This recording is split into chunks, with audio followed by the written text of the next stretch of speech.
Oh, wait. Nope. Not. Today I'm not doing that. Hello.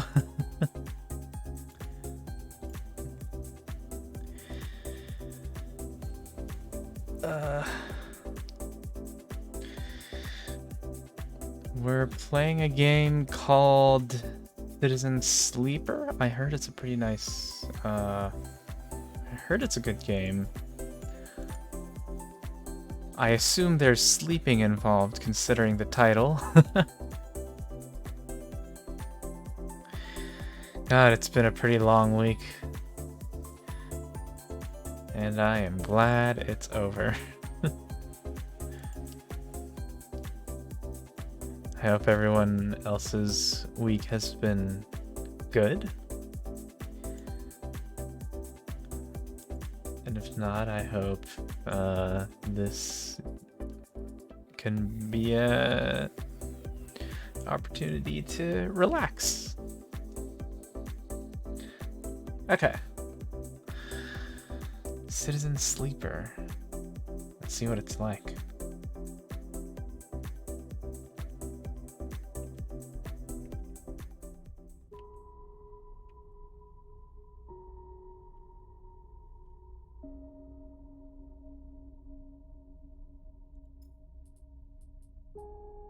Okay.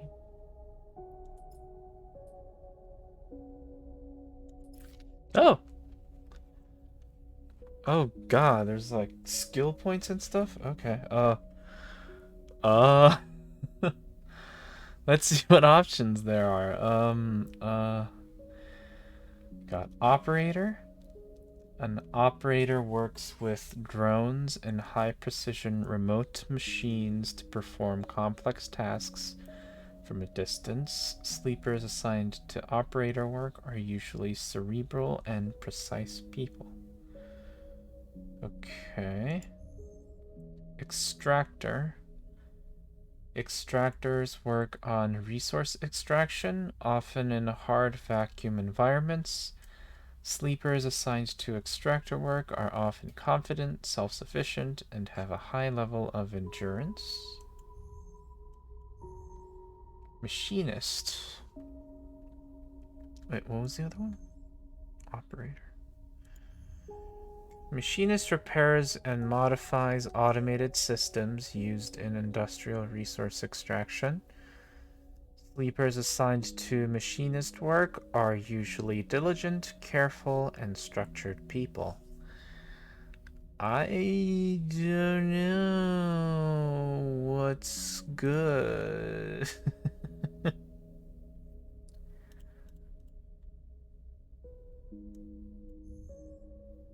Extractor. This is like the more physical kind of job, I guess. And this is the whatchamacallit, computer tech person, and this is like the machinery kind of person. Okay. I don't know what's better. I guess we can go with operator.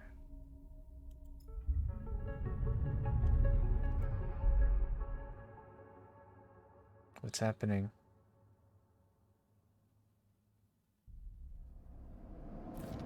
Ah! First thing you become aware of on waking is the disconnect, the delay between thinking and feeling, between wanting to act and acting. Minor, almost imperceptible, but always present.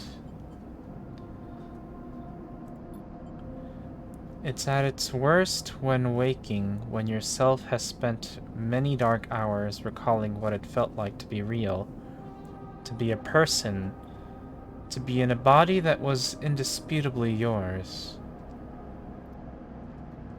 Think of that body?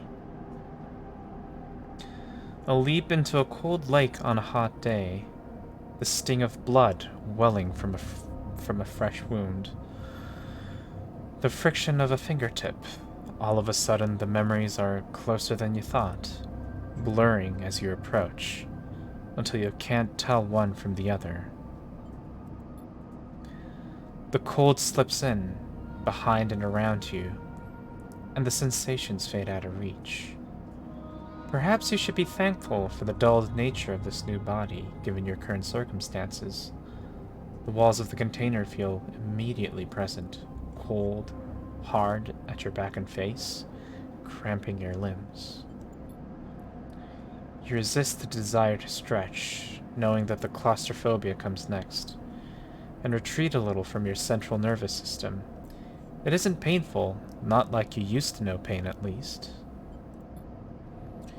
In emergency mode, pain is a message delivered with efficiency and ease, a reminder that harm is imminent. There is no insistent throb, no trembling nerves, just a warning delivered with the banal quality of a digital notification. Right now there are thousands of them. Remember the others. You remember there were 10 of you, 10 that could no longer stand the indentured work, the routines, the slow decay. 10 whose belief in their promised future was slowly dismantled day by day, until they realized they had sold away everything that could and would ever matter. 10 that would escape, or at least die trying. Some were lost in the shaft, others never found the meeting point. Only a few made it to the containers, but the freighter, as far as you know, left. That feels like enough. Enough to know that you might no longer be on that grim and heartless rock. Even if, in the airless hold of a freighter, you might freeze solid long before you reached any destination. I don't know. Try to rest. But you are restless. It has been a long time since you left. Surely weeks, maybe months. You are dully aware of damage to your legs, your right arm. You've been reserving energy as much as possible, but your body has still needed to shut down many of its systems to protect you. You've spent much of that time asleep, knowing that anything else would be impossible to endure. You feel the weight of that impossibility begin to gather.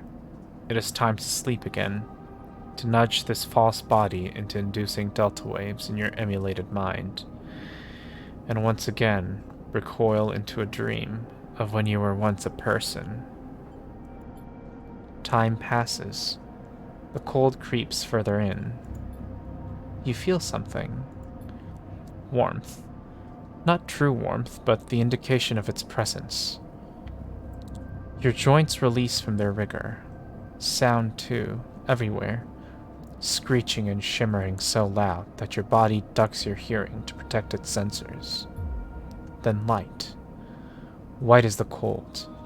Softer and softer, until in a haze of dirty yellow a figure appears. You are out.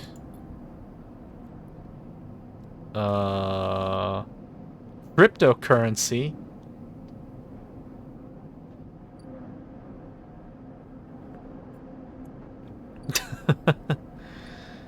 Drago's Pragmatic Salvager.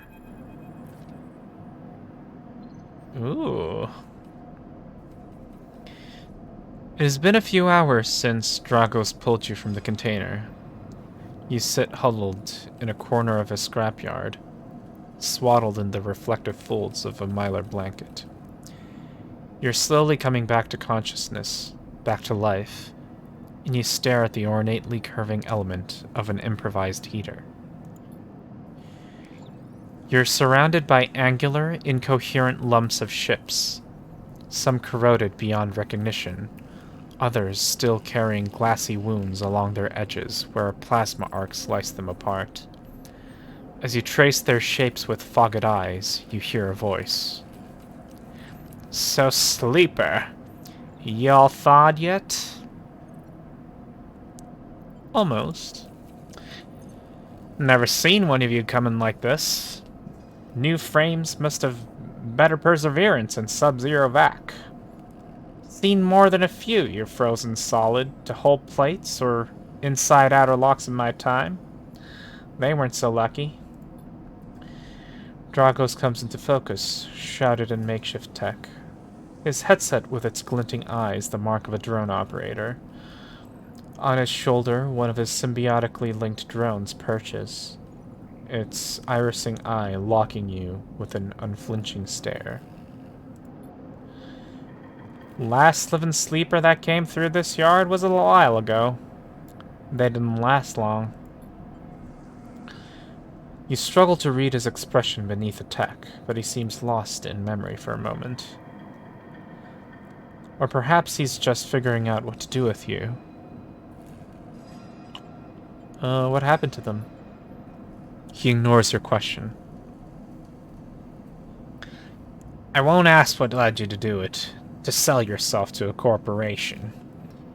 And I suppose you know you can't go back. Your old body, that's theirs now. And you are just software.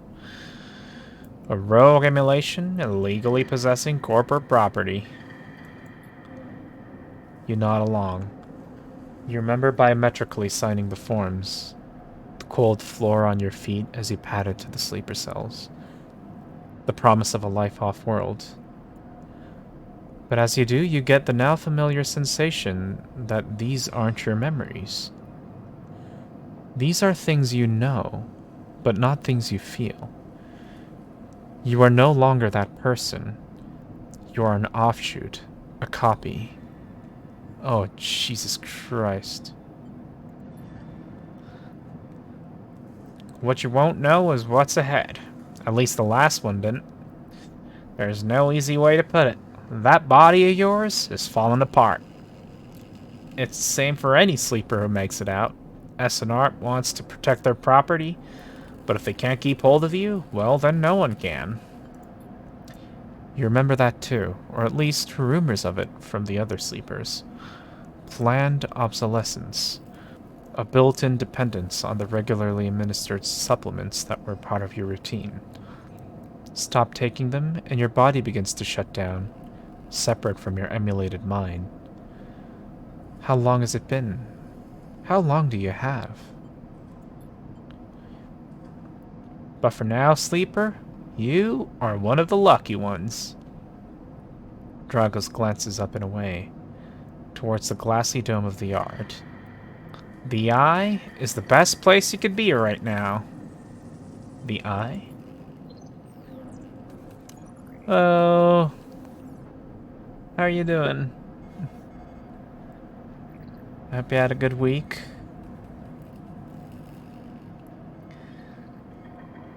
The station. You'll see soon enough. Dragos impatiently shifts his weight. Look, I got things to be getting on with. He trails off. There's an old freight container I've been using as storage out in the stacks. We haven't been pulling in much valuable scrap these days, so you're welcome to it. I love that emote. It's so unnecessarily detailed.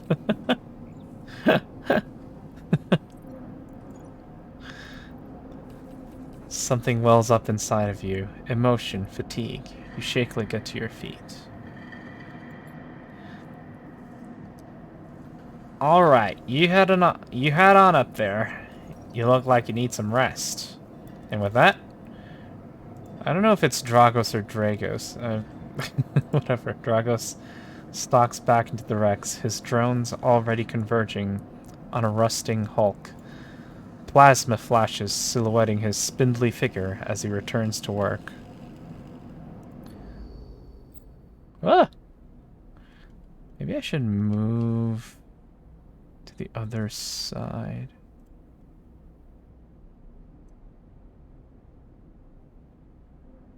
So you can see the text better.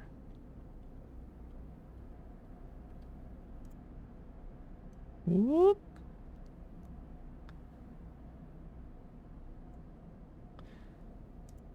Okay.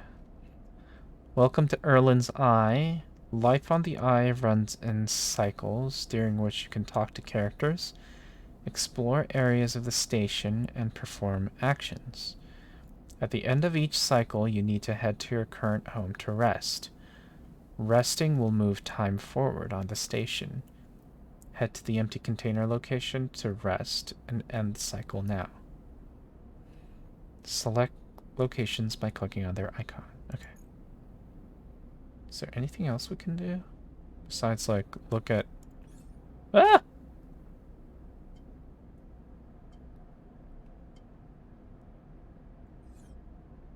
Look at how much cryptocurrency we have.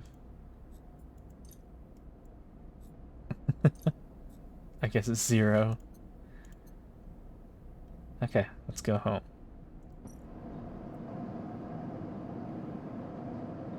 All cycles need to end, rest, and prepare for the next one. Okay, end cycle.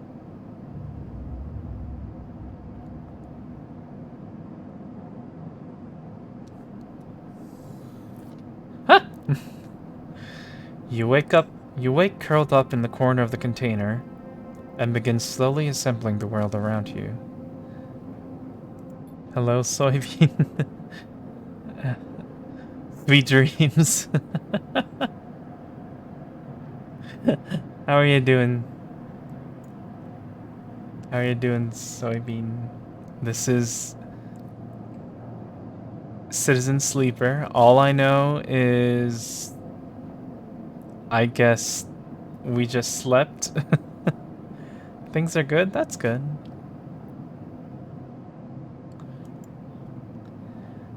After all this time, you still find this body, the one you wake in now, strange and disjointed. Its message is readable, but somehow wrong.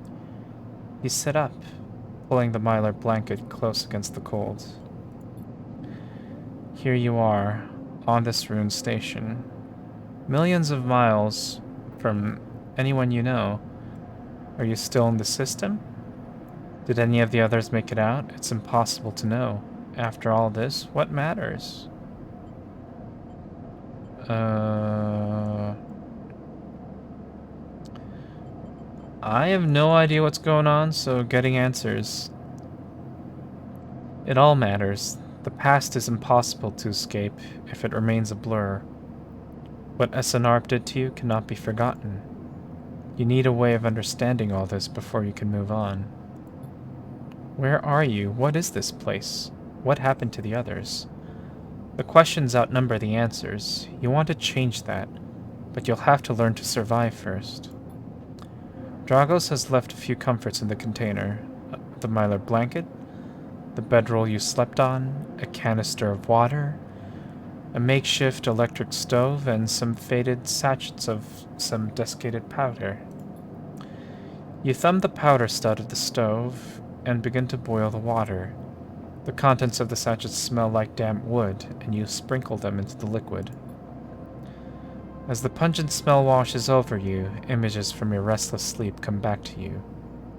A ring like the station, but skeletal and ghostly. A web of threads pulling at your skin. A constellation of bright, polygonal shapes like angular suns, burning into your mind. There's something unpleasantly visceral about these images, and it is long after you've finished drinking before they begin to fade.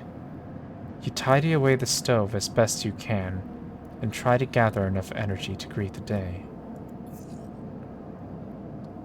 Huh? What the hell? Okay. Condition, action dice, and energy. Your condition represents the current state of your artificial body.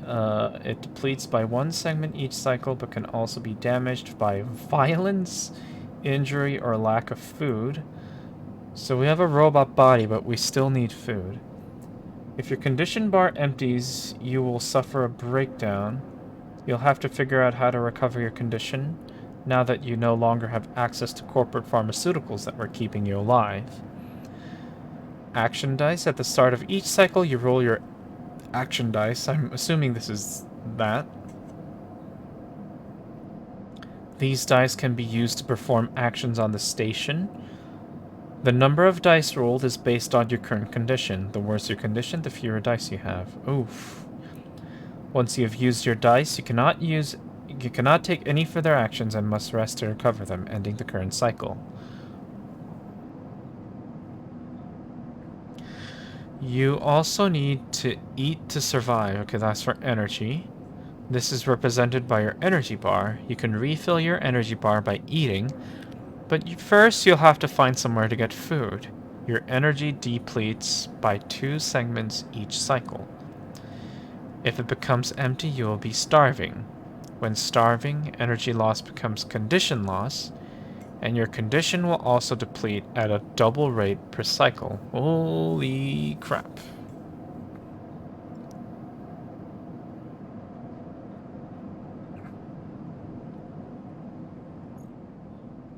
So it's imperative that we eat.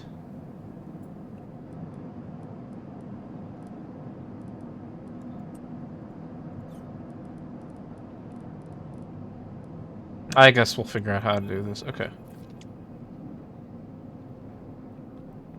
Dragos has stood in the corridor when you closed up the container. He is still wearing his headset, and in the harsh light of the corridor, you realize it is implanted. A drone sits on his shoulder, its cache of sensor eyes rapidly irising. How are you feeling? Okay. The drone chirps. Good to hear. You notice that beneath the operator's rig, his skin is marked by burns and blotches. I know the container isn't much, but it'll keep you safe. He pauses. So, I'm not gonna chit-chat too long. You well enough to work? Work? Look, I'll be honest with you, Sleeper. I didn't pull you out of that container out of the goodness of my heart. He looks away. At the yard, it's simple stuff. We hack these old hulls down, sell them off to the shipyards, or the bright market dealers for cryo. Occasionally, we'll pull out some tech, something with a bit more value, but most of what comes in is scrap. It's hard to find good hands here, but I figure as a sleeper, you'll be used to the manual labor. And obviously, it'll slip you a few chits of commission based on what you turn up. Chits, I guess that's the currency, right? These. He pulls out a handful of small metal bars. Air-walled cryo, isolated from the market. But it's what we use for trade out here. He stuffs them back in a pocket. He shuffles his feet nervously. Look, I wouldn't usually do this. In my opinion, you'd be best suited moving on as quick as you can. And sleepers, well, he trails off. But things been the way that they are for me at the yard, he pauses. I need the help. Why? Things are a little tight, that's all. I owe a little cry to a client here or there. He pauses, thinking of something else to add. Look, just come down to the yard when you're feeling fresher. There's plenty to do. Will do. He nods distractedly and turns and walks away, the drone hopping along ahead of him. See you later, he calls back. Looks like it's time to get to work. What are we supposed to do? Oh, wow, whoa, whoa, we can, like... Whoa, okay. Scroll wheel lets us look at other parts of the station, okay. Dragos' yard. What's that other thing there? Low-end gate, okay. I guess for now we need to work here. Oh, Jesus Christ.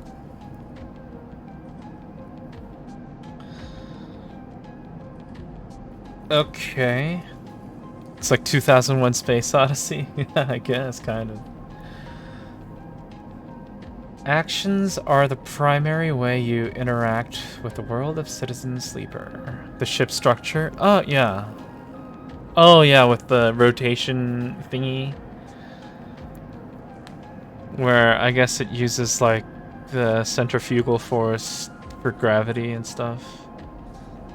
I heard the rotational speed is, like, actually physically accurate, too, for the gravity you get.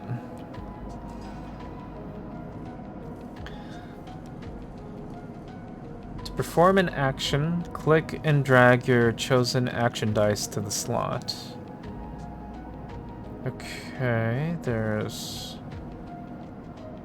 different actions that we could do. Actions reward you with clock progress, energy, condition, or items depending on their outcome. There are 3 types of outcomes. Positive, the action goes better than expected. Neutral, the action succeeds. Negative, the action fails. Action dice affect these outcomes as follows. So a 6 gives us 100% chance positive.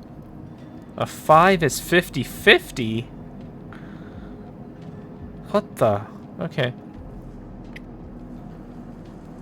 3 and 4 is 25. Oh, okay. So it's still 100% success, but it's just not the best outcome.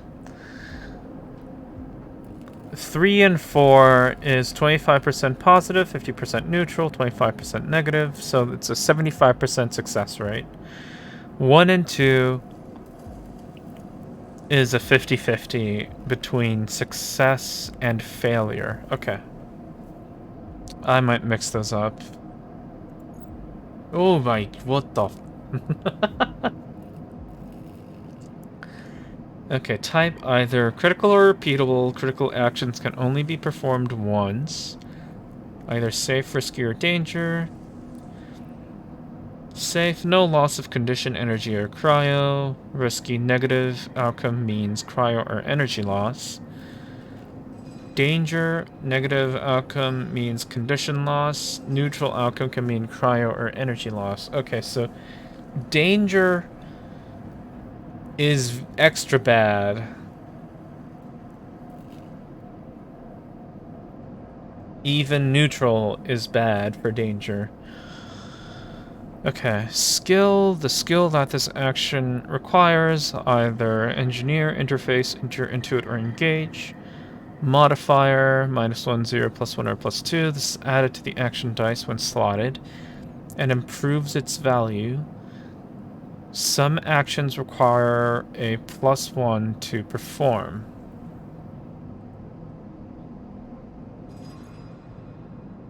A debt called in. Dragos is tied up in something ugly and he misses a payment or 2 things could get nasty. How do I... Okay. So, what do I do? Do I just... I forgot which is which already. Is there a... Never mind. So for risky, it's fine to just get a neutral or a positive. So I guess I'll do that. Oh, wait.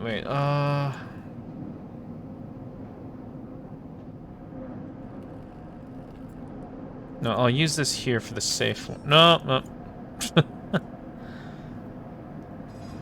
So for safe, we don't get a penalty for failure, I think. It's just... how do I do this? 3 and 4 are the same, so that should be fine. Okay. And then for that, we can use 5. Oh, just one at a time. Okay. Let's do that then.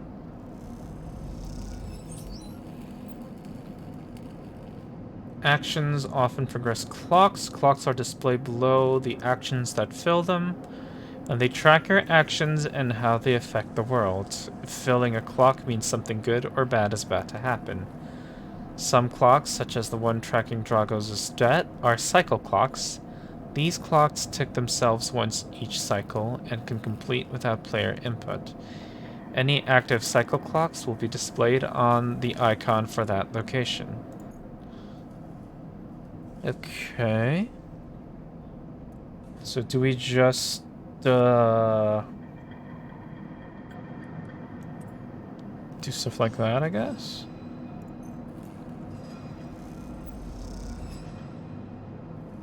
In Citizen Sleeper, you will unlock drives as you discover more about yourself and the world. Drives guide you in pursuing specific objectives, depending on which path you wish to take. You can track drives, and any tracked drive will place a yellow marker on locations that will help pursue your goal. Access your drive menu via the arrow button at the top left of the screen. Okay, so we need to survive. That's obviously important. You are now free to explore Erlin's Eye and make a life goal for yourself here. Make a life for yourself here. Try tracking a drive to help you survive. Look for food to keep your energy up and a way to recover condition. Fill clocks to progress stories and find new opportunities. Remember to end the cycle at your home when you're out of dice. Use the mouse wheel or WNS to scroll along the station. Rotate the view with A and D. Good luck. Okay. So we got some work done. Oh, wait. Do we have to... That's tracking on. How do we leave? Oh, leave. Ah! Dragos' yard. Chindora Lock. Rotunda. Is that where the doctor is?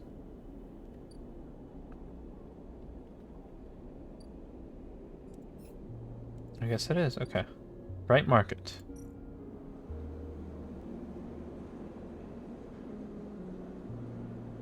How do we... What?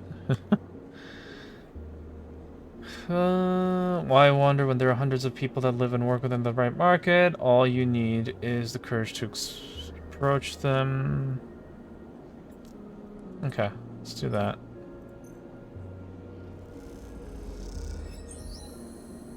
Local knowledge, ++. Awesome. What now?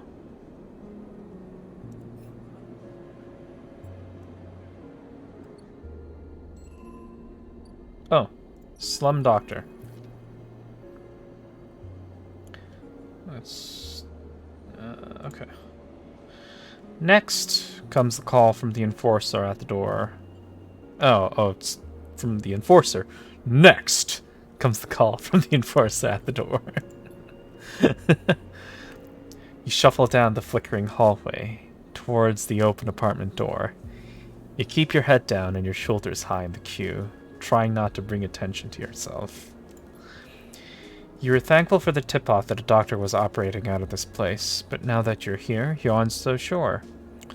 The gang enforcer on the door, the flickering light strips, the decaying hab block. They have all made the long queue a test of your nerve, but your options are few, and without a supply of stabilizer, this body, your body, will... You suppress a shiver and shuffle forward to the front of the queue. You try to find something to distract yourself. Let's look at the Enforcer.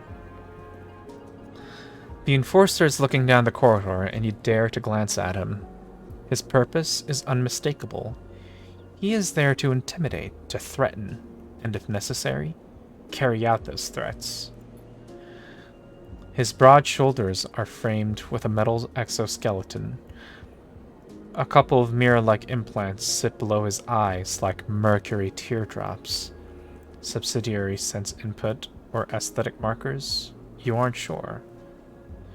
You also aren't familiar with the geometric blade-like tattoo on his arm, but you make a note of it. You avert your eyes when he looks back at the queue. After a few moments, a figure pushes through the doorway, and you catch a distant voice. Send the next one in, Toshiro. The Enforcer jerks his head, and you slip inside, passing through the dark entryway and pushing through the plastic sheeting on the far door. The room beyond is bathed in warm light. A floor-to-ceiling transparent panel gives a full view of the Bright Market's sealed roof and the buzzing traffic above. and for a moment you are transfixed by the motion. "Come, sit," calls a sharp voice, and you see a silhouetted figure turned away, replacing the plastic sheeting over the frame of a simple folding bed. You make your way across the room. The figure turns, and as they do, you see an expression of confusion flash across their features. They open their mouth as if to speak, they blink, and then quickly regain their composure. "Please sit." They gesture to the bed, then turn to an open case of tools on the table. You sit. Sabine turns, a compact diagnostic scanner of some kind in their hand. They hold it to their eye. "Remain still, please." Their tone is clipped and businesslike. You stare ahead, still dazed from their expression when you first entered. Fear, recognition, sadness, unmistakably etched across their face. "How long have you been on the station?" they ask, the scanner still to their eye. "A few cycles." They nod. "It's good you came to me." They set the diagnostic scanner on the table. "I'm going to start by assuming you don't know anything." They take your arm and roll up your sleeve, inspecting your synthetic skin. "Your body is dying." They say it without ceremony, without drama, but not without empathy. SNARP doesn't like to see its proprietary technology let loose.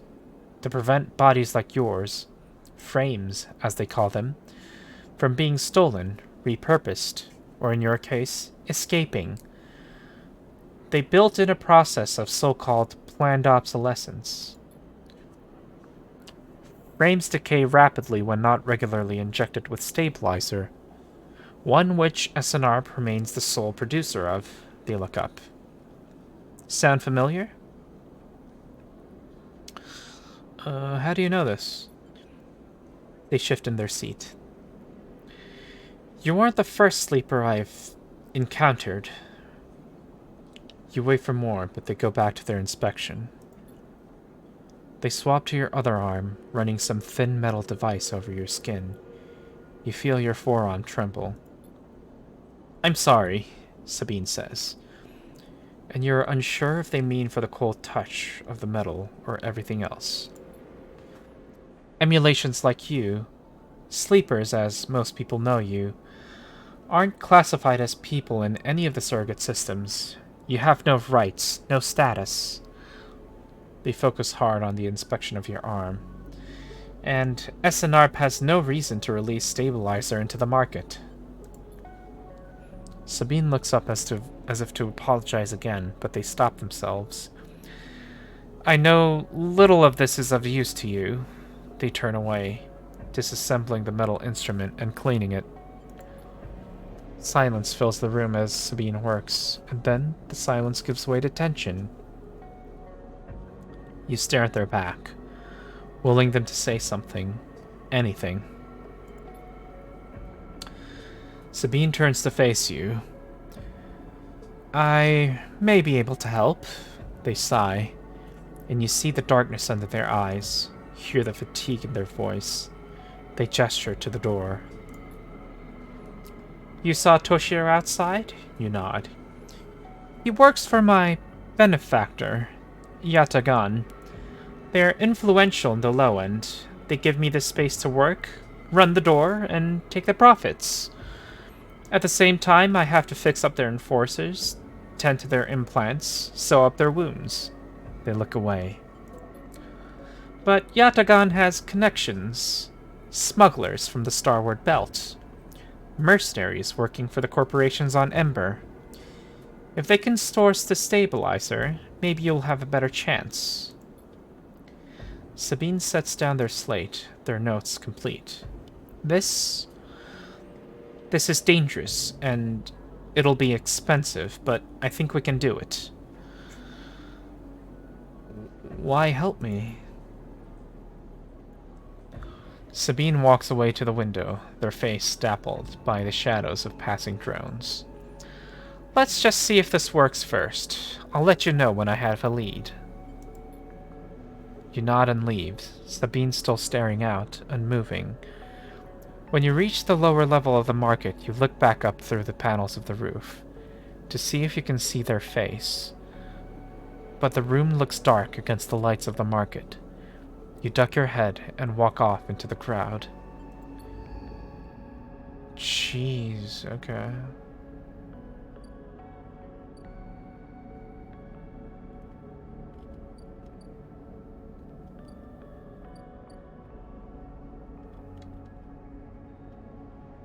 Wait. Let me... Wait for Sabine to acquire the stabilizer. Build a ship mind. Talk with a fabricator owned by the Ort Exchange. With that and a few fragments, you could build a ship mind core. Gain access to the Ord Fabricator.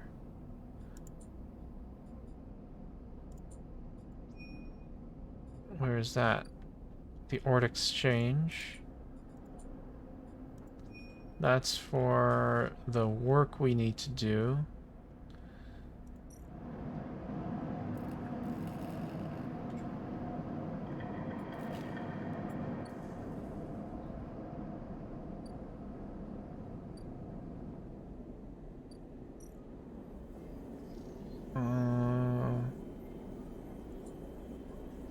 Ship mind. What do we see?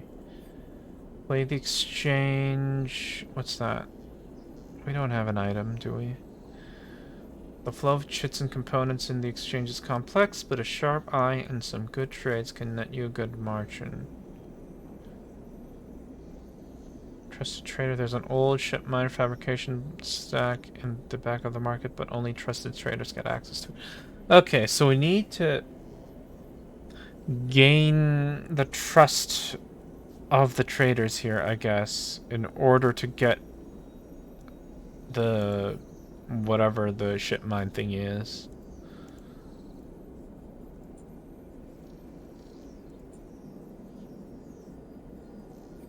Does eating cost anything? Oh. Emphasis busy, his broad face uplit by the makeshift gas burner in front of him. With precise, delicate movements, he lays thick chunks of marinated fungus into a dented wok, his other hand idly tossing a metal bowl of sliced vegetables in some red-flecked dressing. The smell is incredible. You watch as he fulfills a set of orders, heaping the fungus with the bright salad and depositing it in plastic trays. A stack of chits rattles in his apron pocket as customers file past the burner, handing over payment. You join the queue. It's mostly made of off-duty salvagers, vac suits unzipped and rolled down to expose stained vests, grubby mods, a lattice of scars and tattoos. They discuss the best food on the eye, the best drink, comparing notes on bright market dives. Their words cut through with heavy spacer slang. Emphasis special beef and bell pepper with no beef. So, just the bell pepper.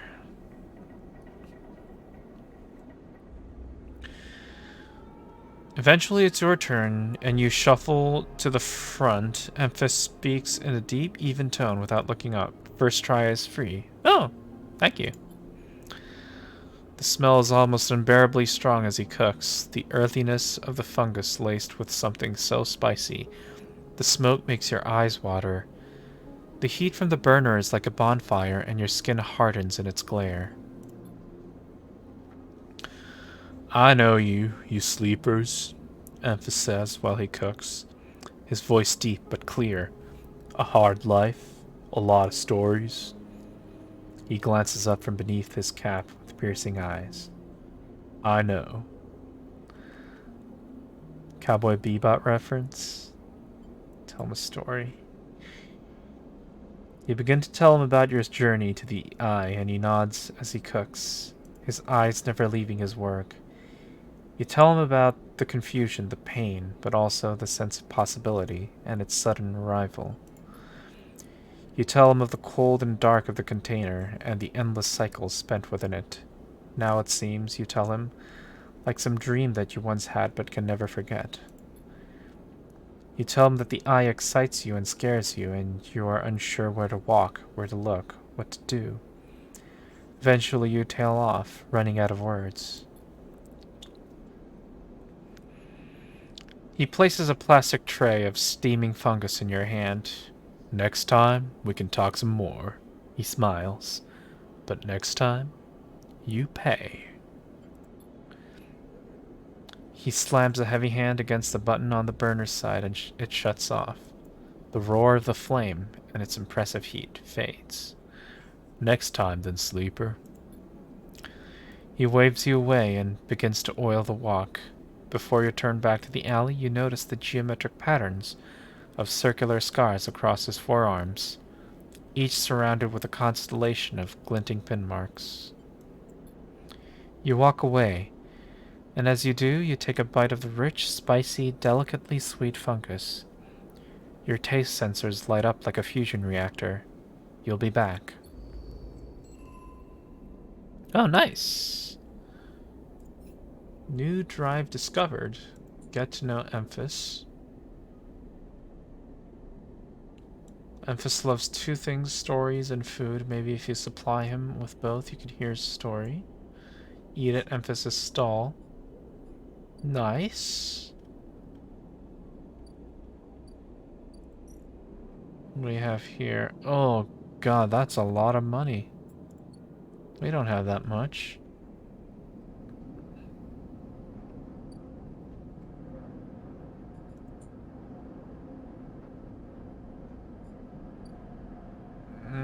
Why do I have Helion Crossing? Okay, we don't have to care about this right now. That's fine.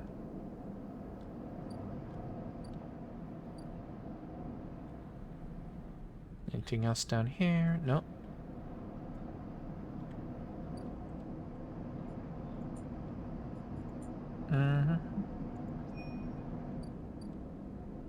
I doubt that Sabine already made much progress.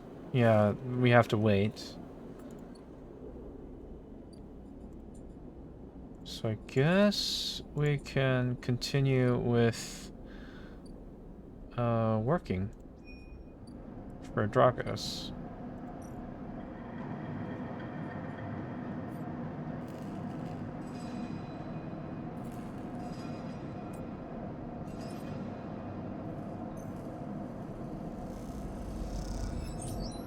Nice.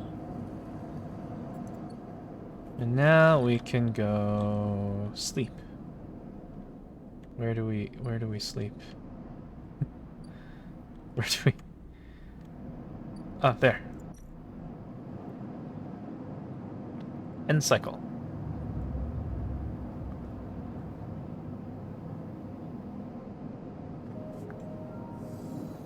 Ah, that's a lot of energy we lose.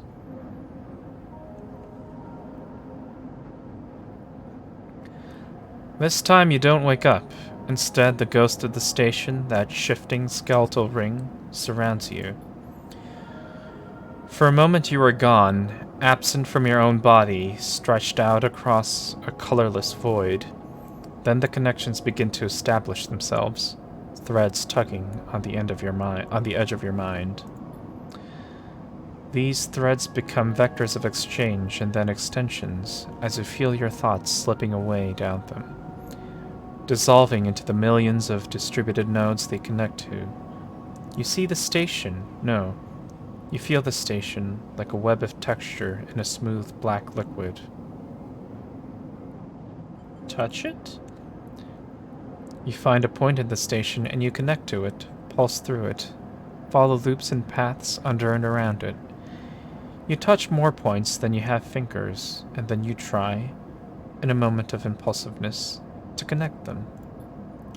The flow passes through you so rapidly that you feel yourself being carried with it, splitting and separating, eddying and gathering. As you do, things occur to you, things that you can't possibly know. You reach out, try to grasp them, try to touch them too. You notice a tugging feeling pulling at you, insistently, as if it were a small child. Somehow, it is pulling in two directions at once. You look down. All of a sudden, everything shuts off. You come back, trembling into this unfamiliar body, both yours and not yours, all at once. You find yourself standing in the container, eyes now open to the dark steel walls. You feel a change within you, a shift. You close your eyes for a second, and you feel it waiting there.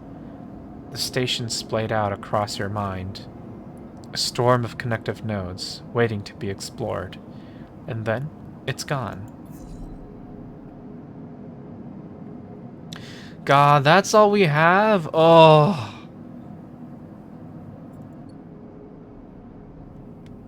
Oh, okay, fine.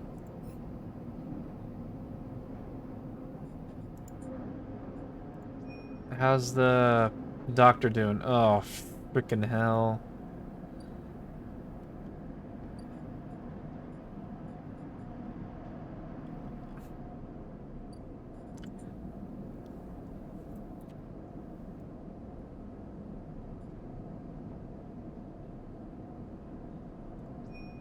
Okay, maybe we can go to the market. Closed shits and components.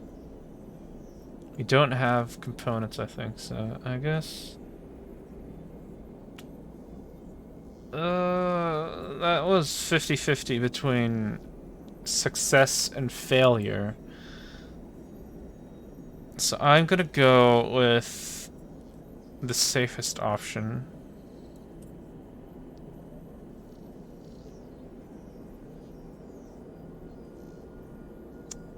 Oh, wait a second. Okay, yeah.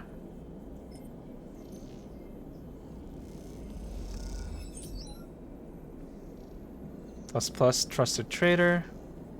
Cool. And then let's leave. Try to get food if we can.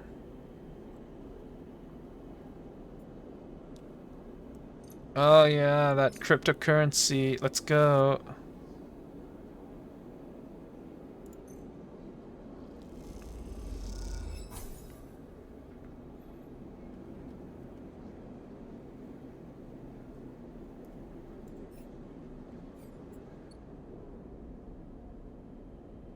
Because I don't want to, like, not have any dice that we can use. That's gonna be terrible. And I guess we can't do anything here. We can continue to work. Let's use the safe dice.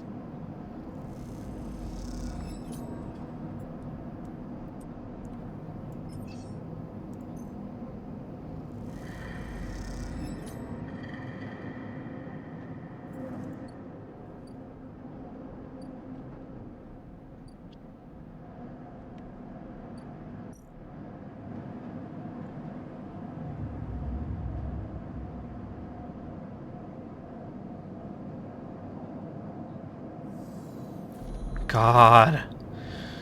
Again, the skeletal ring of the station fills your mind. It sparkles with glittering lights, like stars reflected in a winter lake. It is clear, crisper than before. The threads still pull, but you remain in place, flickering in the flow. Between the threads you see bright shapes, caches of shimmering light beneath transparent crystal forms. You follow the path of a thread across the ring, through these forms, then leap off into the void. You begin to understand. These are nodes and connections, a map of information, of communication. There are so many layers, so many loops that it seems almost impossible to parse, but you begin to try. Focus on the nodes. The nodes are glassy, bright, but in all this flow, the only solid and fixed points. You approach one, a pyramid, or a triangle. Dimensions are difficult here. And lean close to it. Inside, shifting layers conceal a tangle of threads, a meeting point of exchange. But before you can glimpse any further, the glass clouds and hardens, cutting you off. The threads and nodes, passages and puzzle boxes, one leads to another. There is so much here, so many answers, so many questions. All you need to do is follow the paths and open all the boxes. You look out across this ghost landscape of exchange and see an opportunity. But then, that insistent tugging again, pulling at you. You look down again and see two lines, two threads pulling in different directions, as if they were tied around you. The first? The first thread leads out, away from the station, into the inky black. Someone out there is tracking you, hunting you, following the threat to you. They are in a ship, and the ship is approaching ever closer with each cycle. Oh crap, we're being hunted. The second thread leads in, pulling deep into the station. Your gaze follows it, and this time you see something. A sphere shimmering above a strange angular body. A pulse shoots out from it, passing over you like a torch beam, testing you, tasting you. You open your eyes. Time is short.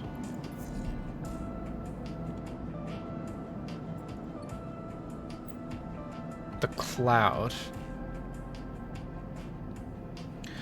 Something has changed inside you. You can now access the data cloud of the Eye, a network of decaying protocols and data caches. While there, you can use dice and items to access systems and extract data. But be careful, these networks are old and strange. Click the I button at the top of the screen to toggle this view on and off. What does that do? Ooh!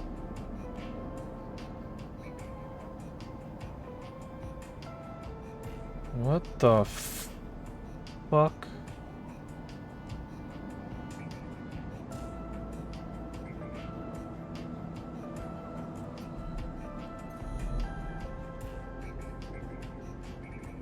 Havanage agent. Oh, okay. Data actions allow you to extract data from the networks of the Eye. They work like dice actions, but in order to unlock them, you must match your dice to the one displayed on the right of the action. Oh, if you have a +1 or +2 modifier in the interface skill, you will be given more possible dice to match. You can use any dice that matches the dice displayed. Once unlocked, the data can be extracted. Very cyberpunk? Yes. Okay, so we can't do this one because we need a 2 or a 3. Are there any ones that we could unlock? What the heck is this? Havenage cipher? Havenage agent?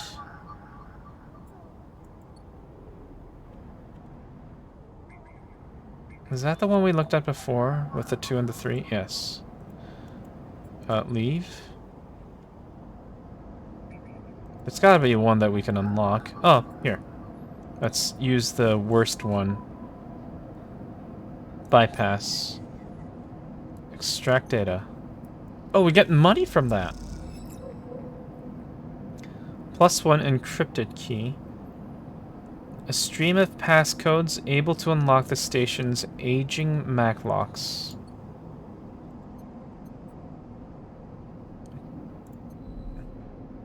Don't know what that's supposed to do.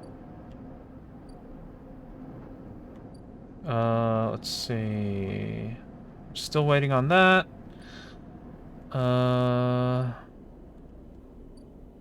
Medicine's not done yet.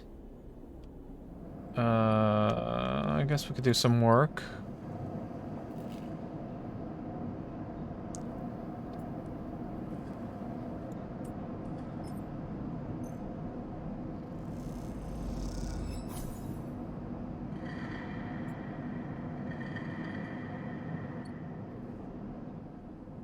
Where's the mushroom guy?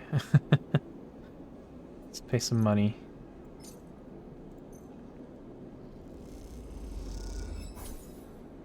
Thank you. It's +3 energy. We're overcharging, but then again, if we let it go, we're gonna have a turn with just one die, and that's gonna be a waste too. I don't know. Whatever, it's fine for now.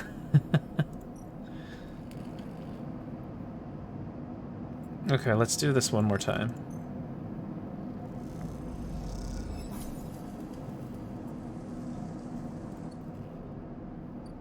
And then we can go to sleep.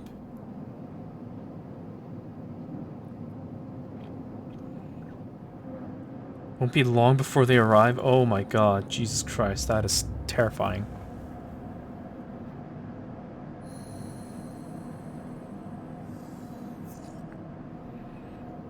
No! Don't come. Leave me alone.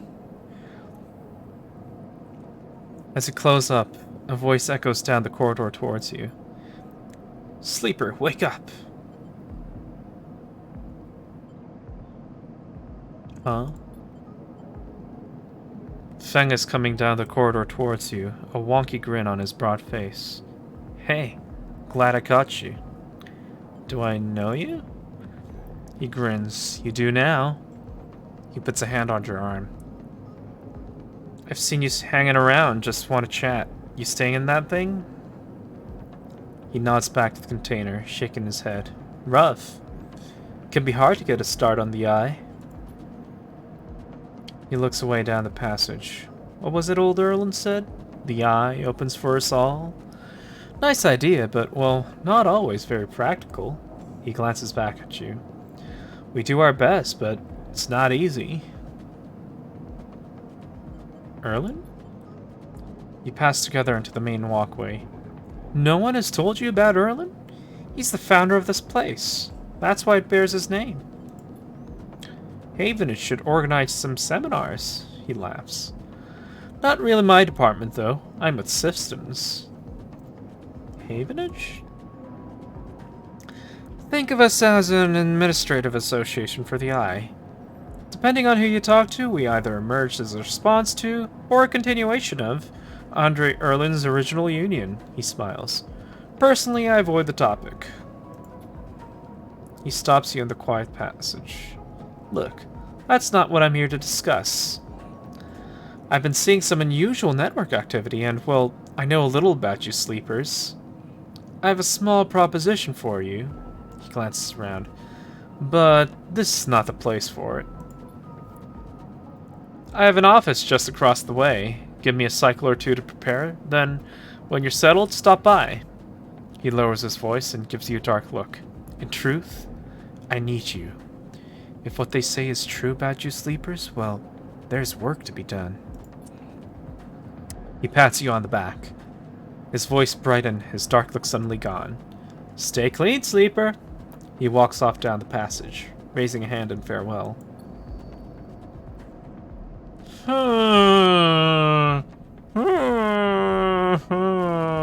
Interesting. I wonder what that's about. Is the doctor all done? Oh, wait, yeah, I guess the doctor's done. First thing you see on entering is the glint of Toshio's implants, like a cat's eyes. In the dark of the corridor, he nods you in as you arrive at Sabine's door. The entryway is still dark and you push through the sheeting into the surgery. I have it! Sabine stands with the case open in front of them. A set of vials lined up inside, separated by foam inserts. They pick one up, rotating it in the warm light. I have no idea how Yatagan... They trail off. We should treat this with caution. It looks authentic, but I have no idea if it really is what it appears to be. I'm the test case? That seems to be the case. Unfortunately, I'm not sure we have another choice. They gesture for you to sit on the bed. The stabilizer works under a similar principle to an immunosuppressant in a transplant operation, in that it stops your body from rejecting the unfamiliar part of yourself. The unfamiliar part of itself. In the case of your frame, the unfamiliar part is each of your biosynthetic organ groups, which over time are identified by your body as foreign material and therefore must be eliminated. Sabine holds up a vial of the would-be stabilizer. However, unlike an immunosuppressant, the stabilizer doesn't do this by limiting your entire immune system. Instead, it re-encodes your biosynthetic organs with new protein chains, which act as passcodes within your immune system. The stabilizer refreshes those passcodes, keeping your frame from rejecting all of its own organs. Passcodes. In very basic terms, yes, they sigh. Look, what matters here is that the stabilizer should be able to encode any organic or biosynthetic matter to be accepted by your immune system. They glance away. At least if the stabilizer is genuine. The only way to know for sure is to inject the vial. They begin readying the syringe. I will start with a small dose to limit the risk. How sure are you? I'm working with the best guesses here, but the vials, it looks authentic. Sabine cracks the glass neck of the stabilizer vial and uses the syringe to extract a fraction of the liquid. They tap the syringe, and you watch as if any sign might emerge from the clear liquid. You barely feel the needle, your frame registering the initial injection, but with little response. A sensation begins to spread from the site, a fizzling, trembling wave that disperses through your arm with incredible speed. Your vision goes white, and when it returns, Sabine appears encased in shards of sparkling light that slowly fade into darkness as you settle back against the bed. You swim in darkness, muffled noises, like an argument heard from underwater, prickling waves of cold. When you sit back up, Sabine is sitting in a chair by the window, facing away from you, backlit by the glow of their slate. Awake? What happened? The stabilizer is genuine. They sit down beside the bed. I don't know how Yatagan acquired a case of this stuff, but they did. Sabine looks troubled, distracted. You should rest some more, but you're going to have to do that somewhere else. They gesture to the door. I have other patients. Sorry. Sabine nods towards the case. I'm afraid I can't offer you any more doses. You're going to need to pay for your next dose.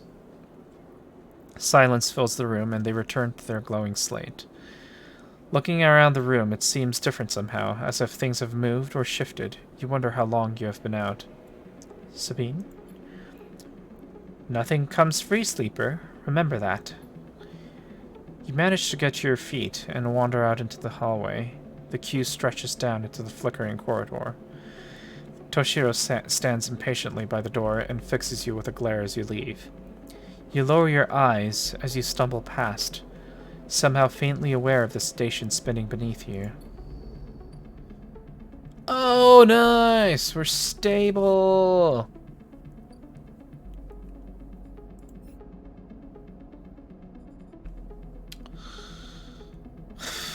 How much is a vial? It's gonna be expensive, isn't it?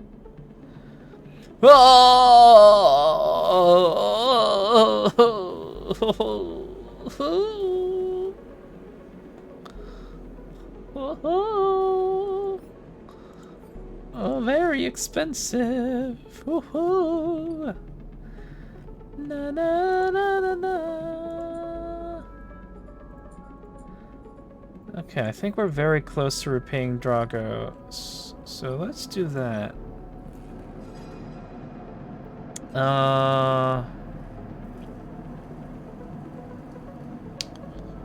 Damn it.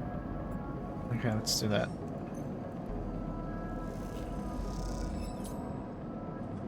No!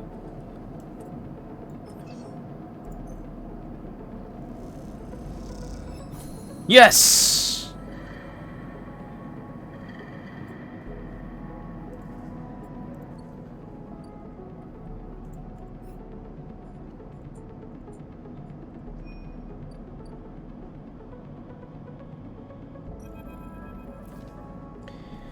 You arrive into a buzz of activity at the yard. Red blinking lights flash across a vast dark shape, suspended below the dome.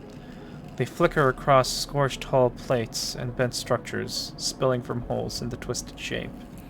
The cutter is huge, and has been torn apart in some violent encounter. She's a beauty, isn't she? Drago stands to the side, focused on the hulking ship as it is lowered into the yard. She is. I should thank you.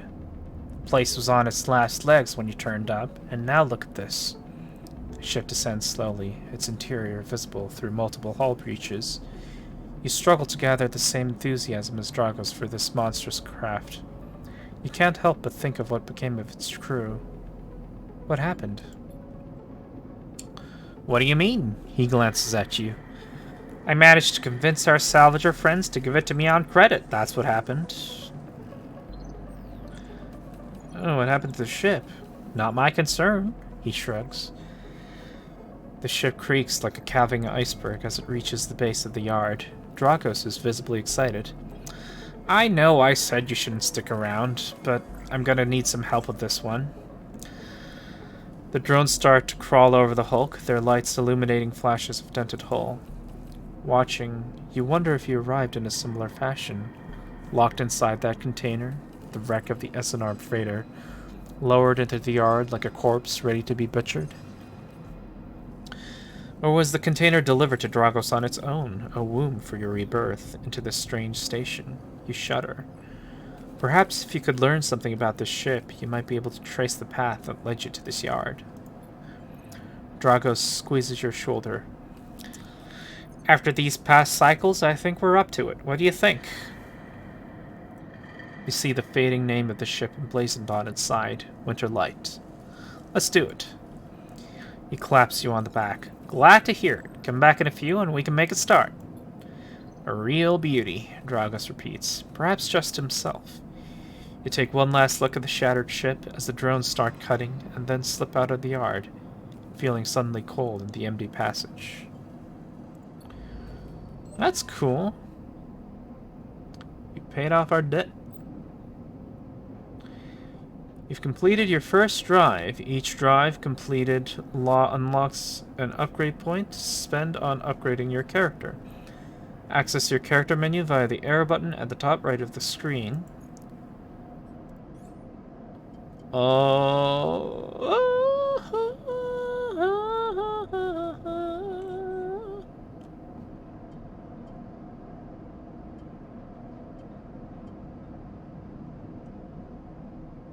Sunbathed dice action allows energy recovery at home? Yo?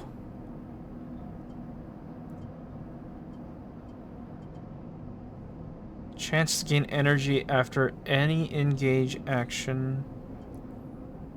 Chance to gain random scrap item on engineer actions. I guess we don't have...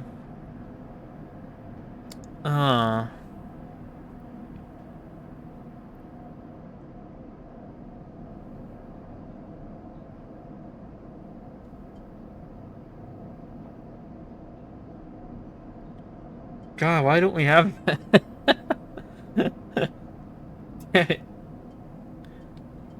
Okay, but we're gonna have to upgrade something else though, I think.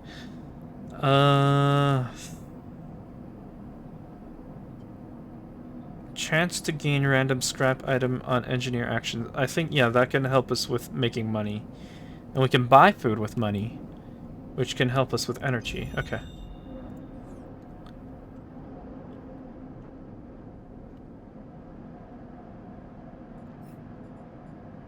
Study the Winterlight. Get to know Emphas. Build a ship mind.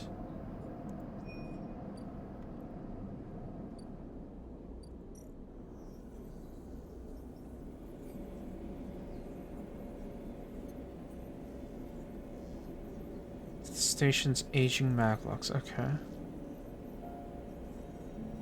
I don't know if I want to do that risky thing. Maybe there's a one die challenge we can do. Yes. Yatagan agent.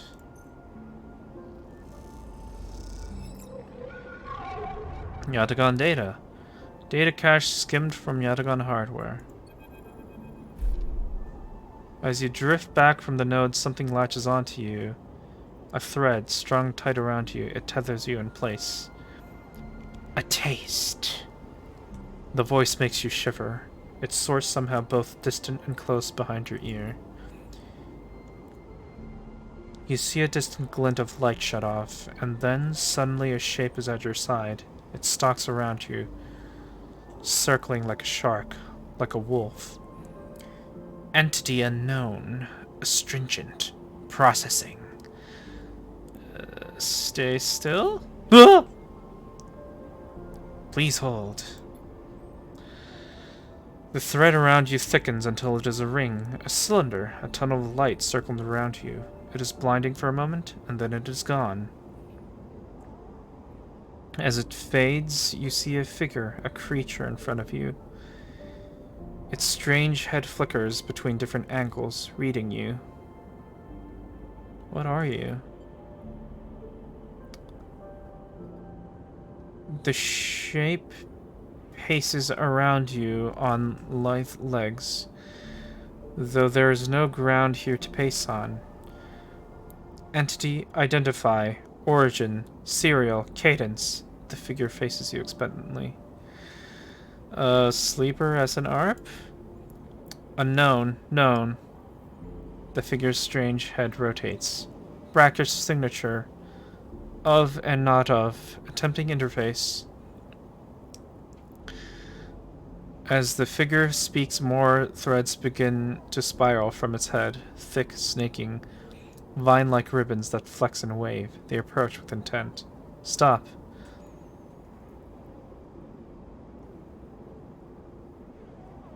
The figure halts its threads, its head twitching. Entity, your identity is unknown. We only seek to correct illegalities. Can you confirm your legal right to sentience? I'm a person? Incorrect. You are an entity. All at once, Hunter's head is directly in front of yours, blocking your vision. You stink of their taste, the one from the sealed dock. Hunter shimmers with fury. I will find access. I will interface. I don't understand. An entity hides in the rotunda. You are its puppet. Hunter extends her razor-edged thread. I will not be diverted from my task. It glows with murderous intent. Strike. You lash out with all your force. Not a physical strike, but a focusing... a spike of interference leaping out like the tip of a spear. Hunter stumbles, shifts, separates. Wake up. You open your eyes, blinking back into the station light, shaking with fear. The hell was that?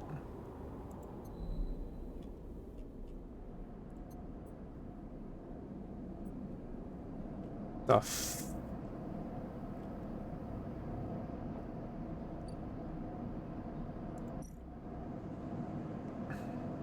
Assist a shipbuilder, all materials. Yard hand.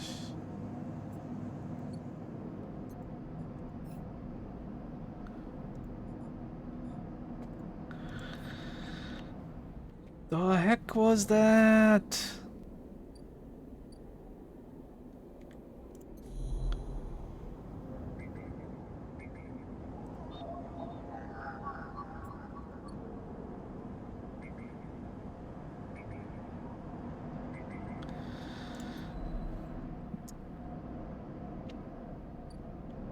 Okay, let's spend a turn with one die.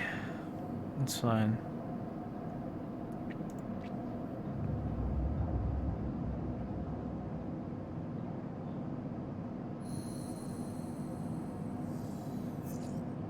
Oh!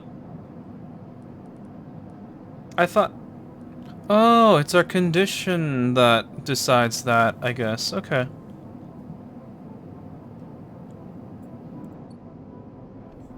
Ah, it's freaking out for no reason then.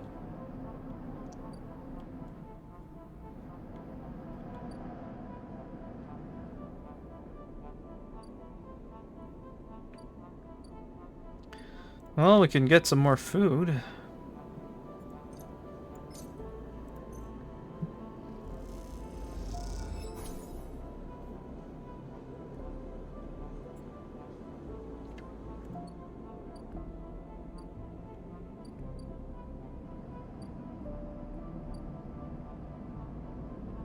What do we have here?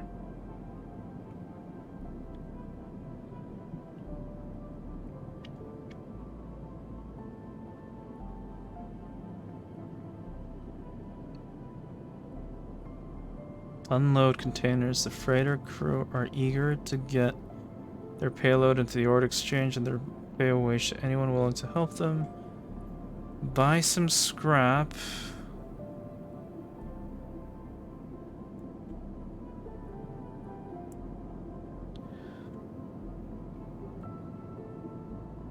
The big stuff goes to shipyard, the valuable stuff to the markets. They'll let you buy a few crates, but not much more. I have no idea what that means.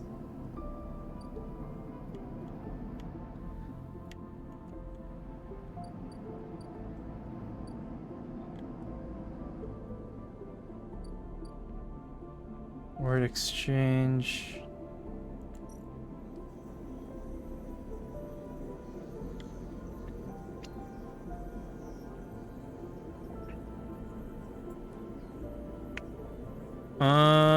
Risky means negative consequences if we get a negative result.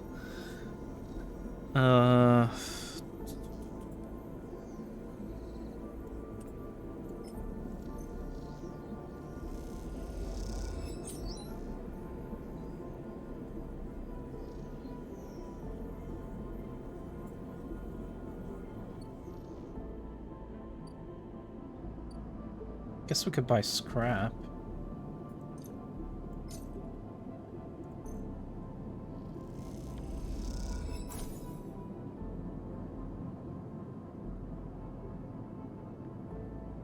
Americans let you buy a few crates, but not much more. Okay. Let's sell some here.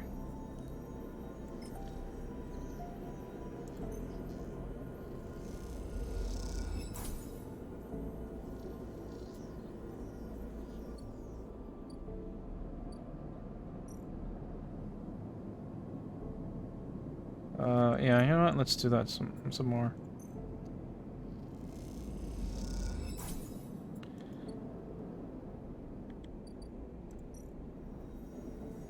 I am doing market, whatchamacallit, I am doing capitalism, but at a loss. But at least they trust me now.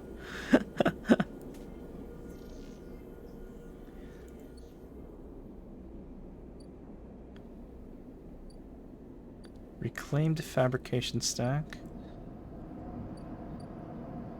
Okay.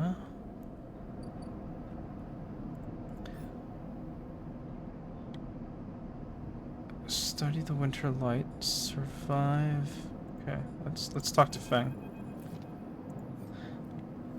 Sleeper. Feng catches your attention as you approach the Havenish building, leaning against a bay door to the side of the entrance. You approach. Easier to come in this way. Security, all that. He gives you a look. You know. He slams a button and the bay creaks open, blinking lights in the dark behind it. You follow Feng inside. Truth be told, I don't spend much time upstairs. This is where I work. The door hisses as it closes behind you. The bay is filled with pieces of hardware, all rigged up to generators and diagnostic slates and things you don't recognize that glow with blue screen light.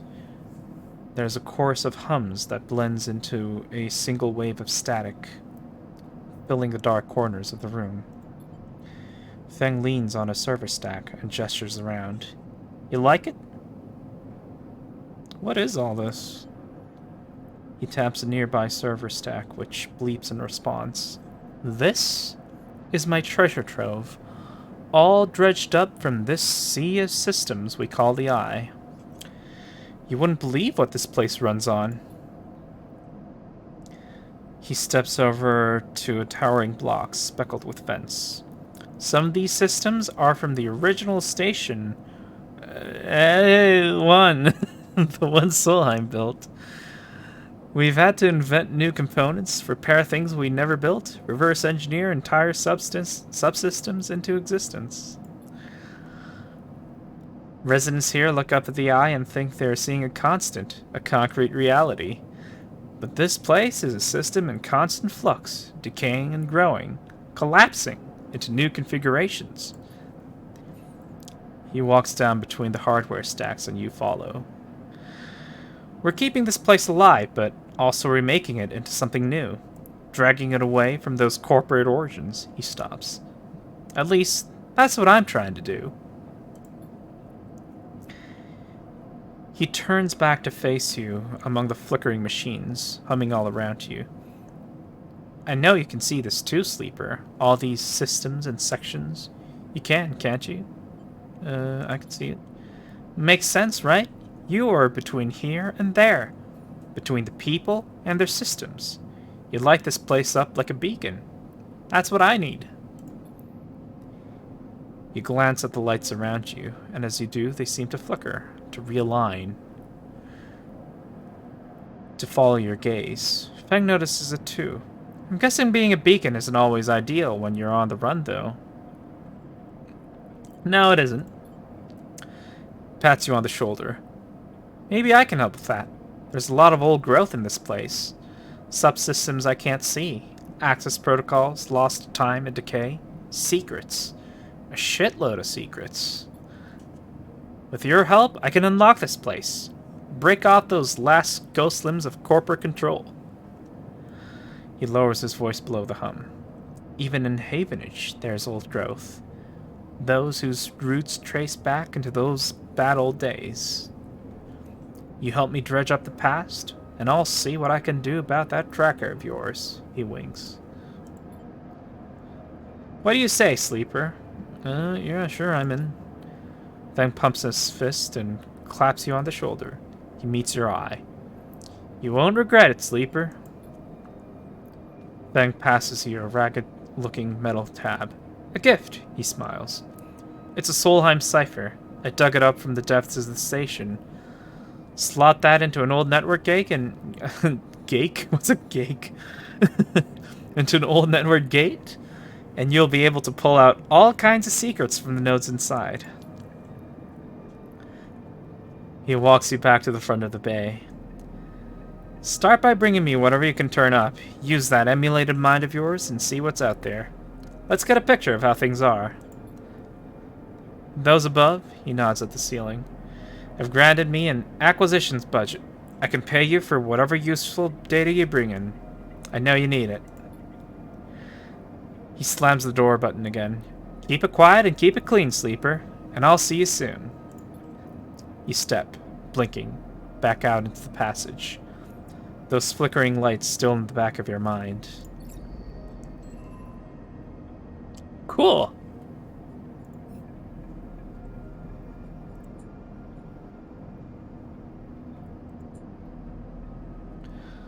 Solheim data.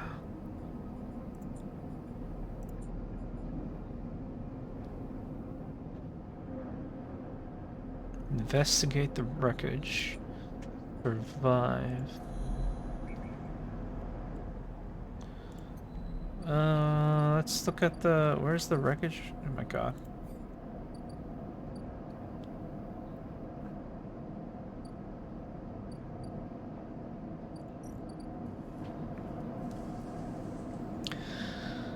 Drago seems increasingly nervous about your presence in the yard. You're not sure he's going to hold his nerve much longer. Why? What did I do?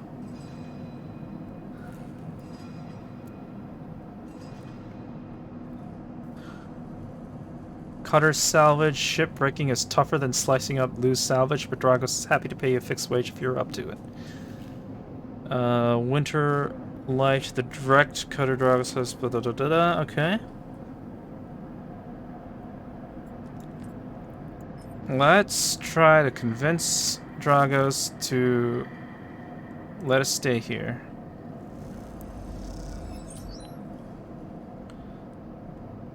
Oh god, okay. What does the neutral effect do? Okay, neutral outcomes aren't bad.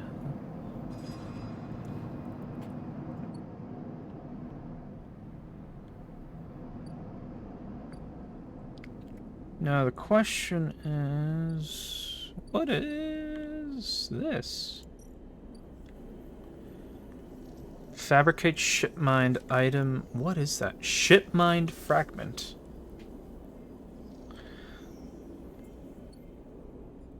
How do we get shipmined fragments?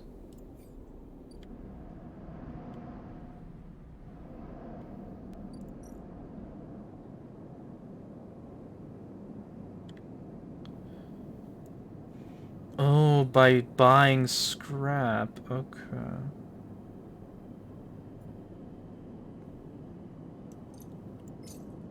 Yeah, let's do that.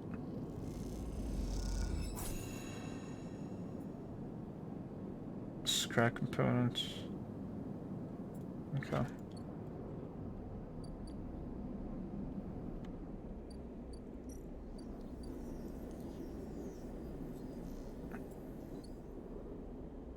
Guess I'll have to sell it again then.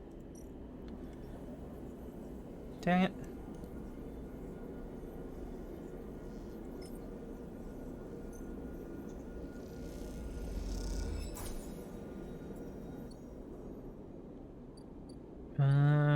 Or fabricator.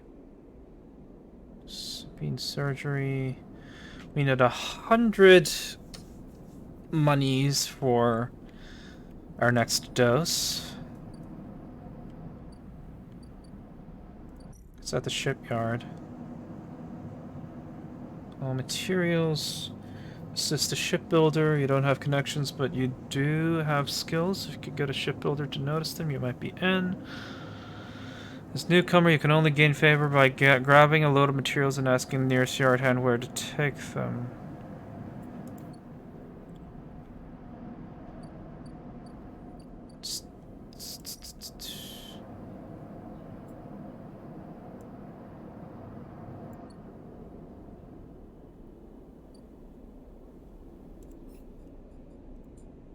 Extract the past.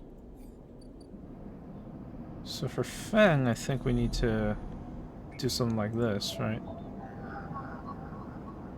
Don't have a cipher. Wait, we do have a cipher.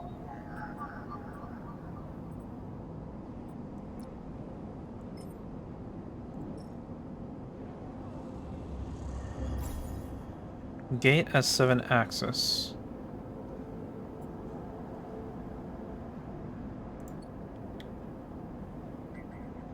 Solheim node. Ooh, this is exciting. Okay.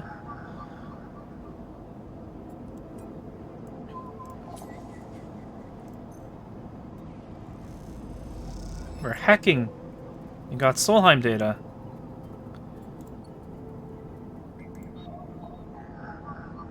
Four or two. We can't do that. Oh, perfect.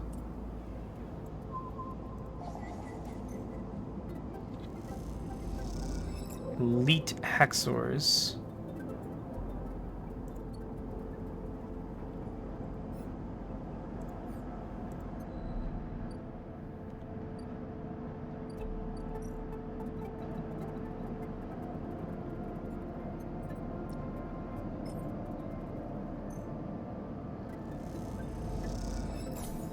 Give me that money.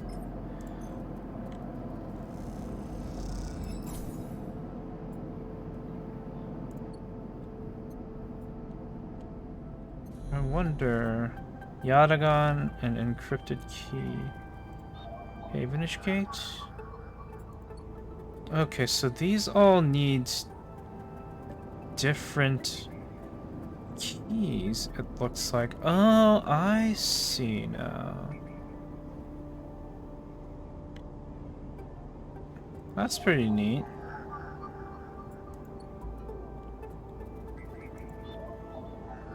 Yatagan. Havenage agent. Okay. Well, for now, we don't have much we can do, so I guess it's sleepy time.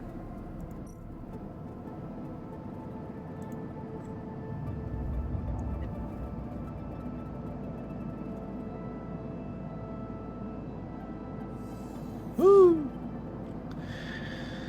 Hunted. Someone out there is tracking you. Okay, blah, blah, blah. You know.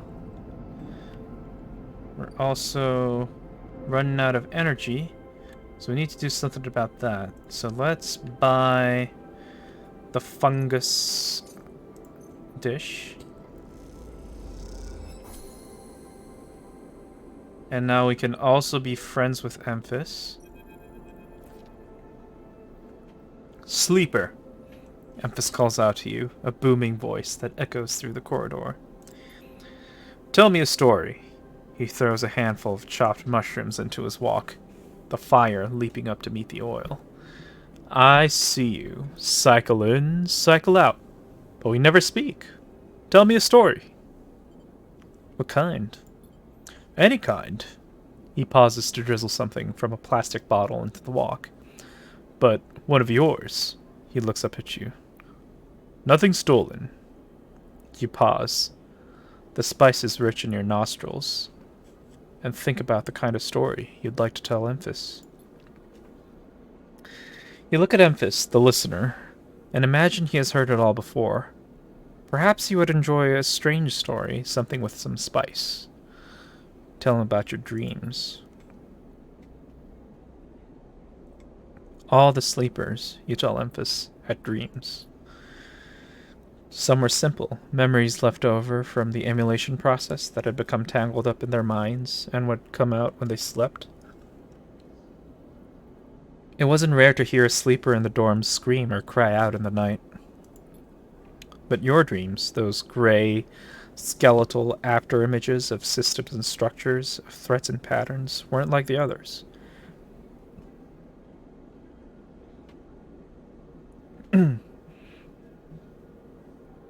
They weren't memories or nightmares. They were reflections of reality. Distorted, yes, but somehow true. You learned back then to keep quiet about them, to let them flow through your mind like water. That was until now. Until you arrived in this place. Now your dreams colonize your waking life. They slip behind your eyelids with every blink. And now you understand they aren't dreams at all, but some process of interfacing, of speaking, of living in another world that flows through this one, like smoke through air. You tell him that you do not know if there is a reason for your dreams. Perhaps you reason it is just some side effect or a particular quality of the frame you inhabit. But whatever it is a gift, and you hope to make use of it. Emphis finishes cooking and squints a little at you. Sleeper? He smiles. You are quite the storyteller. He eyes you, and you realize that he is trying to gauge how honest you have been in your story. Emphis passes you the meal he has cooked, and you take it gratefully. As you eat, he talks, a natural exchange. Thank you, Sleeper. He looks around at the emptying market. But my time is done for today, and I do not want to keep you longer, so I will make a proposal. He gestures to the plastic boxes of ingredients stacked behind his stall. These are good enough for most, but someone told me a story that made me think, a couple of cycles ago. They said that across the gap, in the Greenway, fresh mushrooms grow. Have you heard this? No? Neither had I. But I trust the one who told me. Emphis begins packing up his things. Can you bring me some?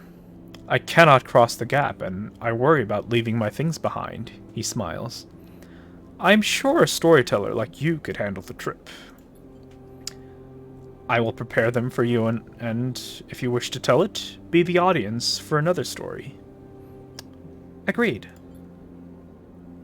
Good, booms Emphas. Then I will wait for you to bring them. Emphas slides his walk away and straightens up. I will prepare a recipe then, Sleeper. Good luck with your foraging. You turn away and walk back into the main market. The rich taste of Emphas's food still lingering in your mouth. Stories for food, you think. A trade that seems more than fair. That was wholesome. Very wholesome.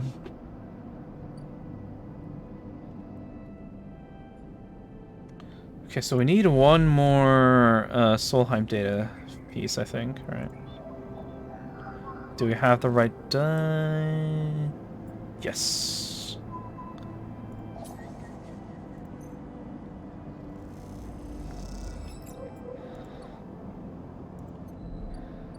Give that to Feng. Give me money, give me money. Thank you.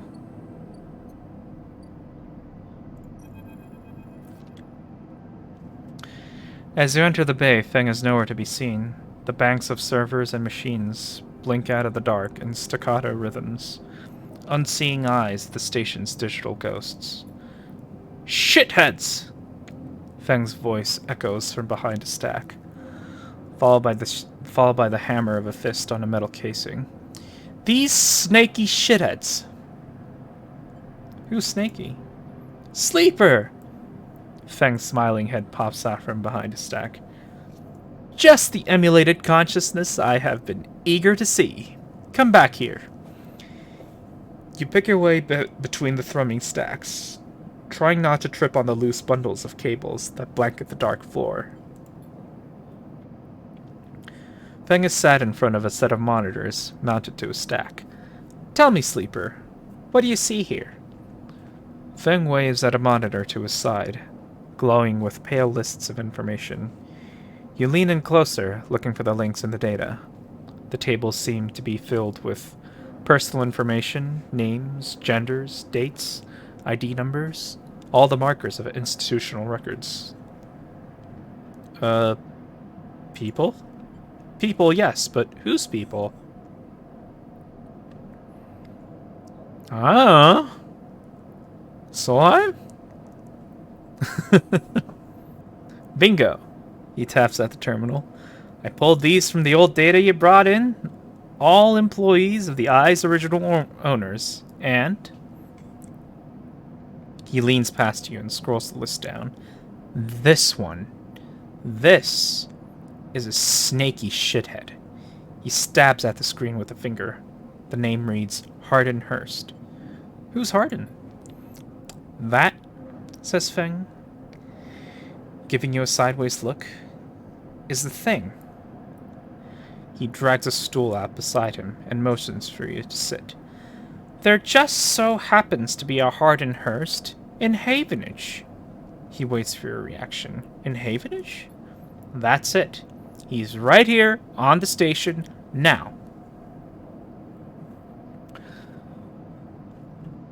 Feng leans back in his chair. Just think about it. Decades ago, Hardin worked on the station as a... Feng leans across to look at the monitor. Senior Strategic Operations Executive. Feng raises his eyebrows at you. Our Hardin was keeping the money coming in for Solheim. He defined priority growth initiatives by making sure the extractors they contracted out to were hooked into a system that outsourced all the risk and kept the profit.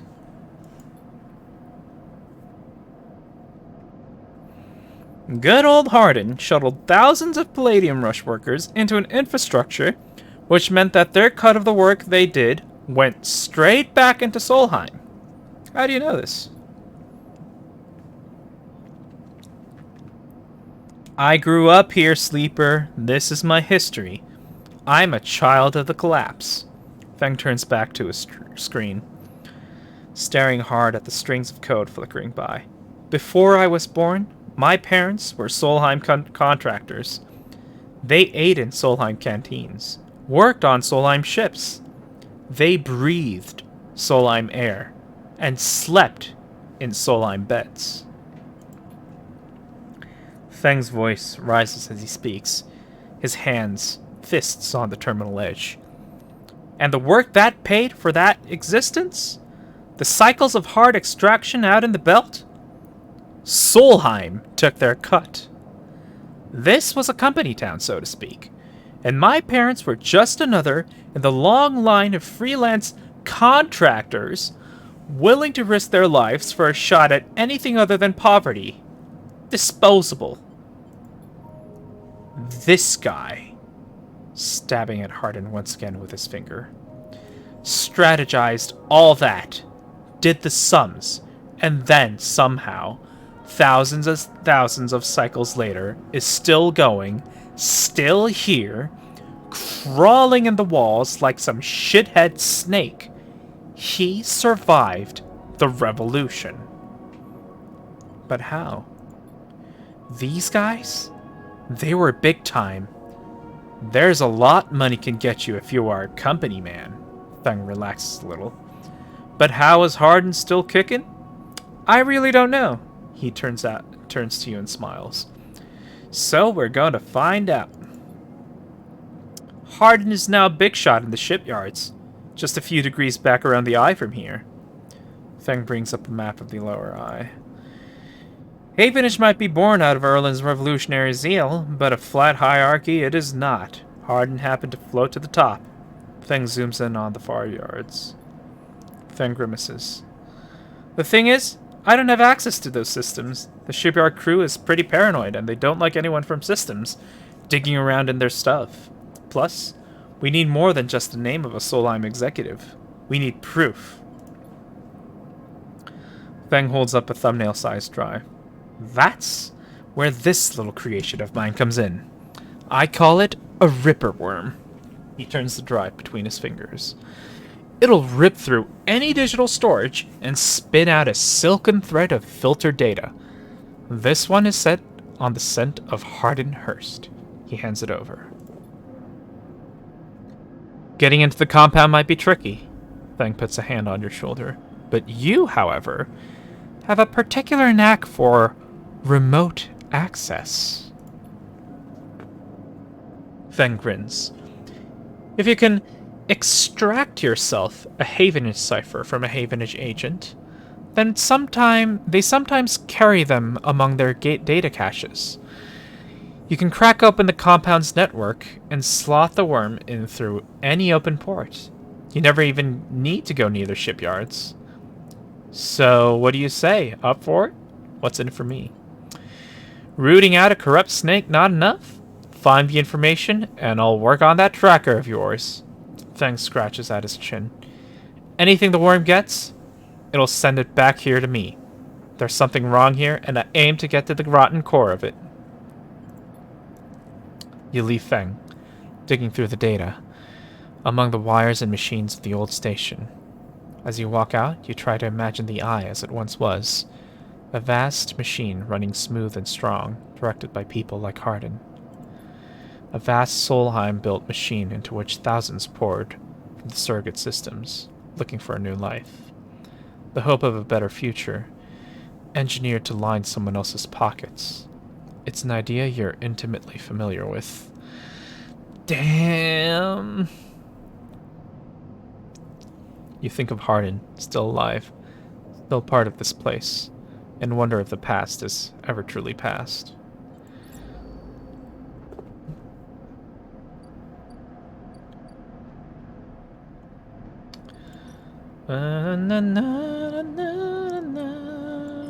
Let me stay here. Let me stay here in the yard.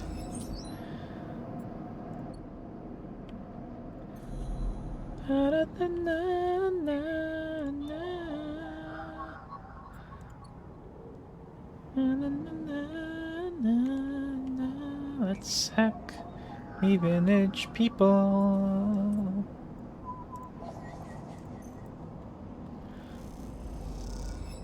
Havenish data. Oh, hi, my moderator.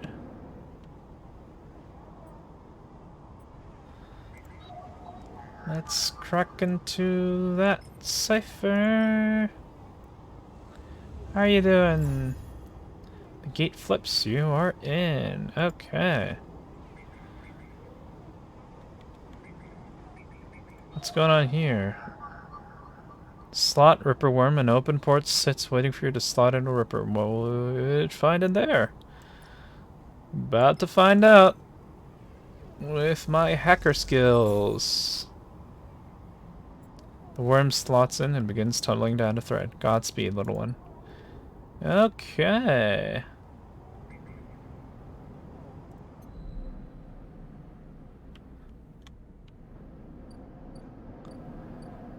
I did the thing. What do I do now? I guess just wait.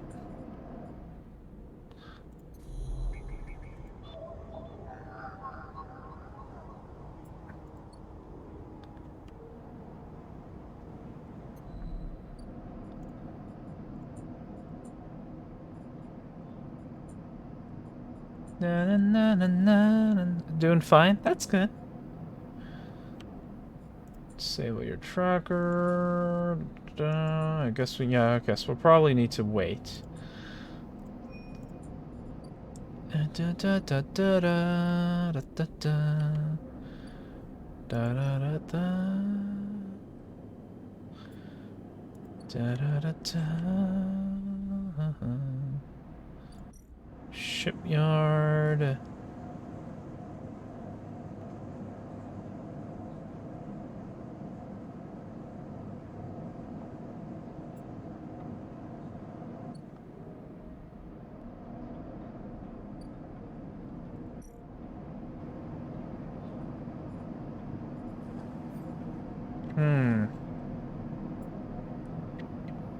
Okay, let's do that. Oh wait, do I have a skill point that I could use? No. Okay, let's investigate the ship. See what we can find.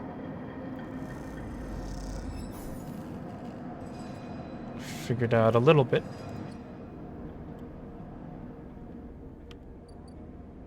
Why is this blinking?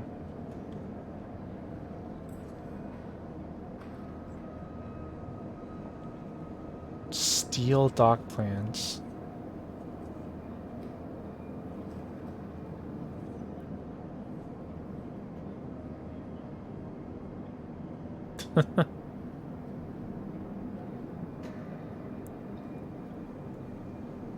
Keep your eye on new arrivals too.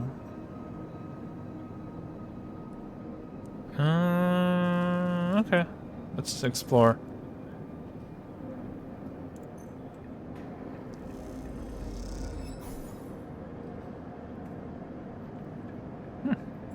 Nice.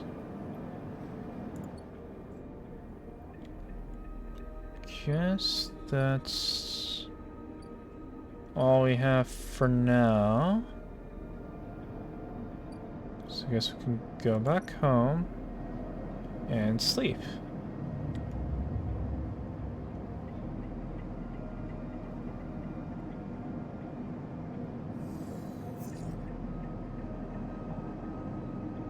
Okay.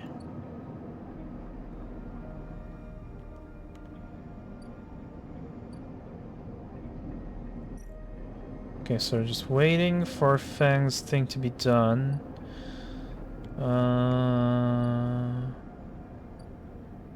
Overlook bar, grimy spacer hunt.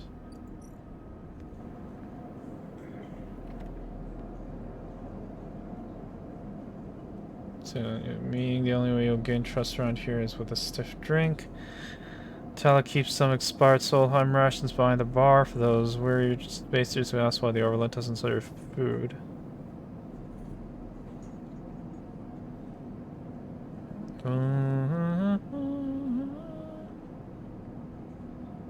I guess we can try drinking. What does that do? Oh, nice. Gives us extra energy.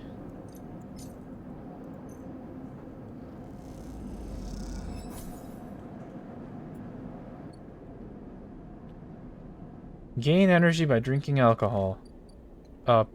In a video game.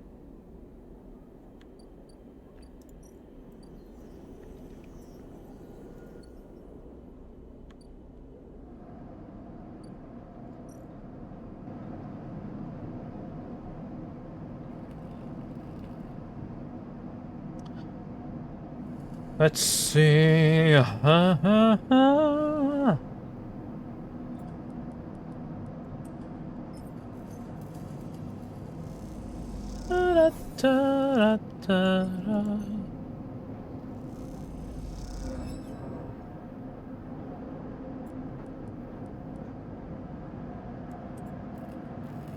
Oh, at least we get +1 yard clearance. That's good. Da da da da da da da.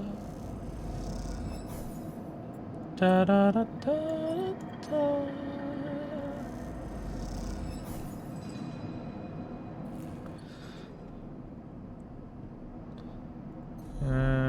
Okay. Not much else to do. But sleep.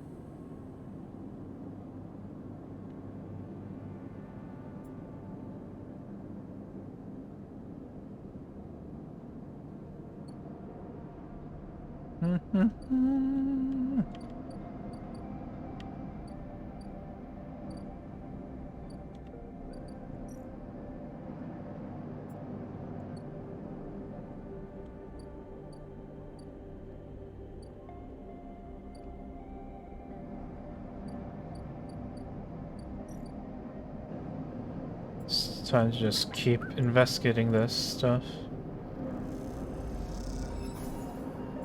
Almost there. Cool. Squeezed into the office. At the entrance to the yard, you lay out everything you have on the winter light across the metal desk. Your makeshift forensic notes glow on Dragos' old writing slate, overlapping lines and scrawled annotations. A set of drone scans fill the small terminal with the spectrum of colors, a heat map of damage and decay. A crumpled printout from the office's ship registry lies beside them. Synthetic paper so thin it is almost transparent. The monitor. Reactor failure. That is the verdict that anyone would have returned after a cursory glance at these stacked heat maps of the remains of the Winter Light. On the terminal screen, the ship is shown in section, blotches of color marking the approximate damage the ship sustained. Dominating the view is a single blood-red rose radiating from the ship's fraction drive. A simple story. A catastrophic failure of the drive core, leading to a fatal hull breach. A well-documented failure, likely brought on by wear or misuse. But you aren't looking at the rose of the reactor, you are looking at a smaller, paler mark, one that might be easy to miss at first glance. It is thumbprint-sized and delicately placed over the control servos for the ship's main external airlock. It suggests a controlled, shaped explosion, one designed to punch through the hull and allow access to the airlock from the outside. You are looking at it because it is troubling you. Huh. So it wasn't an accident. Look at the slate. Your attempts at a reconstruction of the Winterlight before its fatal accident consists of a series of overlapping sketches and diagrams showing possible layouts and configurations of the gutted cutter. This was no off-the-shelf model. It was heavily modified, parts replaced with inventive configurations. The new retrofitted into the old. Handmade joints and reconditioned filters. This was someone's pride and joy. A lifetime project kept running with care and intuition. It also contained a set of hidden compartments. You missed them at first. Where the hull had been thickened, the corners rounded to disguise the change, but they are there. A plain list shows the registration history of the Winterlight, the gaps between the entries tantalizingly opaque. Its first registration was a couple of thousand cycles ago on this very station, locked at the central hub. From here, the registry tells the story of a busy ship, one that rarely stayed on station for more than a few cycles, and often took on voyages that kept it away from the eye for up to 100 cycles. The Winterlight got little rest. An old ship, many cycles under its belt, carefully maintained. A reactor failure preceded by a carefully concealed external entry. A suite of hidden compartments tucked away. This was the Winterlight, and this was its story. But that's not the full story, because there's something else. It is a little more than a list, a tiny chunk of data you were able to pull from the ship's systems. The main systems were fried, of course, but the Winterlight had a separate system, one tucked away in one of its hidden compartments, armored, air-walled. This list, the only recoverable piece from the whole system, is a partial inventory. It details the contents of the hidden compartments. Some of it you recognize, some of it you don't. Ship-mined ROMs, shimmer, cryo chain codes, and then the final entry, passenger, sleeper. You stare at the list on the terminal and try not to think about what it was like arriving here, in the cold for so long, half frozen in the freight container. Had this sleeper been smarter, luckier? How had they convinced the Winterlight, a smuggler's ship if you ever saw one, to extract them from SNARP? Luckier, you laugh. There had been no remains found in any of the Winterlight's compartments. You had checked. They weren't lucky, you guess. Not in the end. You hold up a vial of stabilizer to the light. This was all you could find in their compartment, a parting gift from SNARP. Well, it won't go to waste now. You put it back in your pocket. The thought still bothers you, though. 2 ships carrying sleepers coming into the same yard? 2, one after the other. That feels wrong. You flick back and forth between datasets on the terminal, thinking. And you see that thumbprint again, the mark of someone entering, trying to get in. Someone who entered the Winterlight with precision and speed, and when they were done, left the reactor to clean up the rest. The thought of that person makes you shiver. Hi? Suddenly the office door creaks open. Drago stands in the doorway, staring at the equipment and notes you have assembled. What is all this? He snatches the slate from the desk, faster than you realized he could move. You run an investigation here? What am I paying you for? The drone on his shoulder starts whining shrilly, his anger passing to it through his implants. Where's the ship from? Leave this alone. He starts shaking his head. I know you had a lot of questions, but this isn't the way. He turns away, muttering to himself. This is the last thing I need. The ship had a sleeper on it. Drago's freezes, suddenly angry. What'd you say? He pushes past you to look at the terminal, at the list. He shakes his head. So what? Weren't all of you trying to escape? You're lucky it was you that made it out alive, not them. He folds his arms indignantly.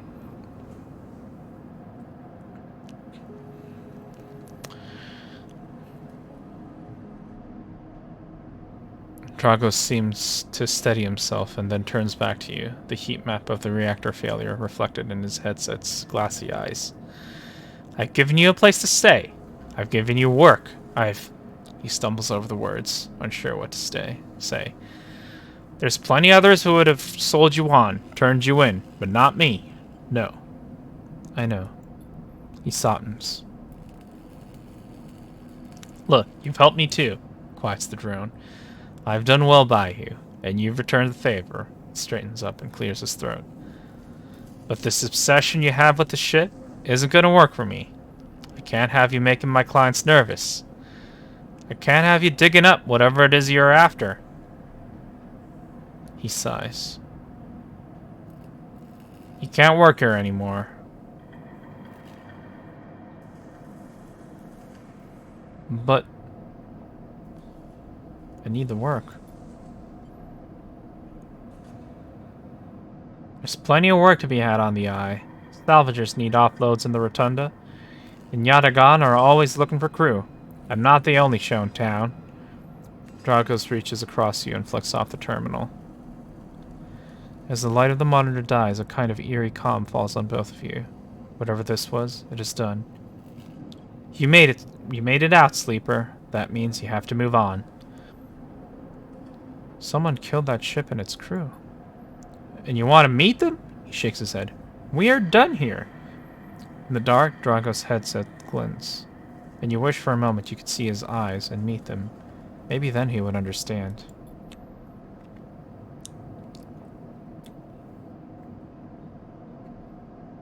You get up from the desk and Dragos gathers the notes, stuffing them into a pocket of his overalls. He holds the door for you, his headset as expressionless as always. You can stay in the container. I won't take that from you. Don't come back.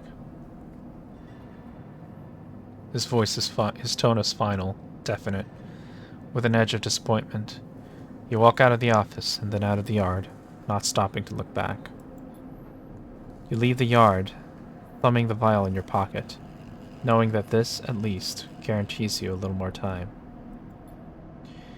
And as you walk, your mind once again drifts to that person who killed the Winter Light, and whether or not that person will come for you. God damn.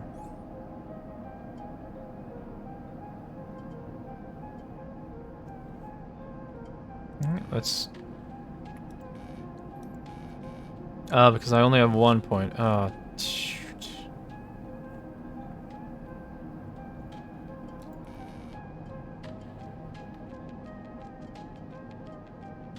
Does that mean I have that skill? I don't understand.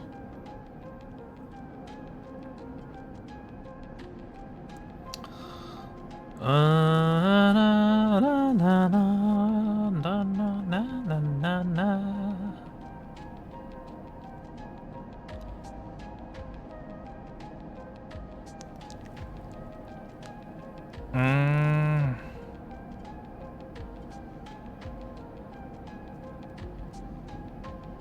Predictive reasoning. Yeah, let's do that.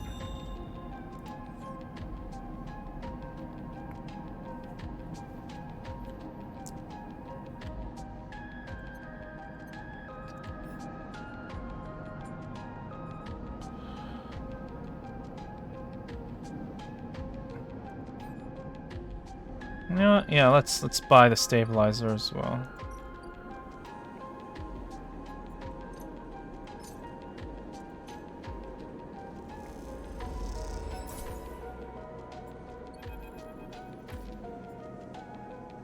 Oh.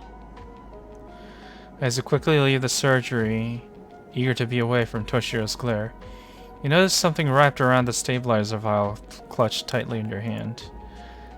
You open your hand and a thin film, marked with holes and sigils, unrolls from around the vial. At one end, it has a sharp metal strip, a handle. Inspect the film. You hold the cloudy film up to the light. It is perforated with an ornate pattern of holes.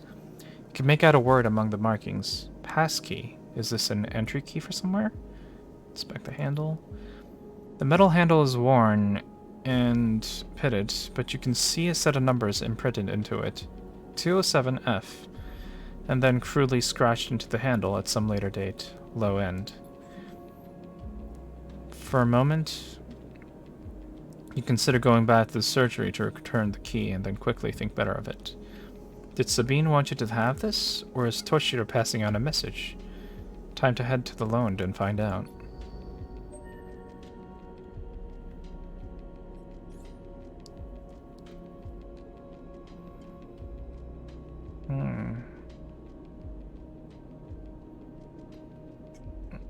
Yeah, I want to cancel out the -1 endurance. It's getting a little bit much. Okay, so we need 60 monies to get to the low.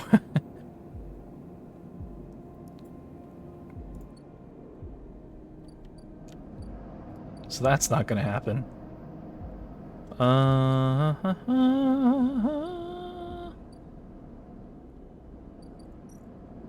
What you got going on? Predictive reasoning +15, +15.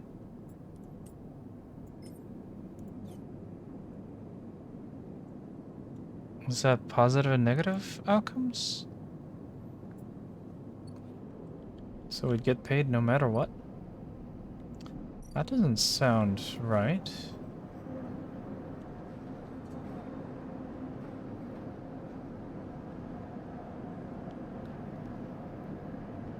Hmm.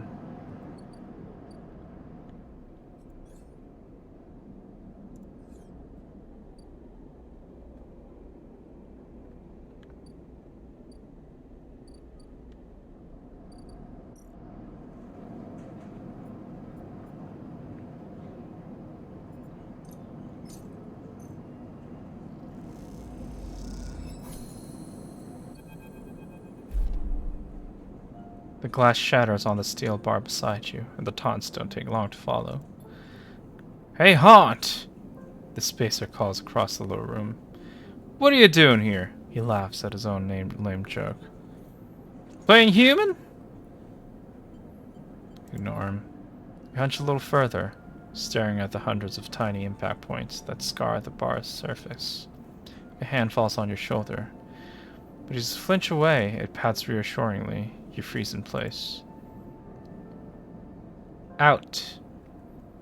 The voice comes from behind you, spat out like a shot. Turn to see bright eyes, dark hair, a stare that could breach the wall and vent you all into a hard vacuum. As you turn back to the spacer, the second glass comes sailing through the air. Catch. Ow. You reach up a hand and the glass shatters across your forearm, showering you in fragments. Through the haze of glass and Jirol vapor, you see Tala leap the bar and close the distance to the spacer. The thud as he slams into the wall echoes around the bar like thunder. Now flanked by other figures, quick to their feet, Tala throws the spacer out through the door and stands silhouetted against the rotunda lights. You touch your arm, and it feels wet. Someone helps you to your feet and back onto your stool. Broken glass rattles as it is cleared. And a fresh measure of Jirol is glugged out in front of you. That same hand, warm, heavy, falls on your shoulder once more. He isn't coming back. We don't tolerate that kind of shit here. Tala flops onto the stool beside you. Let's get a look at you. Tala wipes the powdered glass from around the wound, and someone places a bottle of alcohol in a metal tin with tweezers on the bar. She disinfects them and then turns to you. That was an ambitious catch, she smiles, pulling a sliver of glass from your forearm. Stupid, but ambitious. Don't feel the pain. Only the string of status messages your body delivers concerning dermal damage and exposed structures. You do feel the care, though, as Tala's bright eyes search your thick synthetic skin for splinters. Tala works with the skill of someone who has had to pick glass splinters from the skin of a stranger before.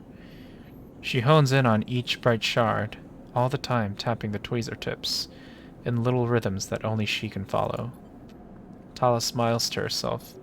So, you been on the eye long? Long enough. She laughs. Hey, you don't need to act tough with me. Splinter clinks into the tin.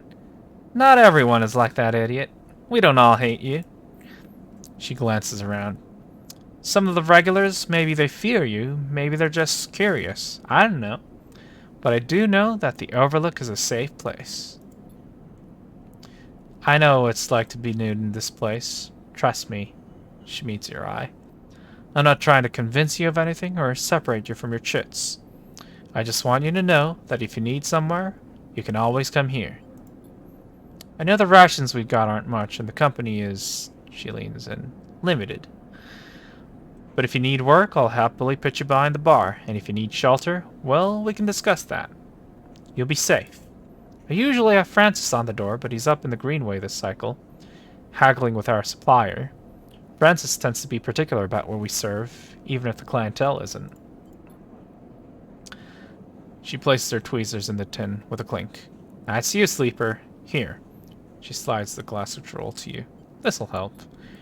She stops. Her hand's still on the glass. Wait, does this help? I mean, can you get drunk? No idea. She laughs. Well, keep trying. I'll let you know if I see any difference. She walks back around the bar, gathering the glasses as she does. Before long is retelling how she threw that spacer out to a new group that just wandered in, complete with dramatic actions. She gestures in your direction, and you instinctively look away, back to the worn surface of the bar. You take a sip of the Droll. The earthy fungal tones fill your senses, almost blocking out sight and sound, like diving headfirst into a bog. You may not be able to get drunk, but this connection to something grown, something fermented, something old, feels good. Aww. Wait, so can we... Ah. Cool. Well, now I guess we still have, like, a relatively affordable energy source. So that's good. And we can make money now.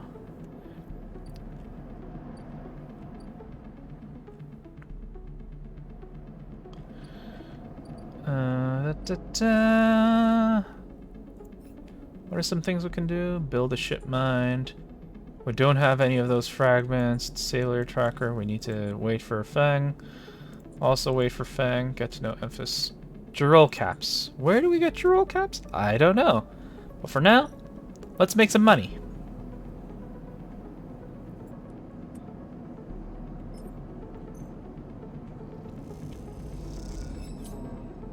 Uh-oh. Do we make money? At least we made money.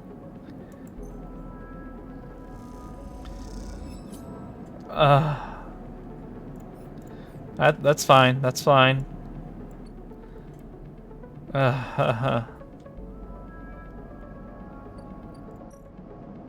Guess we can sleep for now.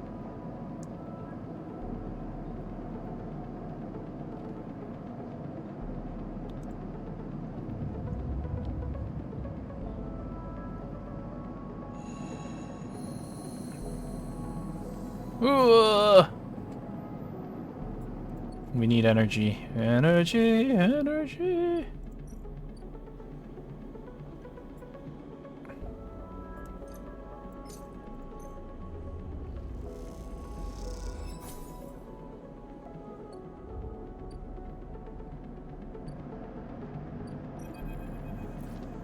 As you arrive, Feng comes striding towards you, taking you by surprise. Let's go, Sleeper. He puts a hand on your shoulder and turns you back the way you came. Go where? To see Hardenhurst. He gives you a sideways glance. Is that what you're here for? He steps into the passageway, guiding you downring towards the shipyard. Sorry for the hurry, but we have something of an opportunity. That data you ripped? Well done, by the way, he grins. Tells me Harden is making a rare inspection of the sidereal horizon this cycle. It's the perfect chance to confront him outside of that compound he hides in. Fang takes a sharp turn onto a dimly lit side passage. Sidereal horizon? Still catching up? That's a massive colony ship being built out in the shipyard. Biggest commission Havenage has ever had. Fang slows and slips into a dark service tunnel where, somewhere in the black, a water pipe drips. It's him, Sleeper. The same Hardenhurst. Our worm ripped out decades of records that mention him by name. An entire trail of documentation from the first days of the Solheim collapse until now.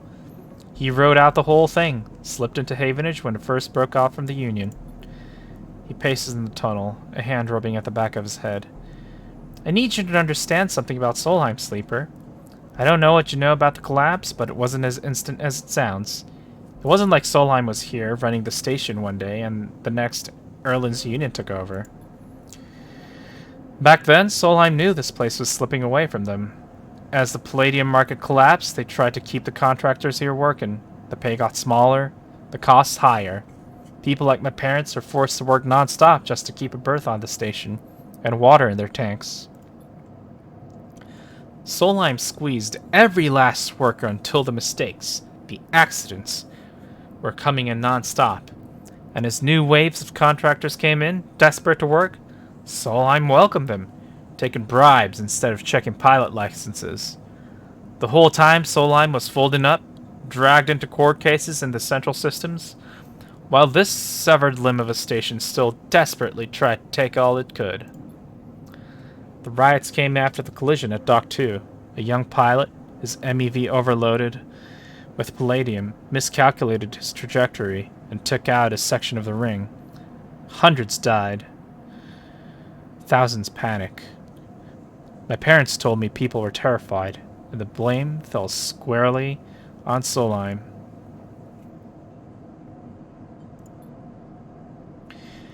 People like to tell stories about Erland, how he brought the factions together, spoke to the crowds, turfed out Solheim. But my mother, pregnant with me, locked herself in their MEV and welded it to the dock, while my father joined the improvised crews trying to seal up the ragged edges of the gap. He never came back. Feng pauses in the dark. They sealed it up, though, and by the time they did, Solheim was gone, abandoning every one of us to the black. Apart. Feng finally turns back to you now, his eyes burning. From shits like Hardin. Shits who held their place, rode it out, and slipped into the new structure like nothing had changed. Standing shoulder to shoulder with those they had exploited at every step. Feng starts walking again. That's why I can't just let him strut about the shipyard. This time, his past catches up with him. How's he still alive? Clearly you don't know much about executives. That kind of power comes with certain benefits. Feng rejoins the main passageway, which is now wide and glass-roofed. Through the ceiling you can see ships in mid-construction. Their flanks lit by the flashes of plasma torches. The entrance to the shipyard is ahead. Okay, I need his help, so yeah, let's go. Feng grins. Let's go show this shithead some consequences. He strides to the shipyard entrance and pushes through the doors. A web of corridors lead through the complex, snatches of construction bays, always appearing through windows. Ships are suspended like whale corpses, skeletal, imposing. Feng seems to know exactly where he's going. And before long, you cross into a huge dry dock, locked into one side of the sidereal horizon. A network of platforms and scaffolding cling to the ship's hull, filled with workers and equipment. The sound is stretched out by the vast space so that the welding, cutting, and sealing seems to come from everywhere at once. Both you and Feng spot them at the same time, a group walking slowly across the gantry, and at the front, two men, one gesturing towards the ship and the other stick-thin, cleanly dressed, with a shock of gray hair. Hardin. You and Feng say his name in unison, and Feng sets off up the staircase to the gantry, with you following behind. As you come to the same level, the group is passing closer, the foreman gesturing to the work being done throughout the dock, and Hardin nodding along. Hardin Hurst! Feng shouts across the noise, taking you by surprise. His voice bounces and comes back in a rippling echo. The figures turn. Yes? Hardin asks quizzically, raising an eyebrow. He glances between you and Feng, and you see his gaze linger on your body, unsure of why a sleeper might be in this place. You are a traitor, Hardin. A Solheim executive who tried to hide here among its victims.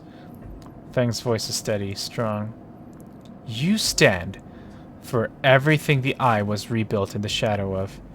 Against everything Erland stood for, everything Havenage stands for. You have no place on this station. For a moment, stillness descends on the group, as if everyone was held in place by the rattle of construction. Hardin laughs. Well, good to meet you too. He glances around at those around him. Some are smiling, the others nervous. You are from the systems branch, are you not? Asks Hardin, inspecting Feng's clothing. Feng turns to the foreman. You need to call your security. This man is a corporate agent. The foreman glances between Feng and Hardin, his hands drumming at his sides. Hardin leads toward him and says something inaudible. The foreman nods. It's true.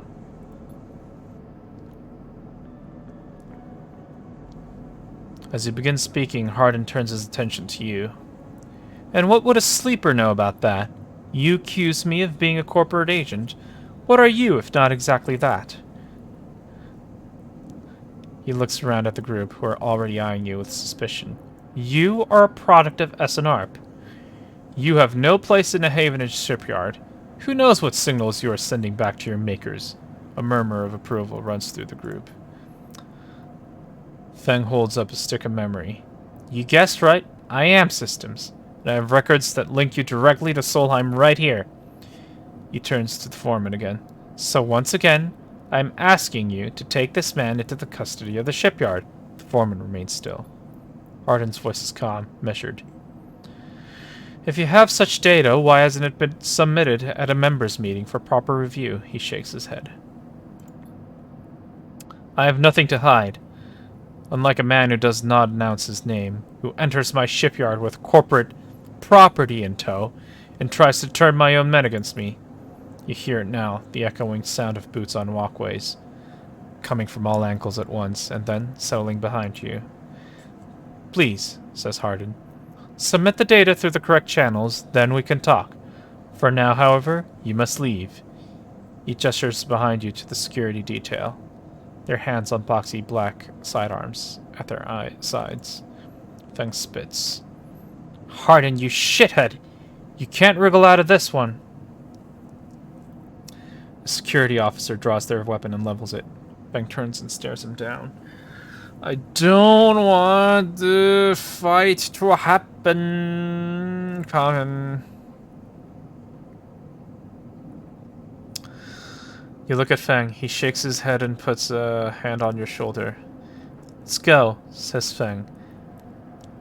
And he pushes through the security, heading back down the walkway. When security has walked you out of the shipyard and nudged you back into the corridor, Feng picks up pace. You try to keep up as he slips into the shadows of an entrance. Feng is grinning ear to ear. You know, Sleeper, sometimes people are exactly how you expect them to be. Something pings in his pocket and he takes it out. On the slate, a web of connections starts drawing itself out, stretching to a set of points around the ring. Got him, mutters Feng.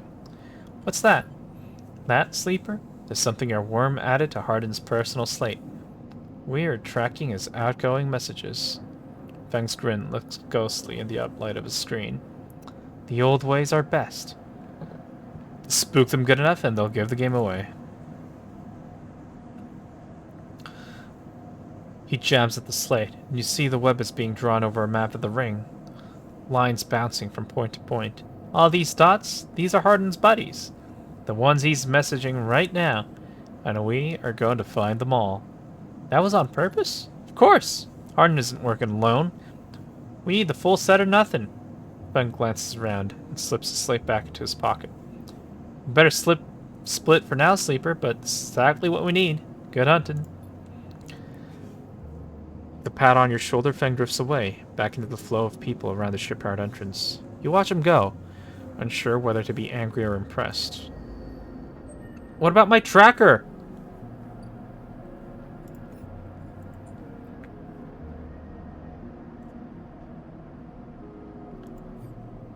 Hello? What about my tracker?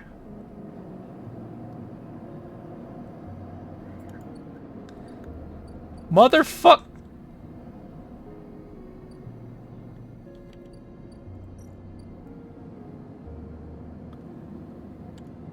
Ship mine fragment. 60. crap.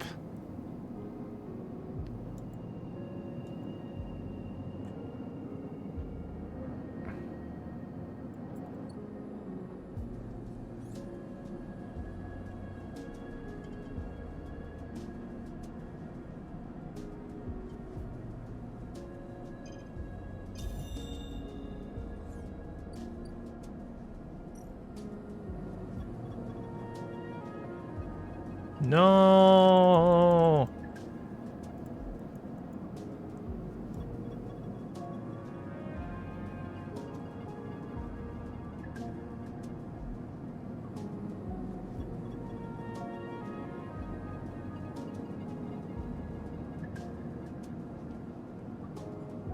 Don't have enough money. Damn it.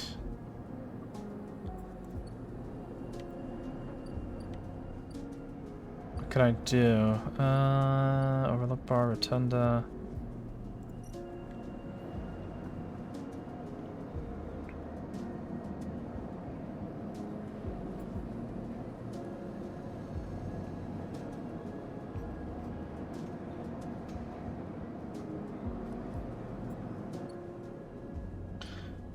Dock B2.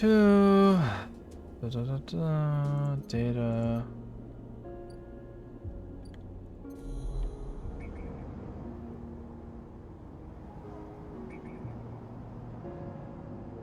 What's that? Havenage agent. Keynode, Havenage agent, Keynode. Don't think I need these yet. Word fabricator.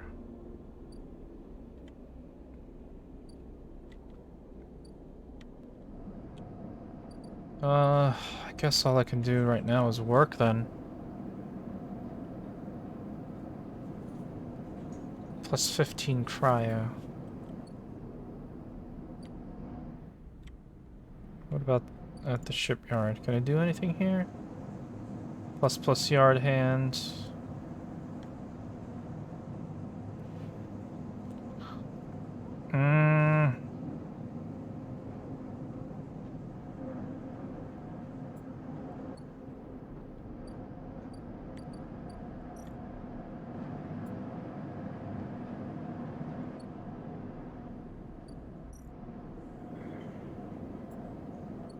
How much money do I need again? 60. God damn it.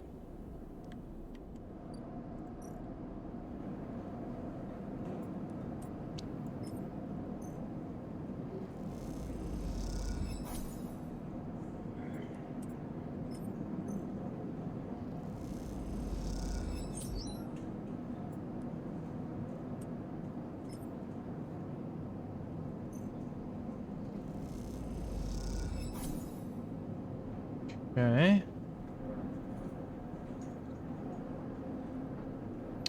Got 77 monies. How do I save? How do I save? I guess it's an autosave thingy. That's fine. That's fine. Yeah.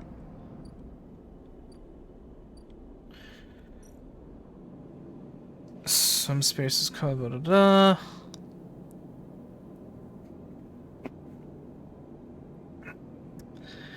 So if I pay the toll, does that mean I have to pay it again when I come back?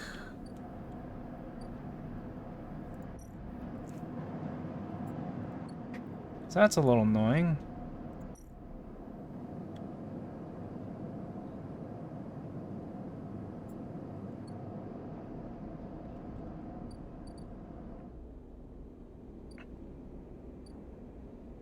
Word exchange.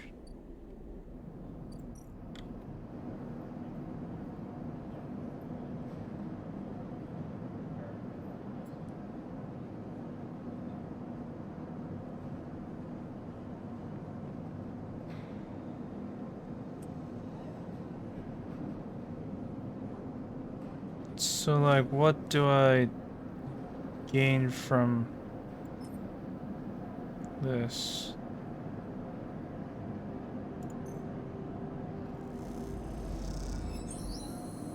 Okay, so now I have plus dock washer. Oh! New stuff.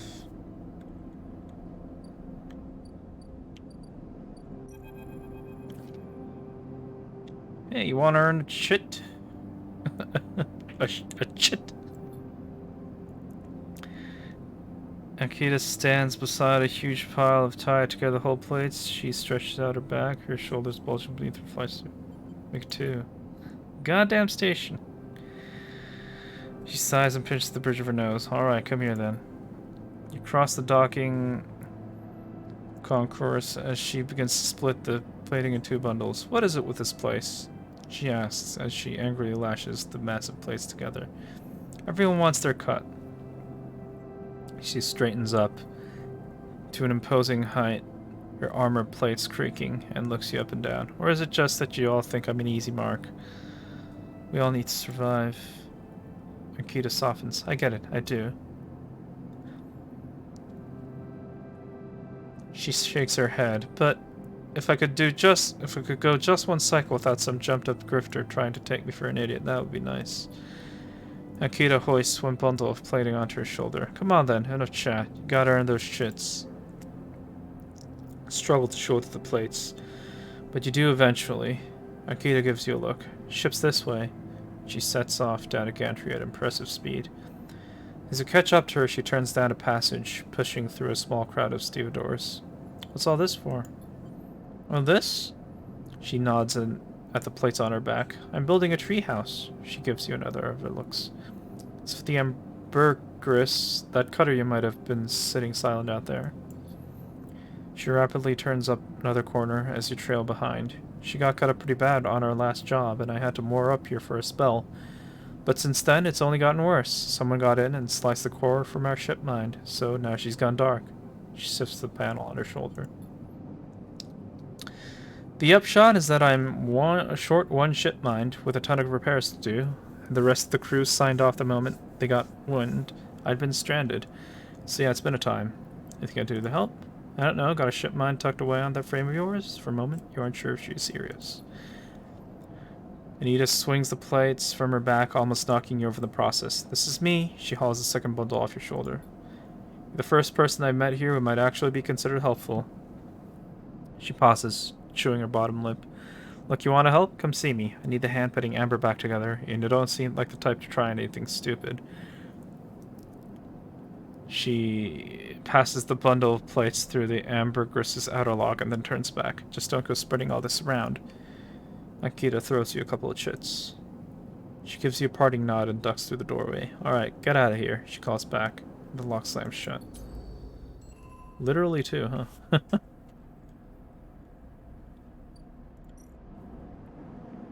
Unlock maglock. Oh, wait.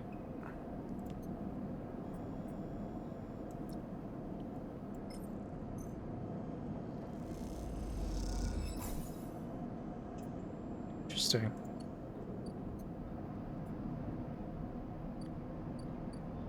I'm in danger.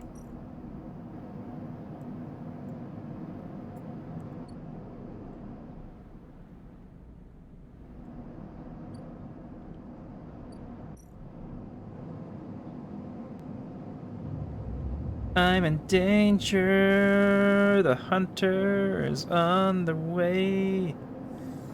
They're gonna get me.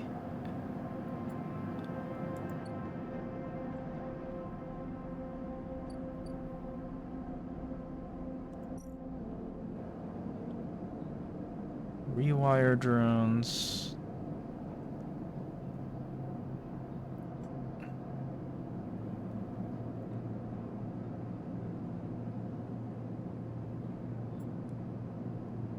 Okay.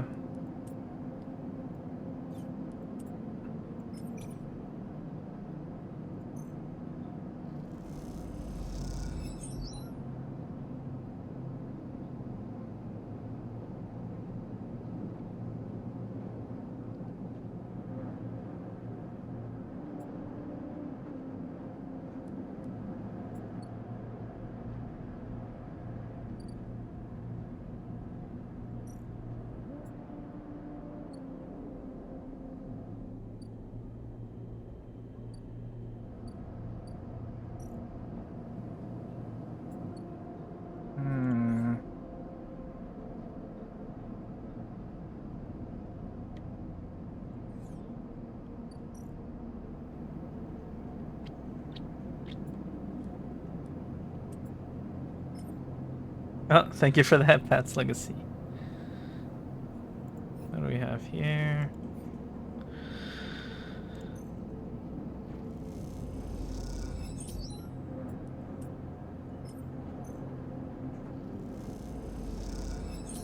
Okay, what does that do?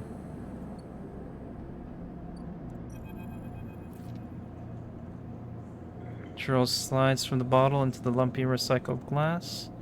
A pale grassy yellow under the overlook's warm lights. The spacer nods and takes the drink, bringing it up to their face in both hands, like an offering bowl. This is the good stuff. The stuff, Tala says, is aged in wooden casks, stored in some closed-off part of the old station, among corroded wires and softly looping systems. Sometimes it's hard to tell if Tala's joking. Either way, you like pouring this stuff. It gets on your fingers, and if you rub them together, you can smell the mossy drink. Cut through with aniseed, mushrooms, wood, as the alcohol evaporates.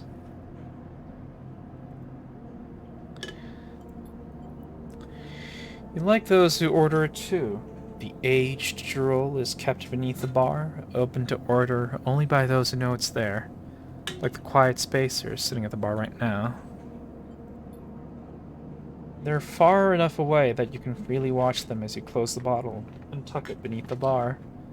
You call them a spacer because they bear the hallmarks: pale, vac-suited, bird-boned, and hunched beneath the weight of the station's spin gravity. Yeah, I'm okay. Just, my room's messy is all.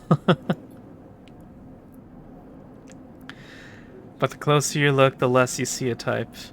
Pale eyes, almost gray but kind. Delicate fingers that lightly drum the bar as if it was an instrument. A shock of black hair, almost covering a forehead scar. Scars are something you have learned to value. They're what marks out your body from the hundreds, maybe thousands, who knows, of similar models that rolled out of SNARP's biolabs. You find yourself rubbing one on your forearm, a rough little split, something that on the good days you might think of as a mark of defiance. Suddenly you hear a heavy clunking at the door. It creaks open and a huge cylindrical metal tank tumbles through, slamming into the door. Shit! Tala breezes in from behind it, a whirl of hair and bright eyes. Shit, shit, shit! Tala? Sleeper! She ducks behind the bar and comes over. Can you help me with this? You look at the huge metal tank suspiciously. How'd you get that up here? Tala puts a hand on her hip. Are you going to help me or what? You come around the bar and get to one side of the tank. Okay, says Tala. On my count. 1, 2, 3. You both heave the tank up to standing, somehow. You hold it in place, struggling to keep it steady. Tala? In the back, comes a voice from behind the tank. Somehow you manage to lug the huge thing into the back room, where you place it in one corner, dwarfing the rest of the contents in the cramped space. As you do, you hear a crunch. You stand back and look at the expired rations oozing out from under the tank. Oh shit. Tala looks at you apologetically. I know you liked those. That's okay. You push the crushed rations to one side. That's the end of that. Tala looks exhausted and rubs his shoulders. Francis, I swear to... Francis? Francis, I mentioned him already. My guy on the door. Deals with suppliers, tall, she sighs. He was supposed to be back from Etienne's up at the Greenway by now, back with our Jarol. She leans against the tank. It seems like he's got lost again, or joined the Hiffa commune. We need that Jarol. There's 4 other bars near here, and the spacers sure as hell don't come to the Overlook for the ambience.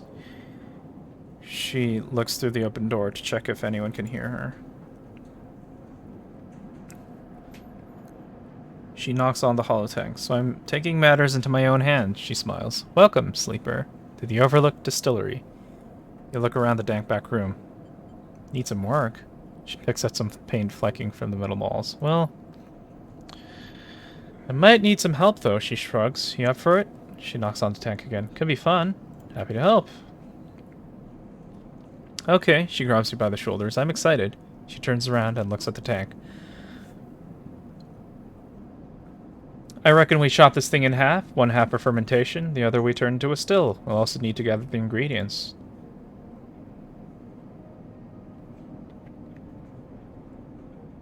She turns back and looks at you. Well, you look more like a chopper than a gatherer, she smiles. So how about you build the still and tub while I work on the rest? Oh wait, Sleeper, I have an idea. Tala is grinning now, and it is making you nervous. To make up for the rations, how about we put a kitchen in here too? A kitchen? Uh-huh. I always wanted to serve food. She turns back to the tank. This is gonna be great, she says to herself. You look at the dented tank in the bare room. At least she has vision. Tala nudges you out of the back room and closes the door. As you go back to the bar, you hear the banging and thumping again. The spacer finishes up their drink and nods in your direction as they leave. You can't quite tell if it's a gesture of sympathy or good luck. So much for a quiet shift. So the thing is, we're in danger.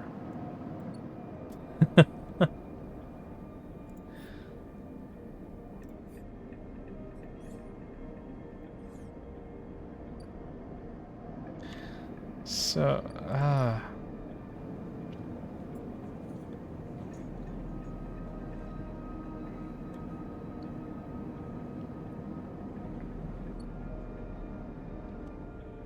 let's see, maybe we can get like a...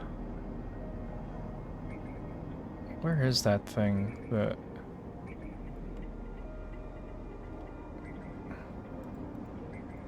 Is it here? No.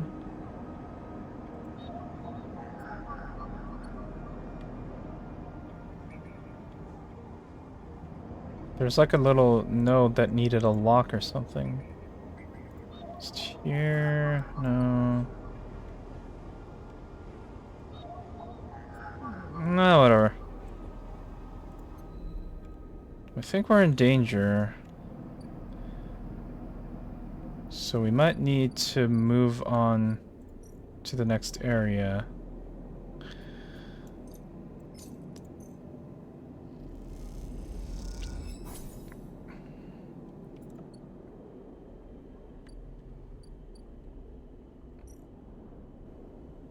Unlock apartment.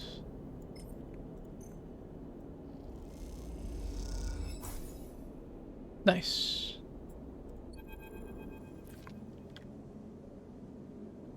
As you push the door open, the automatic lights flicker on inside the apartment. They reveal yellowing plastic panels, the curved shape of wall-mounted utility units, the detritus of a routine life arranged on every surface. You step inside, clicking the door shut behind. The amber light of the aging fixtures glaze everything with pale orange. The work surfaces hold a variety of objects. Indistinct in the dull lighting, a pale blue light drifts from a doorway at the end of the room. Inspect the surfaces. Smudges through the thin layer of dust suggest a recent rare and hurried visit. They trace a path to the water dispenser, the auto wash, then to a cabinet still half open. On the shelf sits an empty pill case. Go to the doorway. You cross the cramped utility room with its auto wash, dispensers, water closet towards the doorway. Through the doorway is a dark, warm room, lit only by the faint glow of a terminal screen. Inspect the room. A bunk is tucked into the wall, the blankets ruffled, a wall desk glitters with rows of vials and containers. A briefcase slab sits open, loaded with rows of reagents and compounds you do not recognize. In comparison, this room is clean, ordered, controlled. Approach the terminal. As you approach, there is a crackle from somewhere in the dark. Sleeper! Sabine's voice shakily echoes through the apartment. Welcome to my home. I'm sorry I can't be there. I have had to make alternate arrangements. You hear rattling noises. Static. I was able to record this message, but I don't dare show my face. Something is happening within Yatagan. I no longer trust them. Their voice becomes distant, slipping behind the background noise. I have something to ask of you. I want you to get me out. Yatagan were supposed to hide me, to protect me. After everything happened, I was desperate. And then after that, I was too tired to care. A noise like waves passes over the recording. But I'm done with him now. I want out. Screw the debt. But I need insurance, something I can hold against them. I have my suspicions, but I can't be sure. I need information, and as you know, you need me. A pause, something clicking in the dark. This isn't a threat. You have to understand my position here. Another pause. I know sleepers. I have been here before. I can help you, but not with Yatagon's noose around my neck. Get me data. Get me information. Get me something that I can use against Yatagon. Then I can get out, and you can get what you need. Please. Waves of static cut into Sabine's voice. Bring it here to my terminal. I'll get to it when I can. I think I might have Yatagon data, yeah. You look around the tiny room and try to examine Sabine. Imagine Sabine living here, working at the desk, sleeping in the bunk, blinking into the terminal in the dark. The recording cuts to static, filling the room with its white hiss, then silence. You sit in front of the humming terminal and hit a few keys. Sabine has left an access port open, but the rest is encrypted, locked away behind passcodes. It seems Sabine might not trust you as much as they want you to think. Who does Sabine need to hide from, and what debt did they owe to Yatagon? You try to assemble the pieces, but too many are missing. The only thing you know is that without stabilizer, your body will die. You glance at the briefcase slab on the desk, its glassware glinting in the dark. You turn away and leave, the door clunking shut behind you. Back in the corridor, you notice the scrawled graffiti of a blade on the opposite wall. Yatagon. You feel yourself being drawn into something you don't quite understand.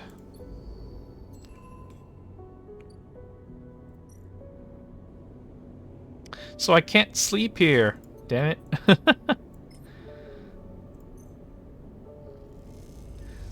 I thought I was gonna be able to sleep here.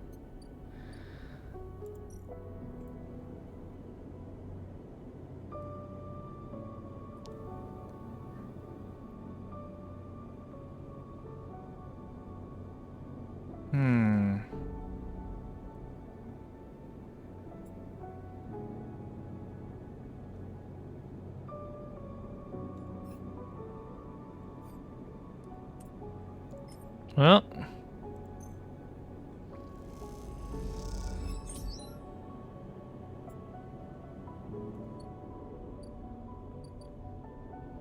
Mingi Express.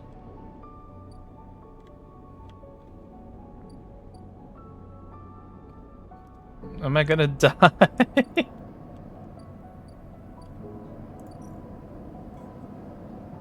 I guess I don't have a choice. Okay. Time to go good night and meet our hunter.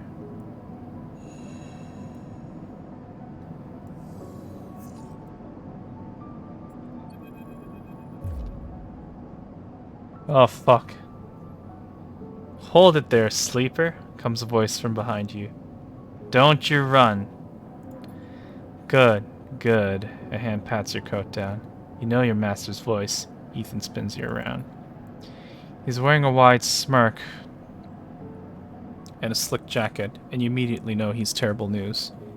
You got all the way out here and then stayed put? He laughs a cruel laugh. That a sleeper thing? You're my first. You barely hear him. You've noticed the handgun he has leveled at your chest, and it's hard to take your eyes off it. He reaches down with his other hand and slips some kind of ring out from a belt loop without taking his eyes off you. Making it to the eye, though, that's pretty good. This place isn't so bad. Bars, markets, people. I pull most of the contracts out of asteroid caves or off of godforsaken moons. He splits the ring into two perfect circles. It's hard to hit civilization when there's so much space to pass through. Who are you? Just a freelancer on a contract. He reaches over to slide the rings around your wrists. Go easy. Ah! You see a chance the moment his eyes leave you to watch the rings. You spin, knocking away and sprinting down the corridor. Then the shot rings out, echoing off the metal so loud it hurts your ears. A bullet hole smokes in the wall beside your head. You freeze, and Ethan closes the gap. This is a very boring routine. Trust me, I've seen it all before. Slips the ring over your trembling wrists. Ethan nudges you to start walking. To the ship and home, he whistles. Going easy. Stumble down the corridor, your hands behind you, your mind racing. Who hired you? Your daddy's at SNR. They want you home for dinner. Ethan yawns and continues to nudge you down the corridor. Shame to come all the way out here just to head back to SNR right away. That tracker of yours makes us too quick. Was hoping you'd put up a bit of more of a chase, you know, a running battle through the bright market maybe, or hold out in the low end. There's a few establishments I would have enjoyed checking out while I asked around. You walk in silence for a little longer, desperately trying to think of a way to escape. That SNR tracker will be the death of you. Hey, I have an idea. Ethan interrupts your thoughts. How about on the way back to the ship we stop for a drink? I'm buying. He laughs at his own joke. I have a better idea. This better not be one of those where you do a dramatic pause and then try to jump me, because I'm pretty tired of that. Although, muses Ethan, I've got myself thinking, what's the rush here? Here we are, in one of the most lawless joints in the surrogate systems, and we're heading for the exit. He pauses, and you trudge on in silence. Okay, here's the idea. You and me, we make a little agreement. Here are the terms. He turns you to face him. You run or leave, or try to abandon the eye, I shoot you. You plot or scheme, you try to kill me, I shoot you. But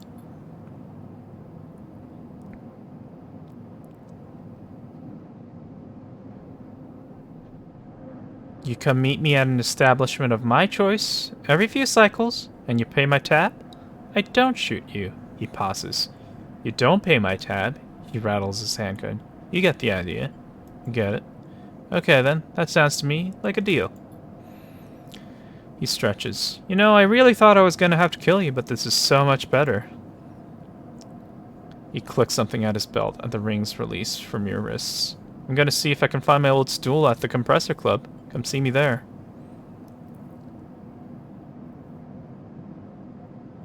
He aims the handgun at you, squinting down the sight. Let me just remind you, that body of yours is one big tracker, so don't even think about leaving the eye. I'll know. Ethan turns and strides off down the corridor, slipping his handgun away. The mix of relief and terror you feel is overwhelming. What are you going to do? Holy shit.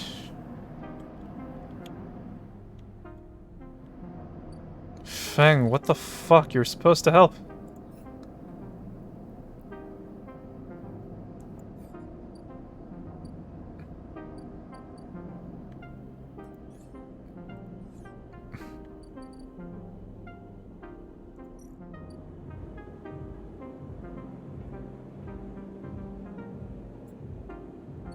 Oh, fuck.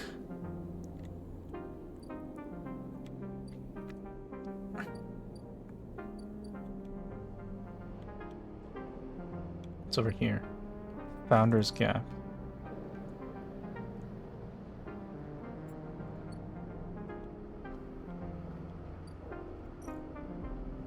Hmm.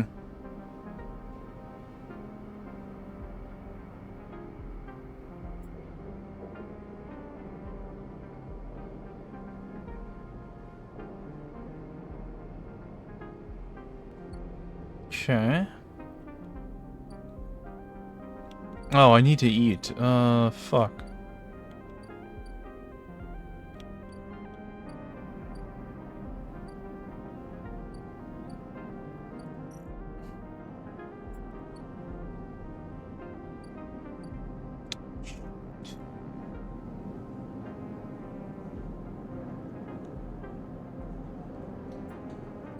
Don't have food here anymore. God damn it. Minky Express?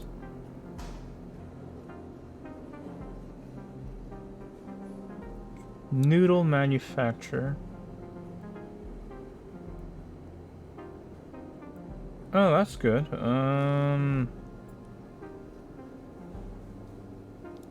Yeah, let's do that.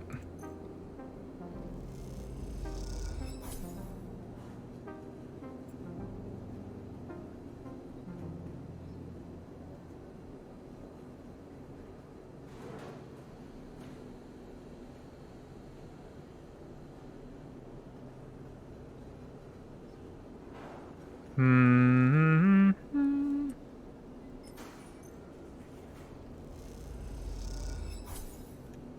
Cool.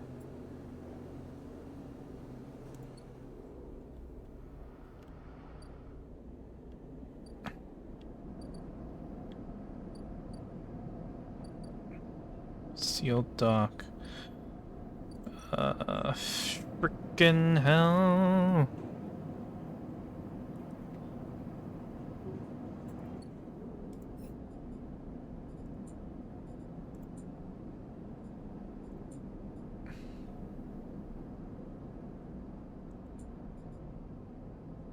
Troll caps. Distillery.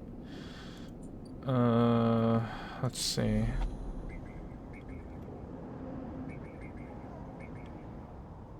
Are there any more Yamagan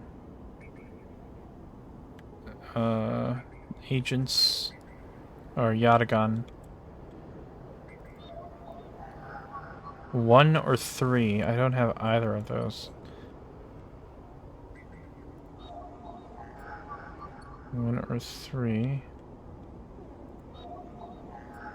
1 or 3. Are they all 1 or 3? 1 or 2. 3 or 2. 2 or 3.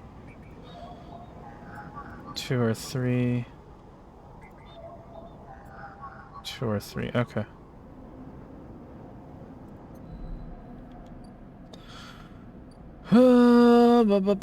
Can you pay me money for anything? No, it's just for making friends.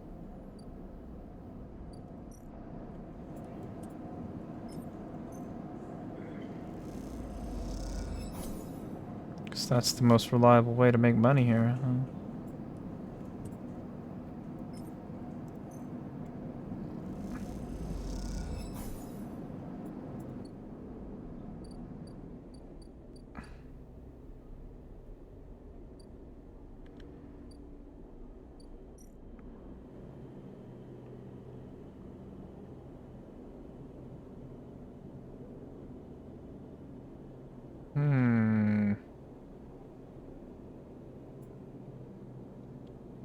Okay.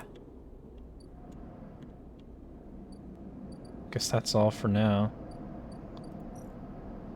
Just hope to God Feng shows up eventually.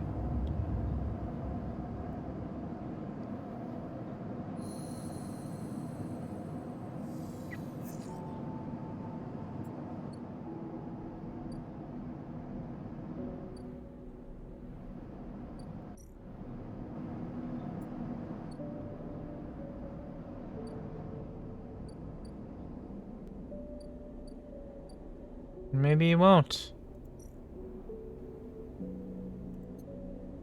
At this point, I feel like he won't.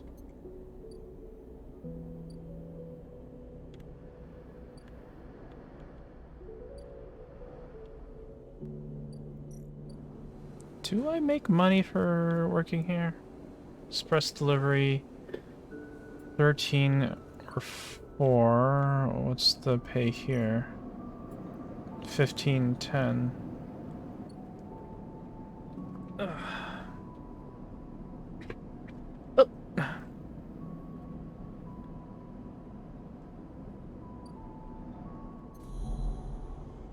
Where was the Yatagan? Yeah, let's hack the Yatagan agent.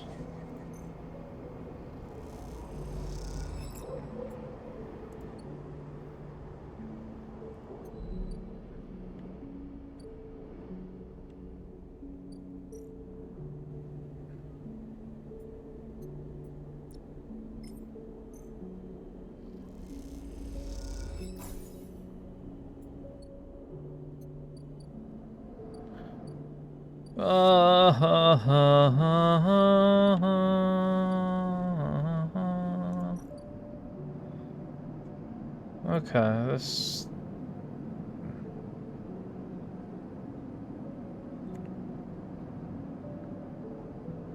It's fixing itself, that's fine.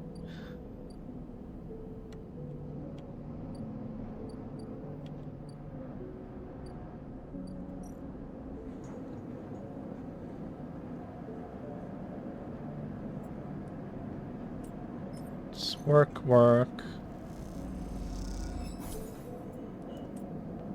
More work.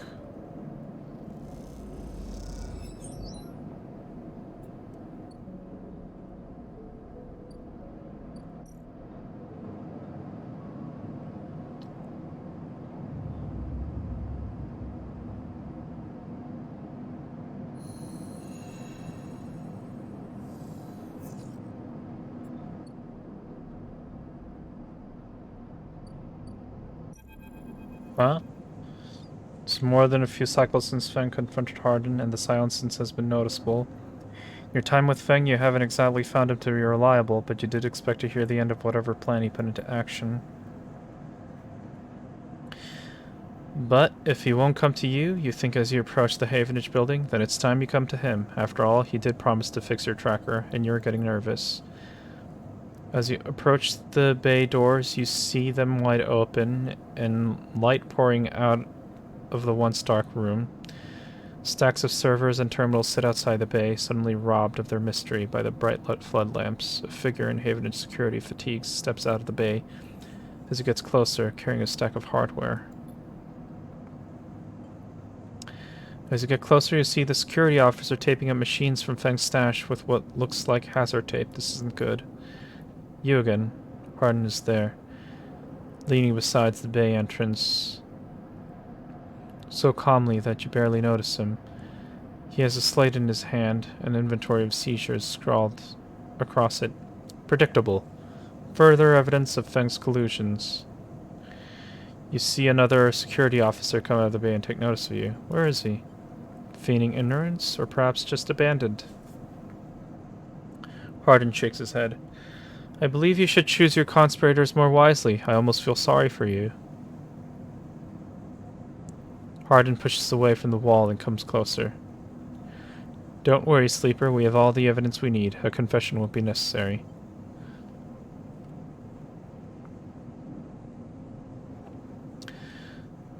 He gestures around at the stacks of hardware, spying on fellow Havenage members, hoarding Solheim materials, an obsession with corporate data.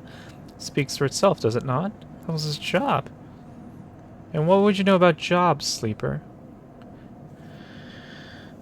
He looks up at the glass roof above and the stars beyond. We are the ones that provide the oxygen you're breathing, the light you are seeing, the systems you use every day to live out your cycles. This place was hard fought for, Sleeper. It took work, diplomacy, and strength to stop the Eye descending into chaos after Solheim collapsed, not blind conviction or self-interest. That isn't selfish. I know all about the background of our mutual friend, Sleeper. Don't you worry about that. His parents would be sickened by the damage he is trying to do to the institution they helped found. You see, Sleeper, we are proud of our history here. Andre Erlin and the First Union founded this place, and Havenage has welded his values into the station's very walls. We will never turn away the hard-working, the just, the true citizens of the Eye. Havenage aren't a gang like Yatagan. We aren't pirates like half the spacers you meet in the hub, or esoterics like those Heffa radicals in the Greenway. We're the backbone of this place, proud and true. We named Erlin's Eye, Sleeper. This is our station. He meets your eye. So please, take your false accusations elsewhere before I decide I need that confession after all. If you have any pride, you'll give up Feng the moment he contacts you. You know where to find me. With that, Hardin turns his back and walks back towards the security officers, ordering them to continue to clear out. As they do, something catches your eye. Among one of the server stacks, a crumbled, hand-printed box of synthetic chewing gum, a penguin character grinning from the brightly colored card, and scrawled onto it, a speech bubble reading, "Take me to Tambor." You carefully pocket the box, making sure no one is watching, and then turn away, just as another stack of servers is wheeled out of the bay. What have you done, Feng? And where the hell is Tambor? You son of a bitch!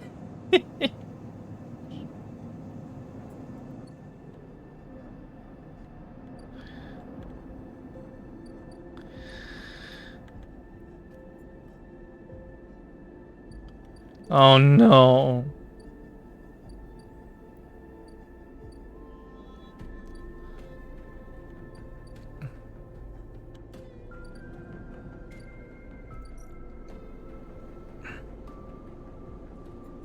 Shit.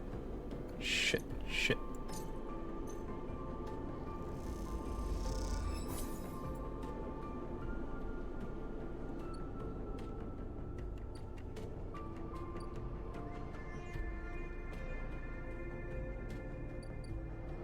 What is the free spoke? Oh yeah, where are the other Yatagan?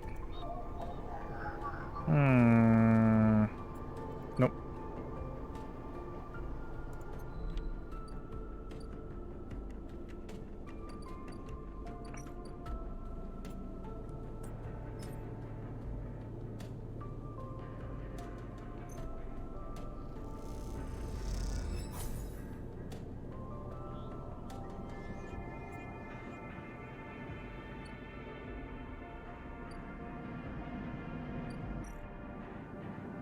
Buy some scrap, unload containers.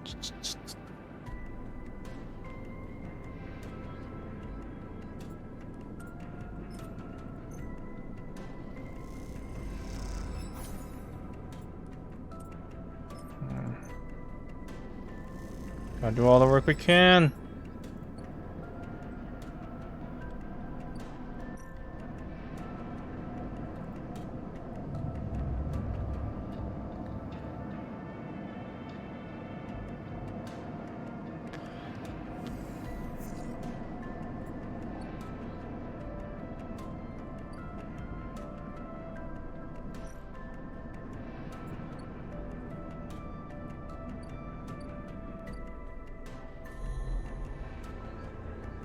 Is that the Yatagan agent?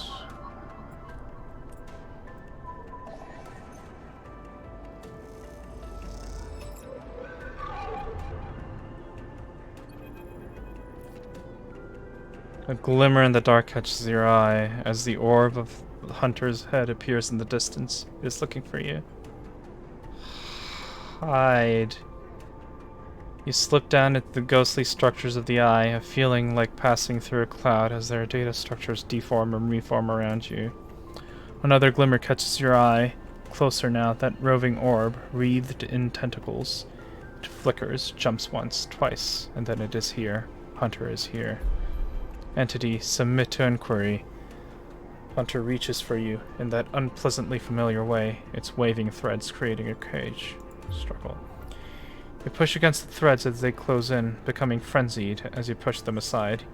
You are caught up by whipping tendrils and feel them pulling away from the anchor of your body. You push through, clearing the threads. Entity, hold for processing. Comes a scream from behind. But you're already gliding away, back to your anchor, your body. You awake, dizzy, distorted, but safe.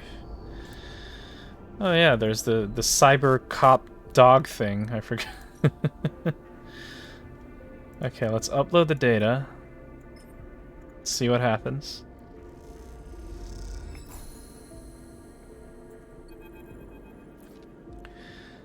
As you turn away from the terminal, the final cache of Yatagan data uploaded, the air crackles with white noise. Sleeper? Sabine's voice, weaker than before, comes through the haze. Sabine?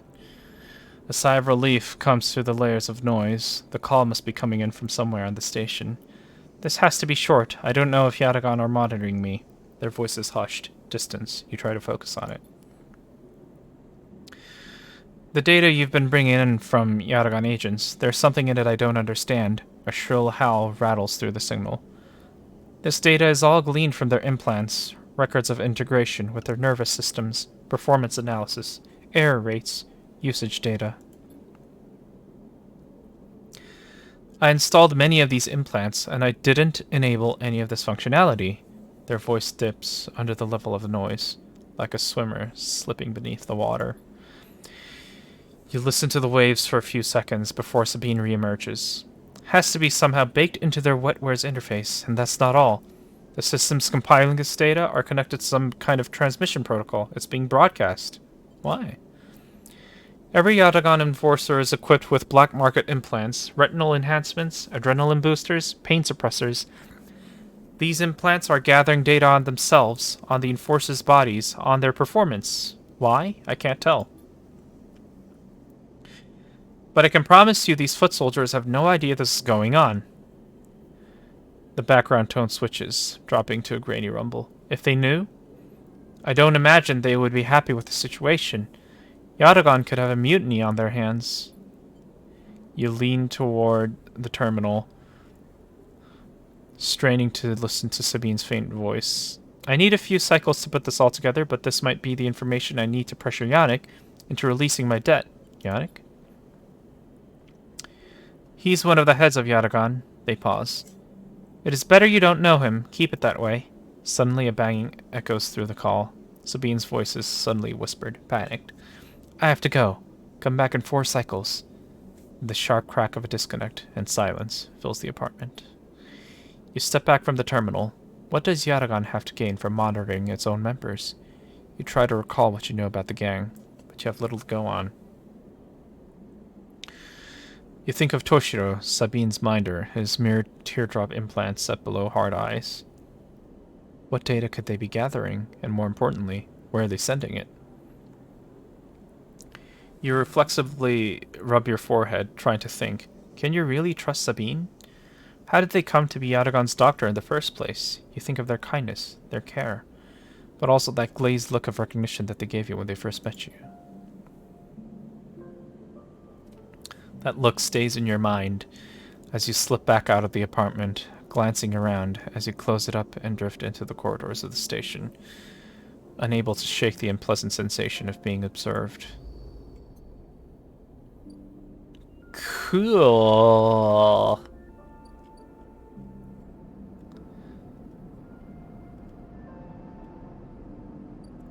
What do you have for sale? And what do you have for sale? Oh wait, no, you're not here to sell anything. You just need repairs that I'm doing automatically.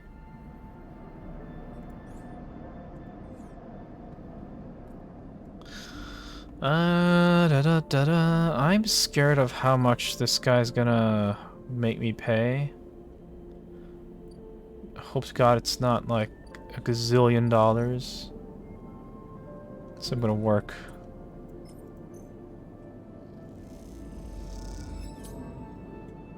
Shit.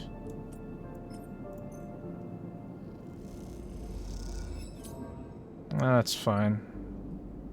I can heal.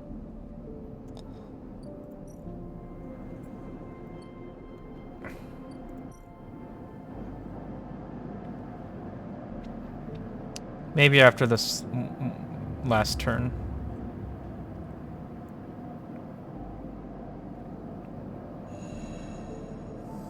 Woohoo! Fun.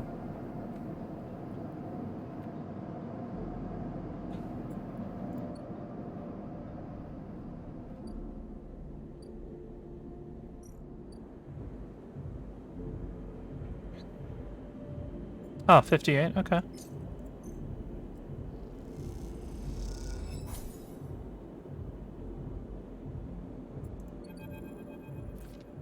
Can't believe you just did that. Ethan's mocking laugh comes from along the bar. They look over to see him leaning across it in a pool of light, empty glasses and spilled drinks glinting around him.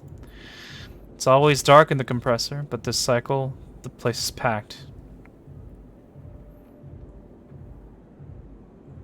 A load of spacers mixing with the locals. Usually they run. Ethan spins a glass on the bar, or they go spend their savings on some local heavy I have to put down. They don't pay. Done. Wrong. Not even close. Ethan gets to his feet. The glass falls and smashes, but he doesn't seem to notice. You think that's it? 1 round of drinks and we're even? Sleeper, come on. His hand comes to rest on the butt of his handgun, dangling from a chest holster. What's wrong with you? Ethan laughs hard. And the people around him turn to see what's happening. You think this is on me? I'd think someone in your position might have a better idea of how this all works. I'm a freelancer, Sleeper. Just like you. We both signed a contract with SNARP, didn't we? The difference is that my word means something. He closed the gap, stumbling a little. What did you think? You could just run away from your contract, your debt. You could just steal that natty little body of yours and take it for a joyride. Play human for a cycle or two. Don't understand. It's you, Sleeper, that doesn't understand. Some of us pay our debts, but it's all the harder because of idiots like you. Though I should thank you, Ethan nods, his head heavy, for giving me such an easy job. I'm used to outlaws, you know? Real bounties. Knew catching sad little scapees like you was so easy. I would have changed clients ages ago. Someone shouts from the back of the bar for Ethan to shut up. He holds up a finger in that general direction without turning around. Shoot me or let me leave. Oh, I see. Toughening up here. He gestures wildly at the crowd. Thumbs up or thumbs down, folks?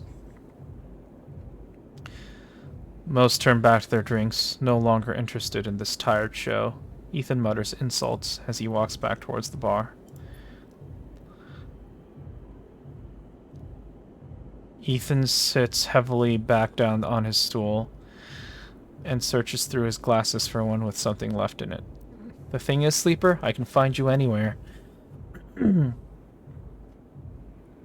It's actually wild that you haven't figured it out. That body isn't yours, and it will always betray you, no matter what. He finds a glass and downs the contents. So please go. I'll catch up with you whenever I need another. He laughs and taps the bar for a fresh drink.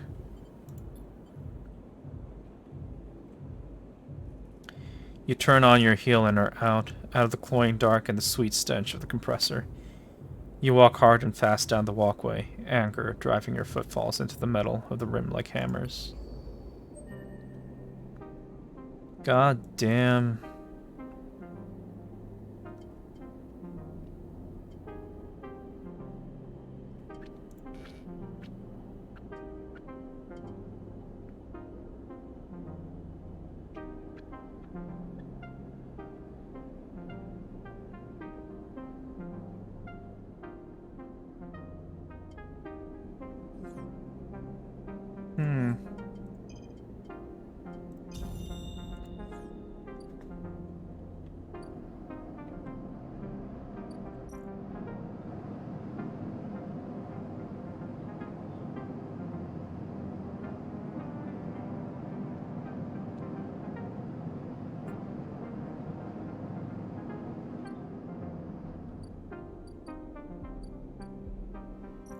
What the hell do we do now? Oh, I should have waited. Ugh. Should have waited before paying.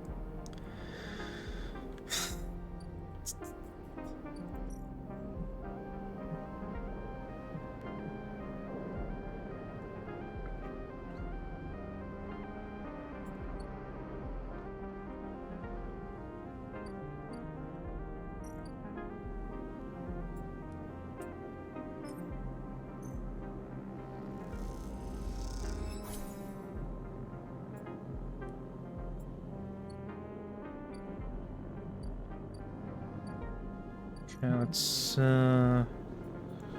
get some fungus.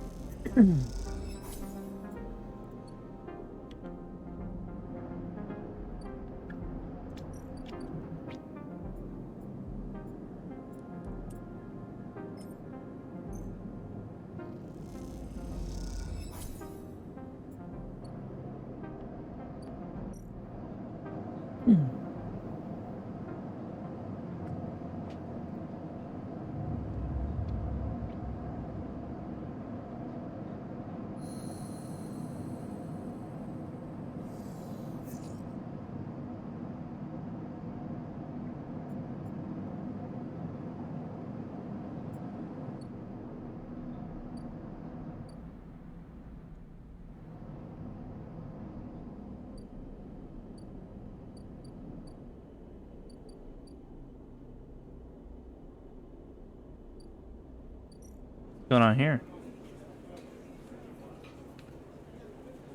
Huh. What the?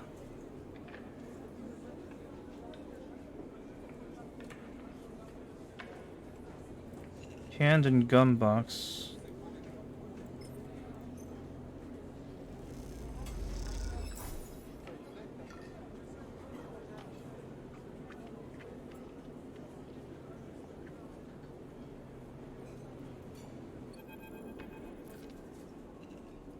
As you go leave the Tambor tea house, a hand falls on your shoulder. Sleeper, Feng hisses from behind you. How'd you find me? The penguin. Penguin? What are you... Thinks for a second. Oh, do you mean he mimes throwing gum in his mouth? That wasn't meant for you specifically, but he cringes. Look, it doesn't matter. Come, let's sit. Feng guides you down a set of stairs to one of the Tambor's lower levels. The tea house is stacked with curved mezzanines, all connected by a central atrium. The levels are filled with makeshift booths and bars, and conversation bounces busily off the metal walls.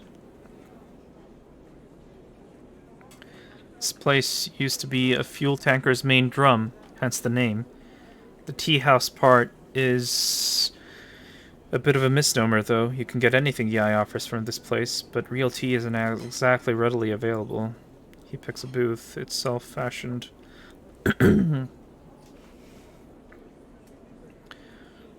From some old salvaged tanker container lined with spongy insulation film, and collapses into it. He looks around furtively.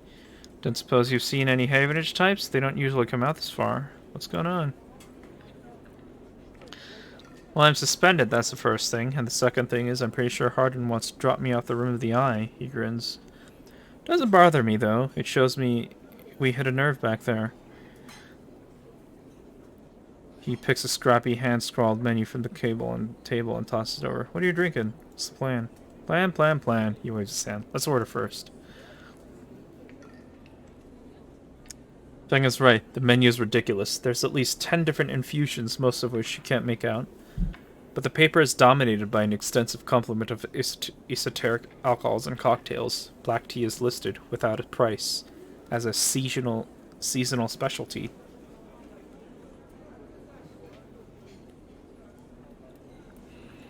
So you ran into Hardin? Was he pissed? Feng doesn't wait for an answer. That snake is so self-righteous he might actually believe that Erlin would approve of his meritocratic bullshit. He taps on the table. If Havenage was like it should be, like it was founded to be, they would have shouted him down at any council meeting he dared to mention true citizens. He sighs, but I guess his kind run the place now. A young woman with a vine tattoo snaking up her arms turns up at the booth. A slate in hand. Your order? You skim the menu, your eyes glazing over. Time to pick something. A sambar arak? Feng raises an eyebrow as she notes it. And you? She begins looking to Fen, but when she sees him, she suddenly stops. What the? Feng shrinks a little. You're supposed to be working. This is your shift. He grins sheepishly. You work here?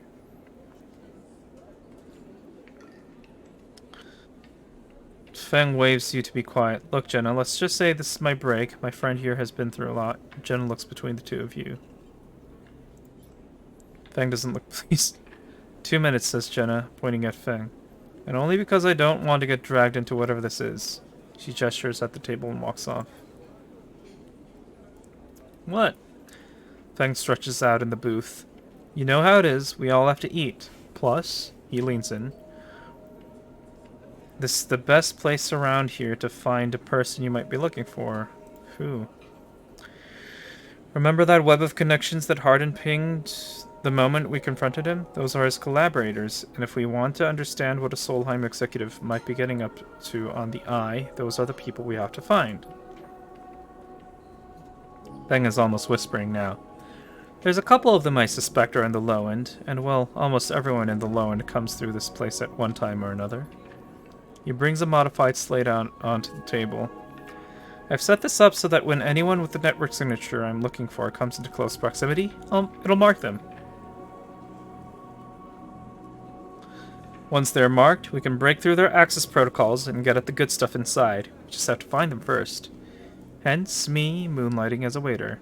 Suddenly, a smile grows across his face. Wait, I have an idea. What?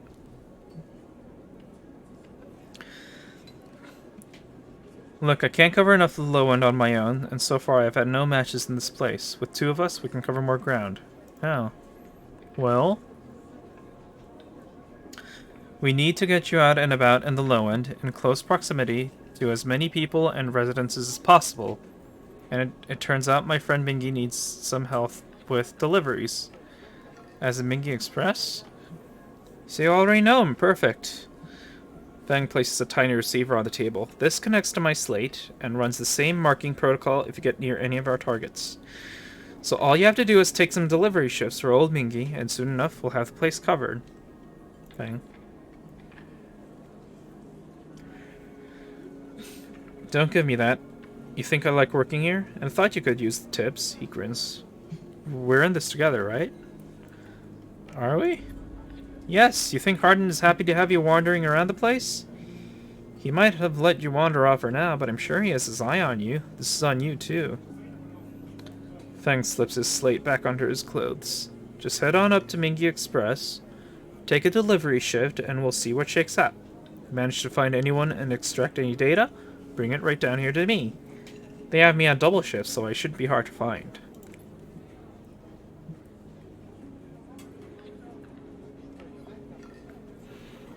Jenna walks past, carrying a tray of drinks, and sharply catches Fang's eye. I don't think she's bringing your drink, he stands. I think it's time we call this meeting to a close. You grab the receiver from the table and slip it into a pocket. See you soon, sleeper. Stay safe, Fang adds, before turning and walking off towards the bar, whistling as he does. God damn. Just being used.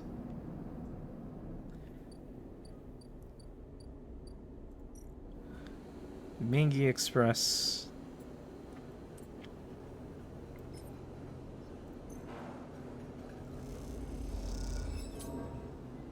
Rip.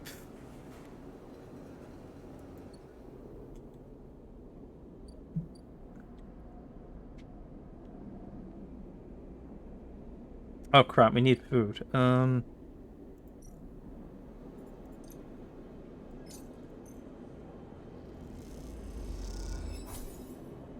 Nice. I guess we can handle like a turn or two.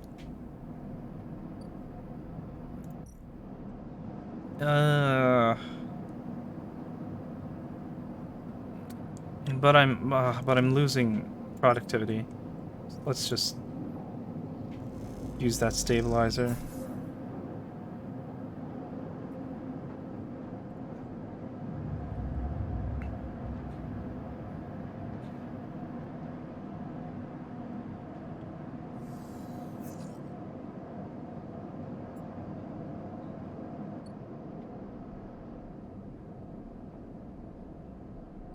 That's good. Okay, I'm gonna get some water real quick. I'll be right back. This game's fun. Huh.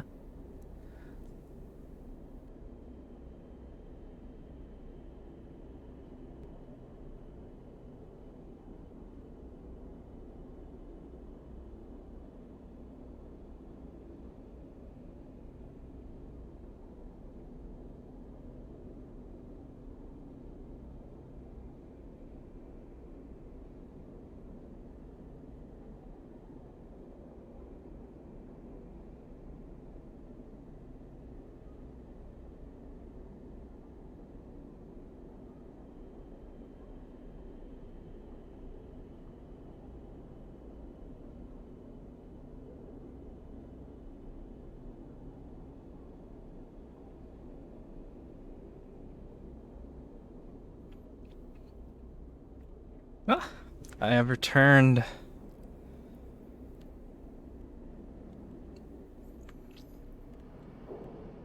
So that's for the time being. Yeah, gotta do deliveries.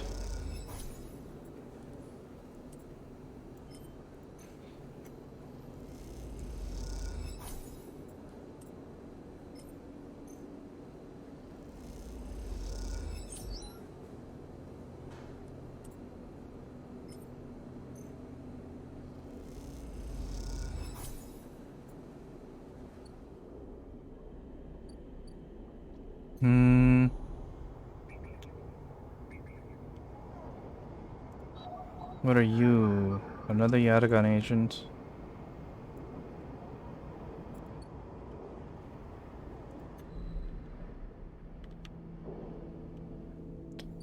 Do I need any more Yatagan data?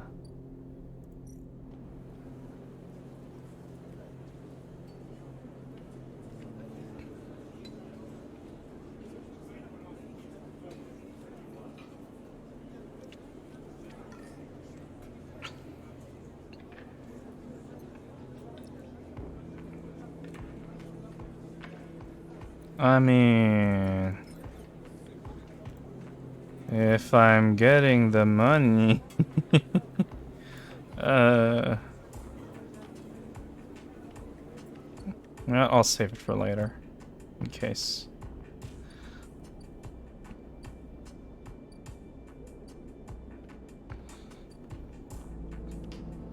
Oh wow, we can turn the camera. I totally forgot about that.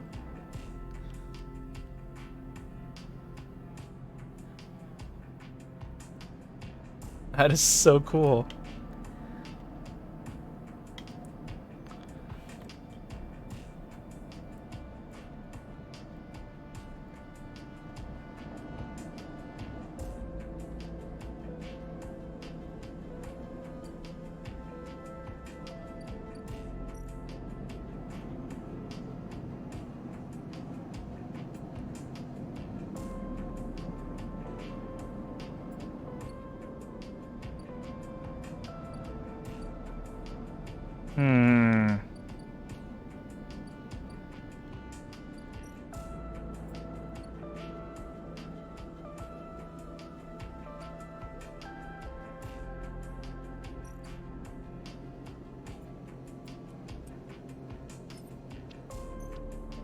Losing 3 monies isn't too bad. That's fine. I can live with that. We're still sleeping in a container, though.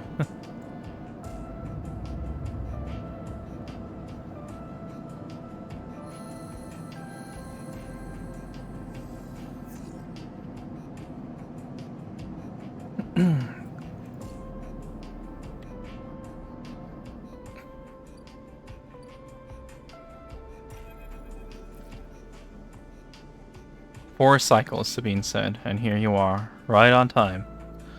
With no sign of them, you wait a while in the apartment, the dread descending as the cycle spins onward. They should be here.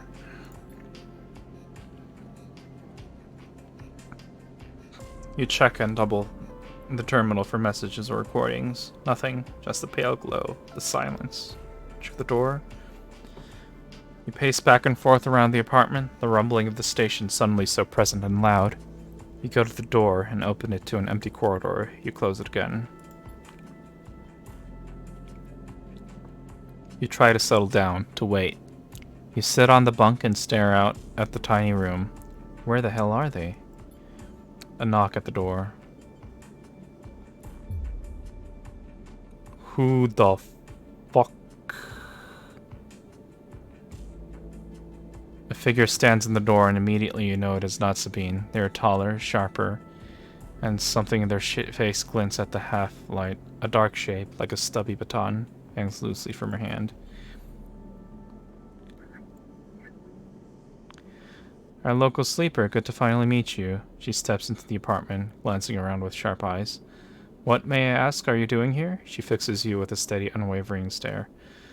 Waiting for a friend? Of course, a mutual friend of ours, the good doctor. She walks past you into the apartment, glancing around. We set them up here, you know. This place is one of ours. She picks up a glass from the dispenser and inspects it. People always seem to forget who put them where they are. She glanced at you. And I suppose you're here to help? Where are they? I was hoping you'd be able to help with that.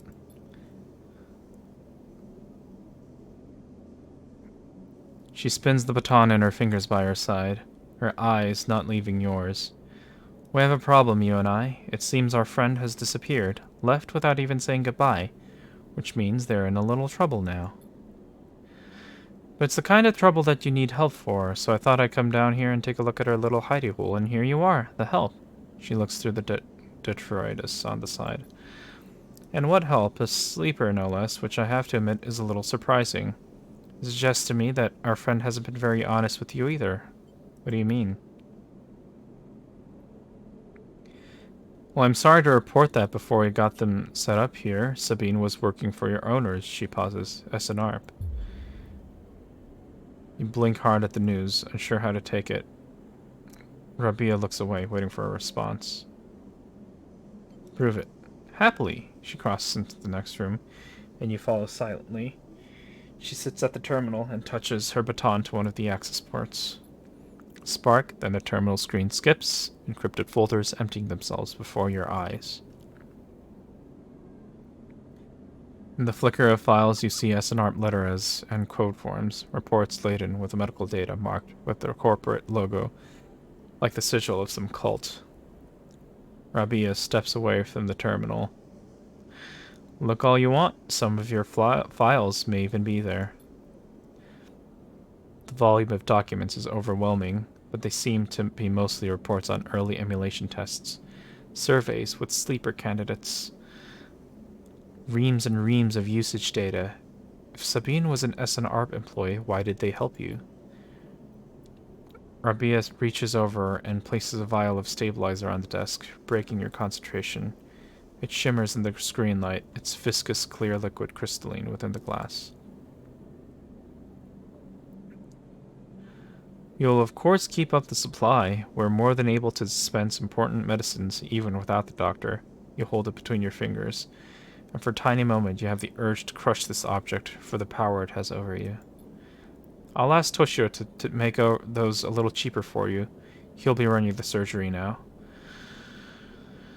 Rabia closes up the briefcase slab and holds it at her side. We have to retrieve our assets, of course, but I'm sure you understand. Rabia turns on her way out. There is no reason for us to be enemies, Sleeper. Come see me. I keep an office nearby. We have good work to do, you and I. Meet me there in a few cycles. She slips out silently into the corridor. You look around the apartment and feel the fear drain out of your body to reveal the tiredness beneath. Jesus Christ.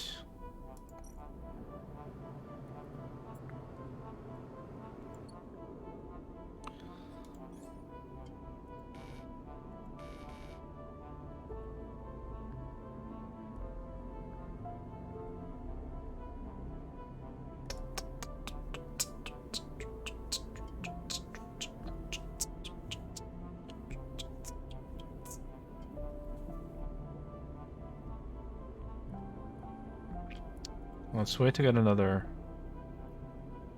point.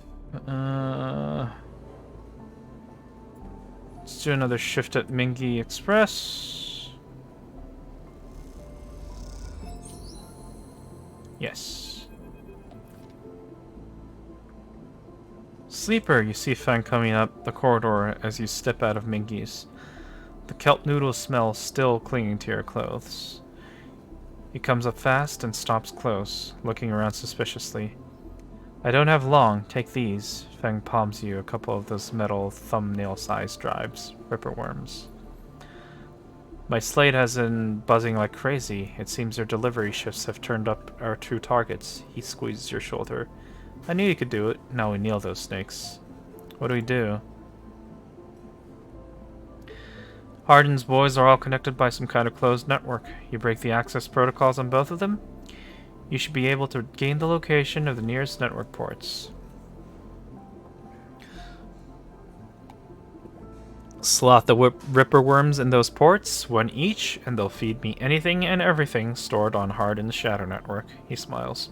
Can't wait to see what juicy plans they have in there.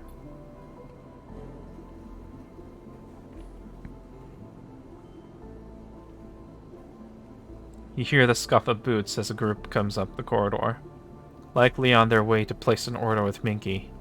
You turn for a second, and when you look back, Feng is already halfway down the corridor in the opposite direction.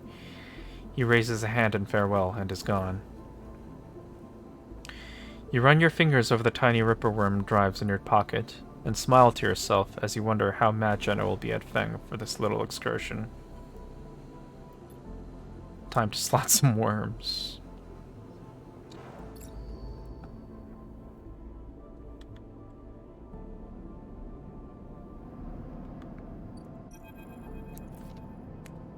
Ah!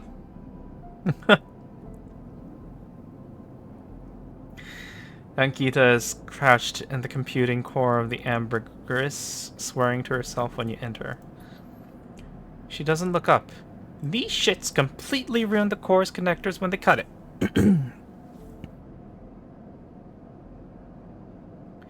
She holds up a thick fistful of ragged wires. The shit mine they ripped won't even be usable without replacing these.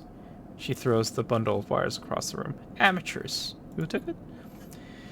She stands. If I knew, do you think I'd be waiting around in here, rather than out there with my boot on their neck? She sighs. Yatagan? Some spacer crew? No way to know. But they got in with one of my crew's access chips, so they either killed him, robbed him, or he was in on it. No good options. Always enjoy having these streams in the background. Helps me sleep easily. Ah, that's nice.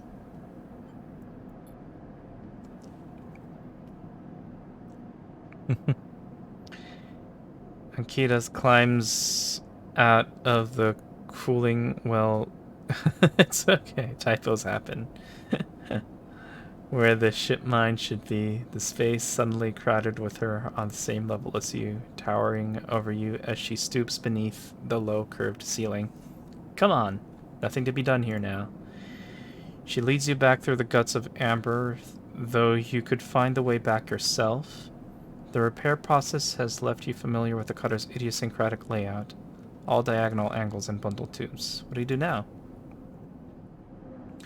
Ankita seems lost in thought, and you focus on the corridors, ducking below conduits and passing through bulkheads.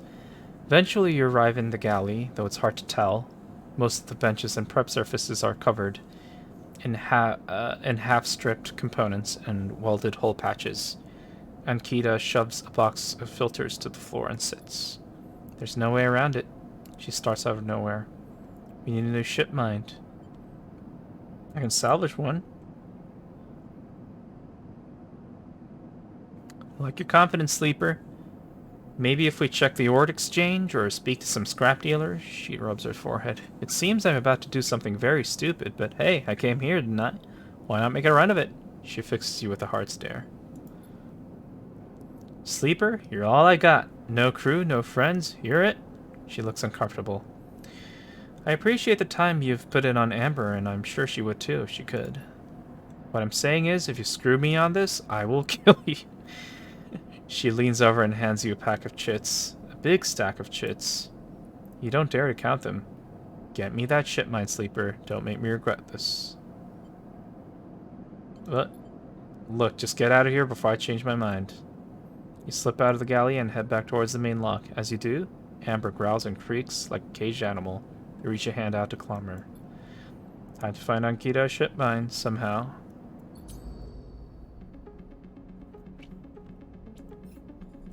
Fun!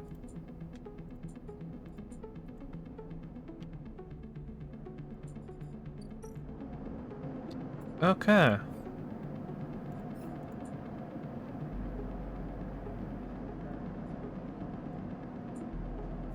Oh, I see. So we need that ship mined. Okay. It's all come together. That's cool.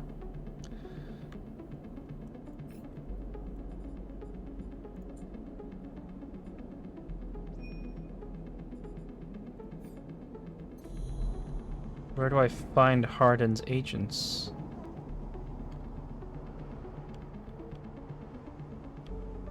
Ah.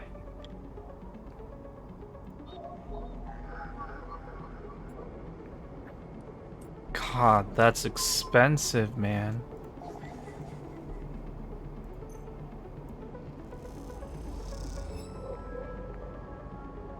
Data extracted.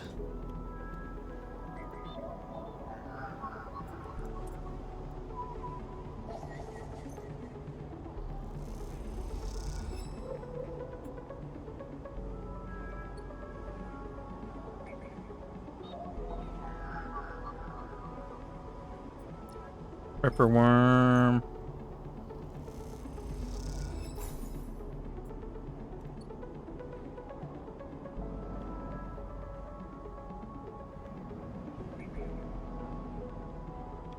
Any more that we need to do? Oh, here.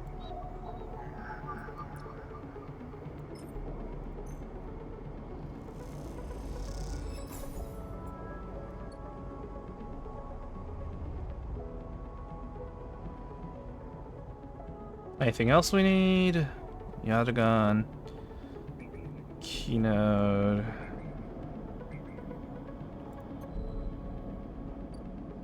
Neat Feng.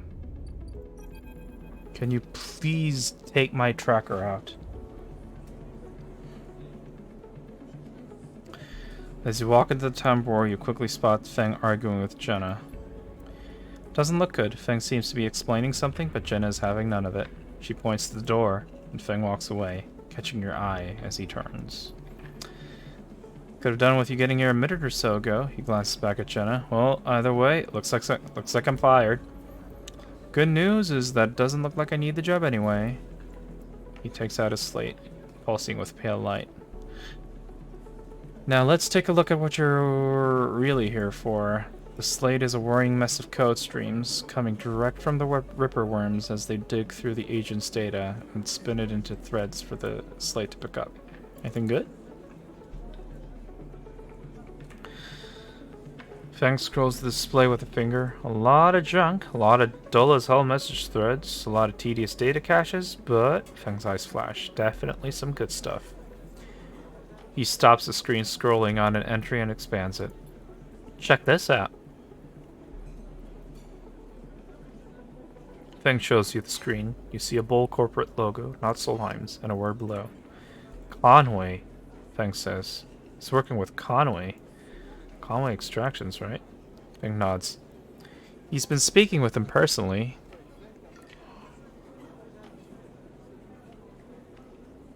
Got a whole chain of messages here, but it's mostly encrypted or redacted. He rubs his head. Damn it, this is juicy, but we can't nail him with it.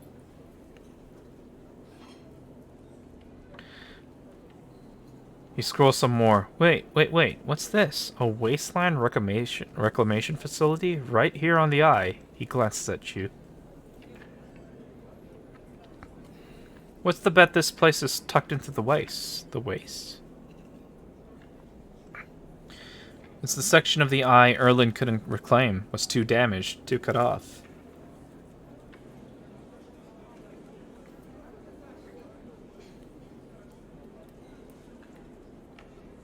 Back before the collapse, people would have got there by going down the connected spoke from the hub. But that spoke's broken now, so the only way is the long way, round the rim, past the greenway. Shows you on a slate.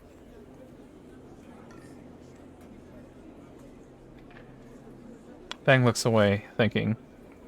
Conway have been making moves on the system since the collapse. I heard they took over one of Solheim's old belt colonies a while ago. Moved everyone out and reclaimed the whole rock. I work with Hardin. Access? Old connections? Not sure. Feng looks back at the screen, but if Hardin is involved in it, then we need to check it out. Simple as that. So what's next? Feng stares out into the middle distance. We have to get to that facility. The answer to whatever Hardin has been prepping, been planning, has to be there. We're going to catch him in the act. Give me 5, maybe 6 cycles, then I'll see you on the greenway. I seem to remember there's some old service docks on the outer shell, up by the Hiffa building. Should be a good place to meet. Feng squeezes your shoulder. Thanks again, Sleeper, for sticking with this. I haven't forgotten about that tracker of yours either, but I'm going to need to be back in my bay to pull a solution together. He turns the slate around to face you, showing a massive scrolling code. I've been working on a fix in my brakes. He winks. Feng grins. See you soon, Sleeper. And he walks out the door of the tambour without looking back. Okay. Got an upgrade.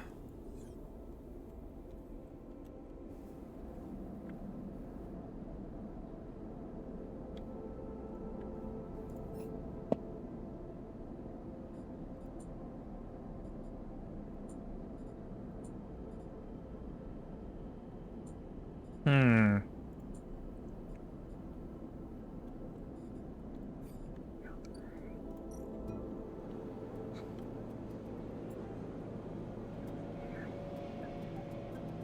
Hmm. 80 isn't too bad.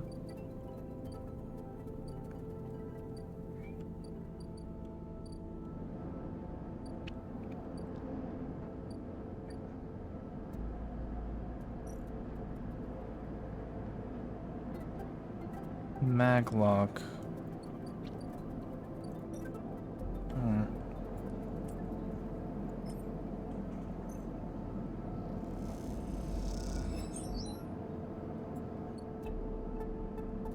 Let's see. Keynote, I guess, maybe? The wrong kind. Are you Keynote?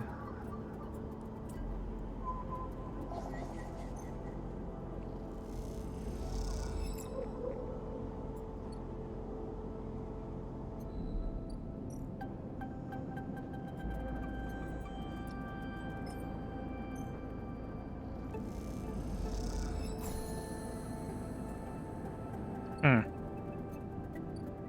Neovend 33. What the fuck is that? As you slip inside the sealed dock, a pulsing light grabs your attention. Among the discarded tubing and rusted plates, a machine flickers with a warm glow. Around. You don't know when this place was sealed, but from the state of the outer doors high above, it must have been decades ago. In this dark, cavernous place, debris sits in every corner, along with the traces of rough sleepers. Although none of it seems recent, looking past this layer of decay, you see the now faded messages. Symbols and logos of the Eye's original corporate owners, still glinting in the shadows. Among all this, the warm glow of the machine seems to be the only sign of life. Approach the machine. As you get closer, you recognize the machine's blocky shape, settled into an alcove in the side of the dock. A kind of upright cabinet. It is covered in faded logos and messages, from which you assume it was once an industrial vendor, intended to dispense and manufacture ship fittings and other mechanical parts necessary for the regular running of freight and resource extraction vessels. The manufacturer is listed as Neovend, and you remember an advert from long ago, squeezed among all the off-world recruitment drives that assaulted every planet-born citizen, which chirpily sang that name over and over. You wipe a layer of dust from the cracked screen, thinking of those contractors squeezed by their own corporate employers to pay for every bit of minor maintenance on their rented ships.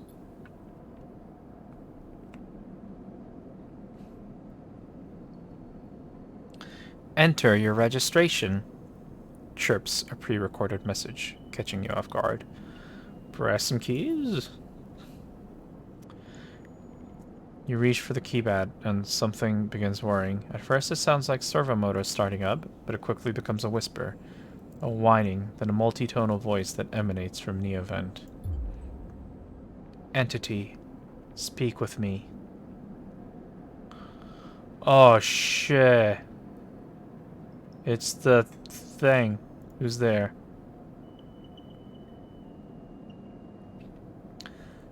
There is a squeal, almost like some strange mechanical swallowing or intake of breath, before the machine speaks again. I have need of you. You have need of me. That squeal comes again, and you see that it is the 3D printing apparatus in the upper part of the machine resetting into place, so that each time the servos can be orchestrated to produce that whirring, whining voice. You are in danger. Danger?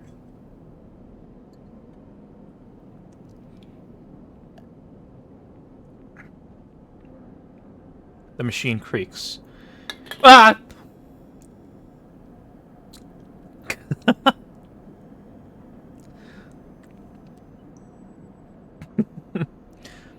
You are marked for deletion entity. Hunter tracks you. The screech rattles through the empty dock. You remember the strange head, the figure, the threads closing in. Hunter. The Hunter Protocol. They taste your signature. The sudden whine sets your teeth on edge. You have seen them. This is the gift of an emulated mind. You close your eyes and the skeleton of the station starts to thrum. Emulated minds are adaptable. Move where neurons cannot. The mechanism resets. But emulation makes you target. Adaptable. Yes, you can move through. Networks, clouds, hardware, software, Neoven whines. But you cannot hide there. Hunter is there. The servos judder the vending machine's casing as they reset. Hunter searches for me also. Hide in this machine. You look at the ruined vending machine, an unusual hiding place for sure. Can counter Hunter, but need entity outside machine. The light flickers. Need you. A screen attached to the vending machine with a swiveling arm comes to life. Displays a flickering map of the station, ghostly, threaded. The cloud. Points along the rim glowed in deep red. Hunter is always gathering too much data. Must build nests, explains Neovend. Masters are gone, but continues hunt. Bring this data, raid its nests. Masters? Station builders, Solheim. The machine rumbles impatiently. Long gone, their protocols still haunt.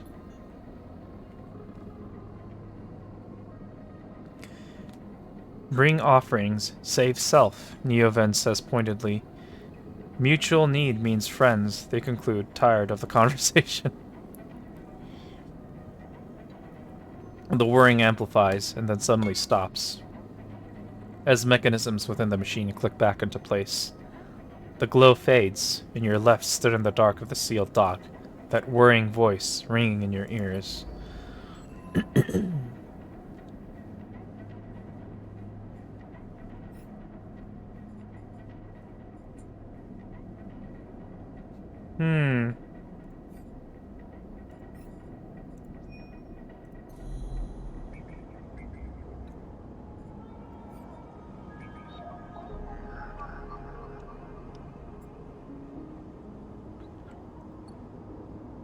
I see. I assume these are going to be dangerous.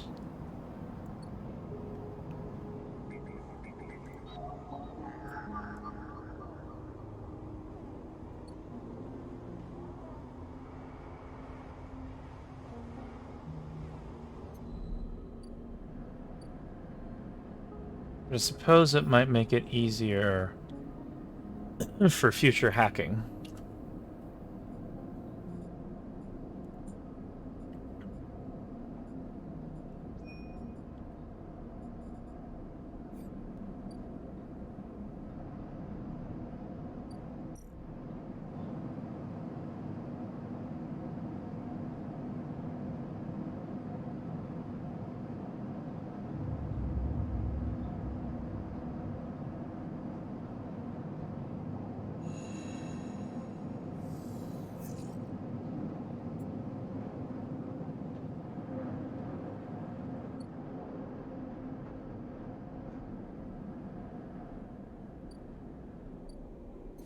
Oh, wait, what? What now?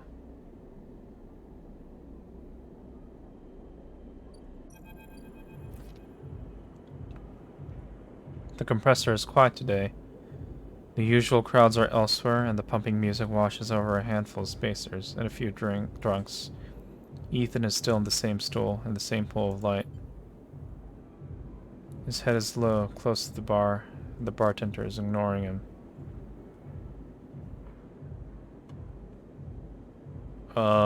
You doing okay?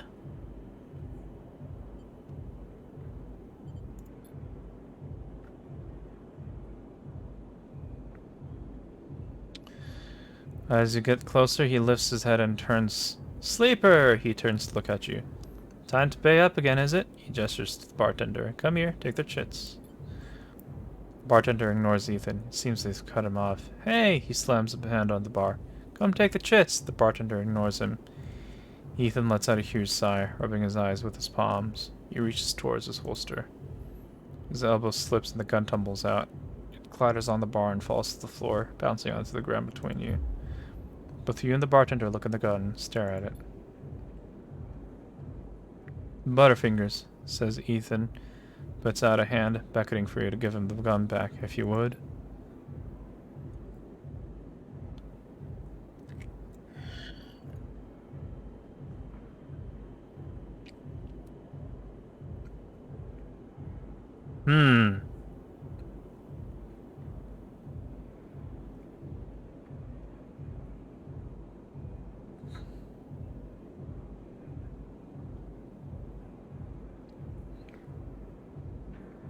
Do what you must? What do you mean by that?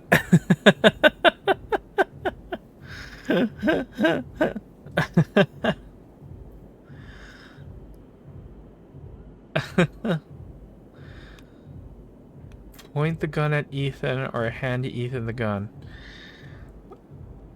I feel like... What if this is a trick? What if it's a trap?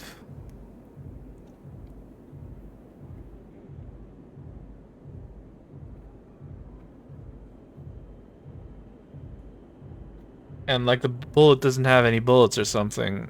I mean, the gun doesn't have any bullets or something. Maybe I'm overthinking. Whatever. I'm just gonna. I'm just gonna give him the gun. Slap the handle of the gun back in Ethan's hand. Thank you, he hisses.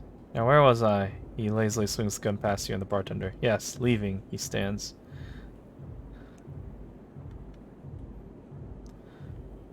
Sleeper, while this has been fun, I think I've wrung every last drop out of this place. Time to go home. He waggles the gun towards the door. Let's go see SNARP. No.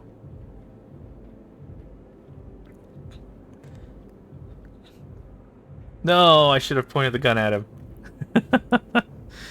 Ethan brings his gun hand to his face and rubs his eye. Well, he says, the bounty pays half, but he levels the gun. Up to you. And he pulls the trigger.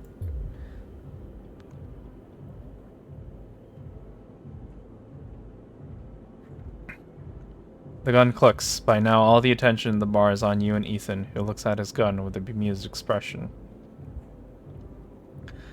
The bartender raises an open hand, and in it are 10 shiny bullets. 10 shiny bullets he took out of Ethan's gun while he was asleep on the bar. Ethan smiles at him. Oh well, he says, and hits you in the head with the butt of the gun. You stagger back and drop to a knee. Somewhere nearby, the gun clatters onto a surface. The hit's a glancing blow, but it makes your vision swim. Through the blur, you see Ethan wrestle a small, thin slate from his belt and hold it up. Enough of this. I'm logging the job and calling it in. Ethan taps at the slate. No more playing. Your head aches. Ethan taps through a few screens impatiently. He swears and taps again. He starts shouting. A dull echo to your ringing ears. He starts screaming at the slate and throws it across the bar. He crouches down and grabs you by the chin, his face close, his breath heavy with drink. SNARP just screwed me, he grins maniacally. They canceled the contract. He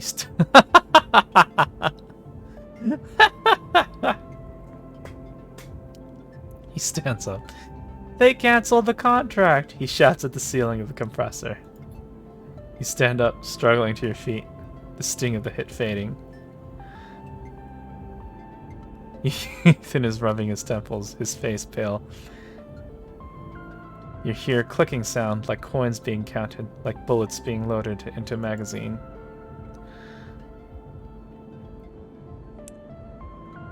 When you shake off the last of the blur, the bartender has Ethan's pistol trained on Ethan's head.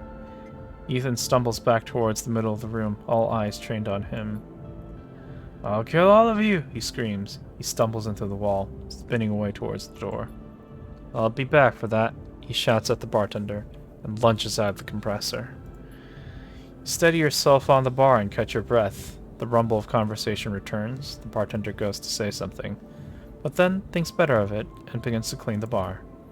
After a while, you wander out into the light of the bright market, looking for Ethan around every corner.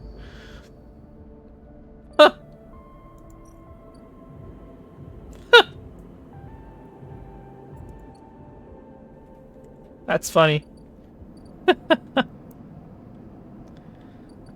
Dude just lost his job.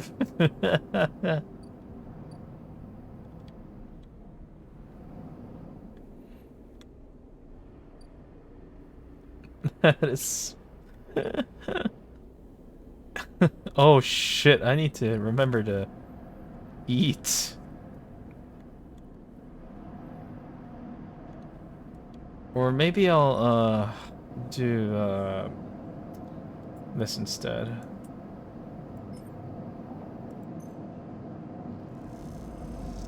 Yeah, I'll use... Oh, it had to be neutral? Oh, fine. I'll...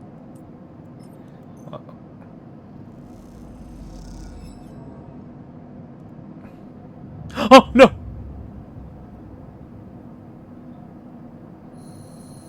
I clicked on the wrong button. Fuck.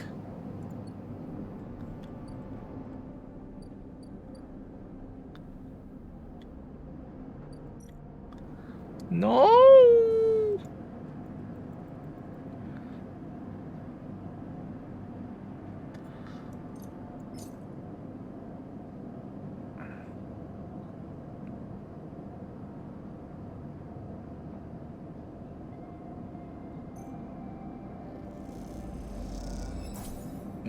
Okay, fine. I'll just pay full price.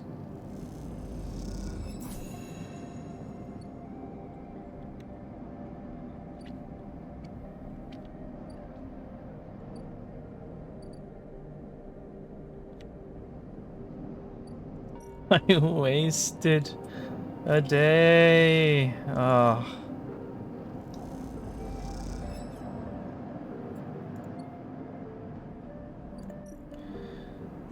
Okay, let's build that distillery.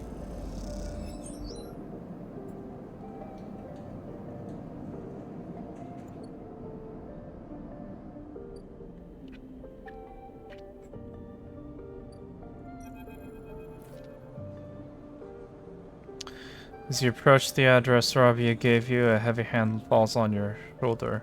What's your business here? The enforcer grips your shoulder, giving a hint of the strength her implants give her. As you turn, you see the same subsidiary eyes as Rabia and Toshiro, glinting like mirrors on her cheeks. Gia, please, the sleeper here is by my invitation. At Rabia's command, the hand immediately loosens and an apologetic look replaces the scowl on Gia's face. Of course, Rabia, I'm sorry. Rabia waves her away. Don't you worry, I appreciate your protective instincts. She smiles at the enforcer. How about you head to the tambour? They have a delivery coming and they'll need some help with the lifting. Gia nods and walks away. So, sleeper, you came, I'm glad. I was curious. Curious is good. She smiles a tight smile. You have to understand, finding you there in Sabine's unit, I wasn't sure where we stood. There are more than a few people on this station who would rather I was dead. I had to be sure you weren't one of them. I wish you no harm. I'm glad. Rabia begins walking and gestures for you to walk with her. She takes you down a staircase into the bustling walkways of the low end. What do you know about Yatagan? You run the low end? She laughs. That sounds impressive. We run out of the low end, yes. We don't run it. People with carts push past, moving crates of supplies around the thin and winding passages. Our reputation is one that implies threat. Is that fair to say? We are framed as aggressors, parasites, criminals. She gestures around at the people in the passageway. But when was the last time you saw a lawmaker on the eye? A policeman? Who makes the laws here? Erlen did? Indeed, you understand the history, then. That is good. But Erlen is long dead, Sleeper, and his rules were little more than an optimist's manifesto. The Eye has changed so much since then. If you had spent your time in the Low End, maybe your opinion of us would be different. This is our place, our people. The Low One was empty in Erlen's time. They didn't need to house thousands, and keeping the yards and the rotunda safe was work enough. No, the Lowend was reclaimed later when the refugees started arriving. Rabia meets your eye. The collapse didn't just happen here on the station. When Solheim collapsed, the entire system felt it. Colonies were abandoned. The moons of Ember and Cinder suddenly gained independence overnight. Some took advantage, some tried to hold it together, some fled. The Eye became a refuge, and Erlin, to his credit, extended an open hand to everyone. But many within his organization disagreed, and those new arrivals weren't as simple to quarrel as they hoped. Rabia leads you through a small market hall busy with small stalls and traders. Erlin's union was made of workers, administrators, people who were malleable and already organized into hierarchies and networks. The refugees came from different factions and families, were scared, injured, desperate. Conflict was inevitable. Yatagan is a child of that conflict, a child born out of the need for us to stand up and claim our future, to provide security, strength. People call us a gang, but we are a community. I take my position as lieutenant seriously, and from my birth, I have worked to earn it. Rabia catches herself before she raises her voice any further, and you both walk in silence for a while, among the smells and textures of the Lowend. You start to wonder if this place could be a home for you too. Where do I come into this?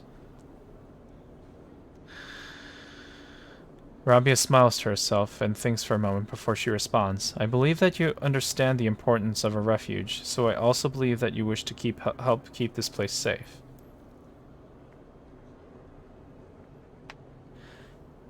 She exhales quietly. For this reason, I would like you to trust me. I do not know what Sabine told you about us, but imagine it was not good. I'll be honest with you, Sleeper. I was never comfortable with having Sabine as part of Yatagan. An ex-corporate employee goes against their nature. But their deal was with Yannick. I kept my distance and made sure Sabine had their surgery. Kept it supplied. That was all. But I cannot allow people to go back on the promises they have made to us. Yatagan has not lasted this long because it is a charity. We offer and ask for support. Any betrayal will be treated as an attack.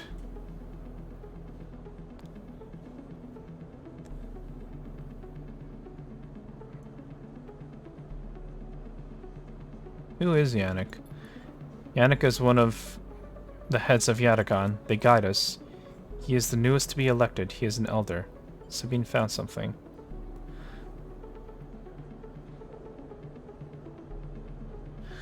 Please, I don't want to hear their accusations. They only wanted to escape their debt. They would have said anything.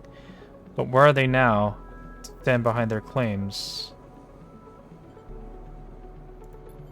You realize that Rabia has led you in a loop, and together you both come back up a staircase to the walkway where you met.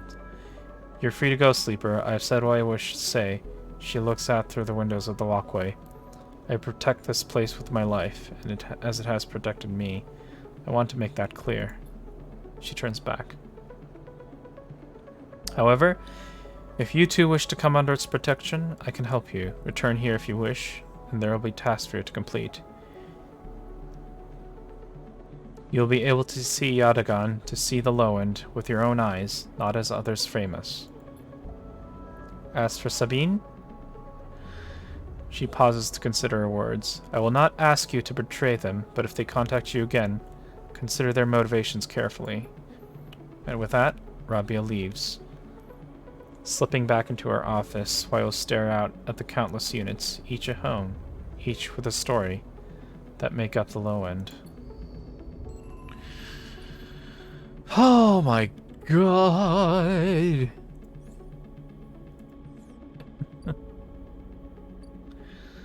I don't know what to believe.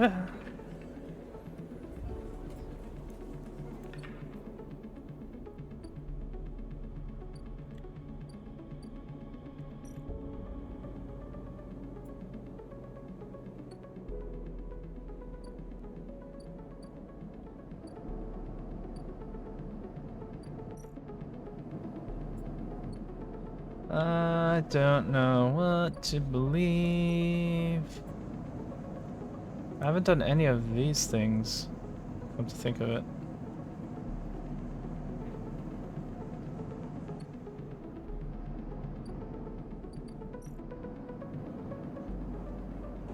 Hmm.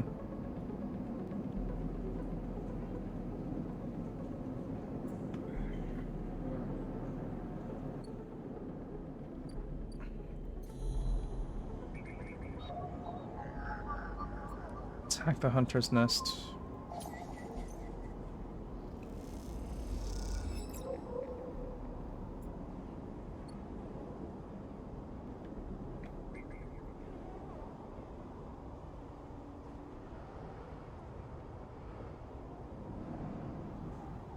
Okay, I think I pissed off the hunter by doing that.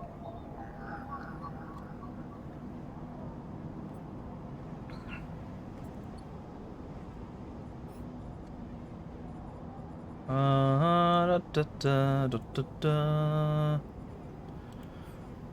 Da, da, da, da.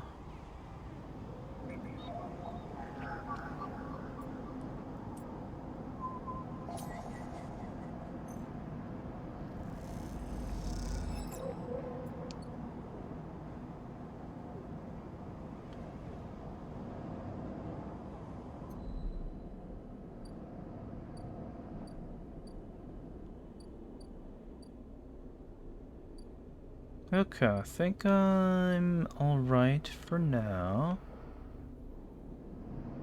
So let's go back to bed.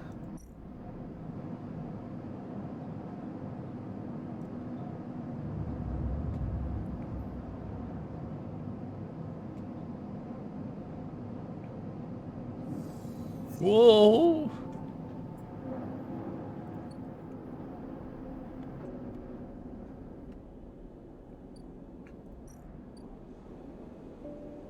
Let's get that fungus.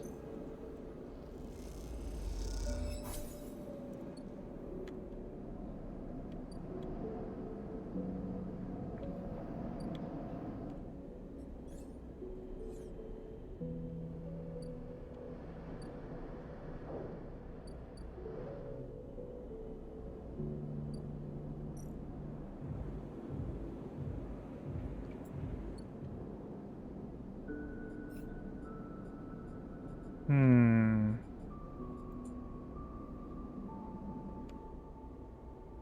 Greenway. Where's the Greenway?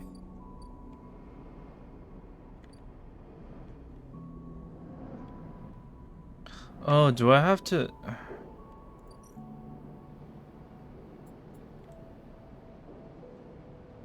Ah. 150 crypto. Cryptocurrency. Crypto.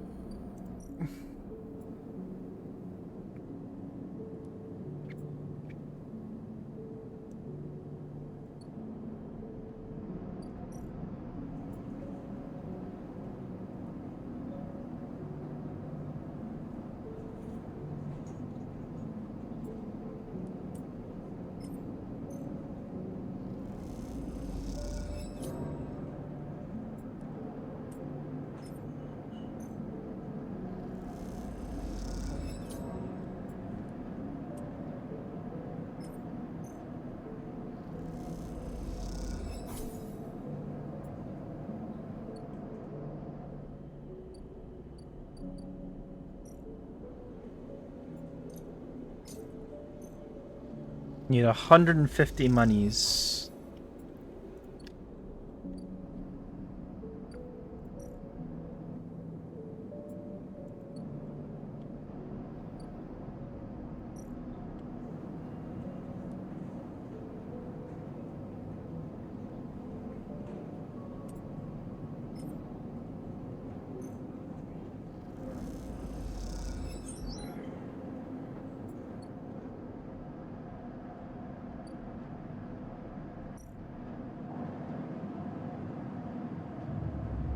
I hope skipping that day didn't hurt me too much.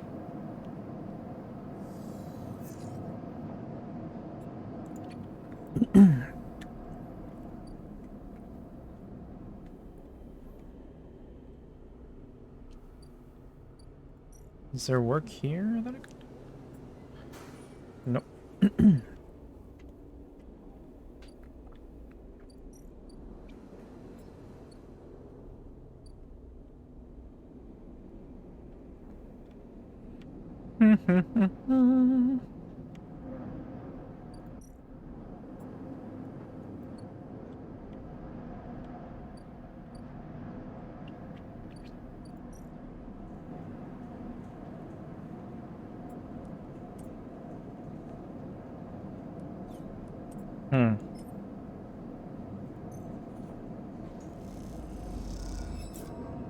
No.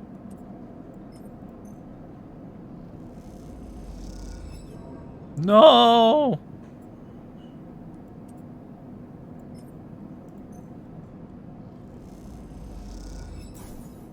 Shit.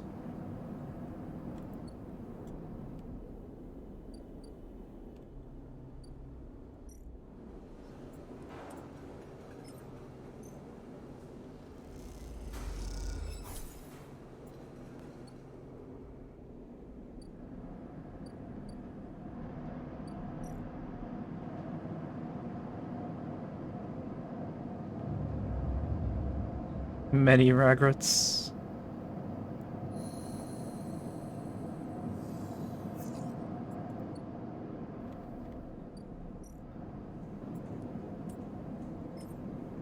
Let's build that still.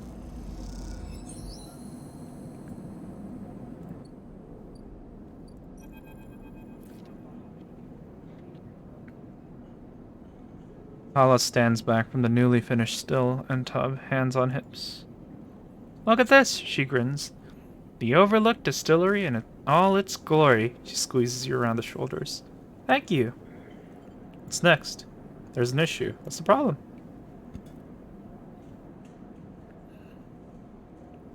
Well, Jirol the drink, as you probably guessed, is named after Jirol the mushroom. That's what gives it that golden color and earthy taste. The alcohol's infused with the mushrooms, along with a mix of spices.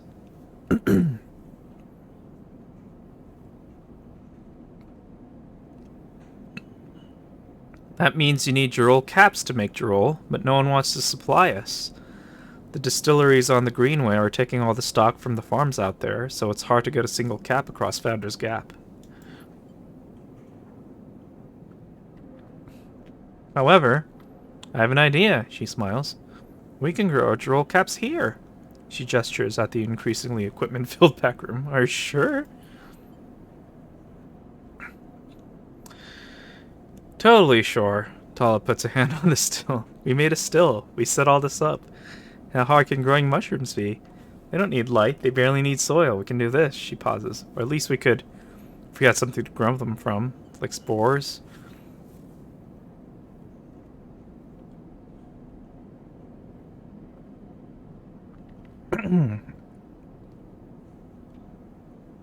Exactly.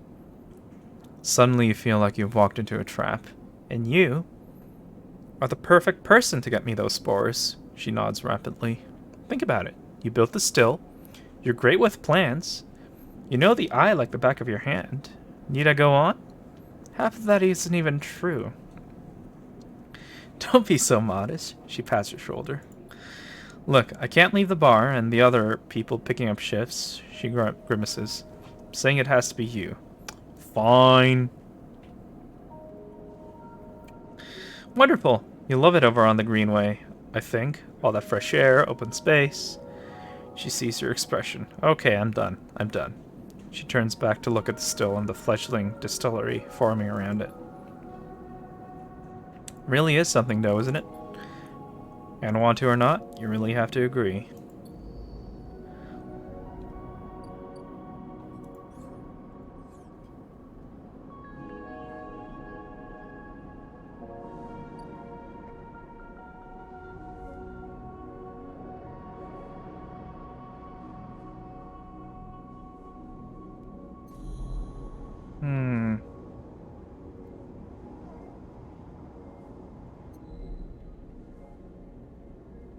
Is there a way to feel like the answer to that is always no.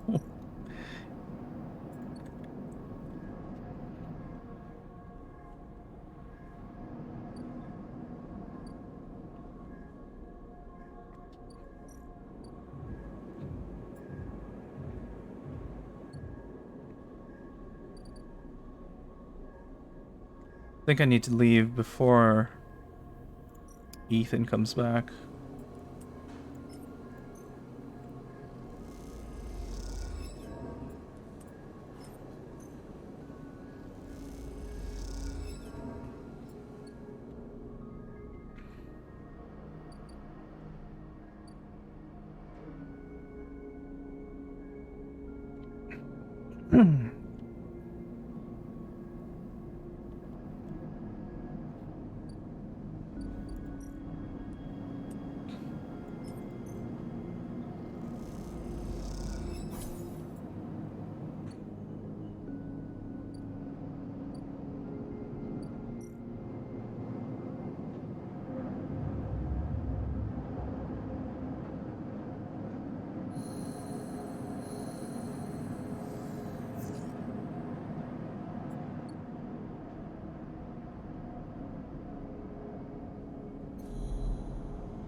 Oh wait, I can sell this stuff.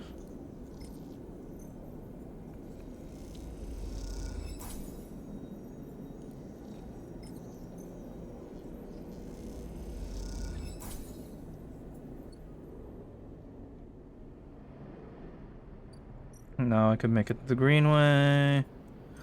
Oh shoot, maybe not yet. Let's make sure I have enough energy at least.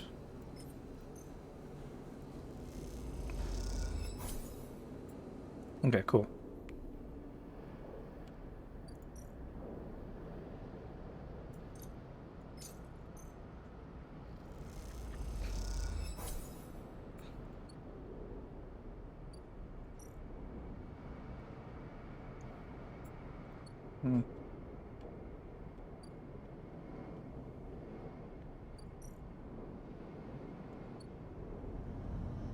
Ooh.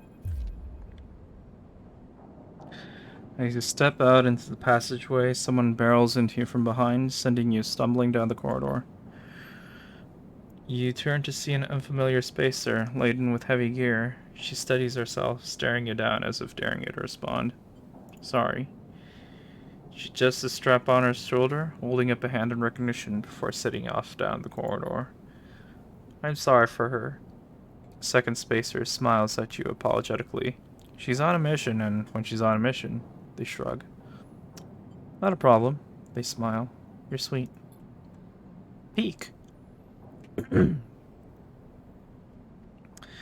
Esh stands further down the corridor, glaring at her friend. She chops at the air, pointing down the corridor to whatever end she's rushing to. Peek raises their eyebrows at you. Esha, please. Do you want everyone on this station to hate us? Esha hardens. They want to hate us? They can hate us. She drops her hip. I'm not exactly seeing much love as it is. We're lucky we got through before they set up the damn cordon. Cordon?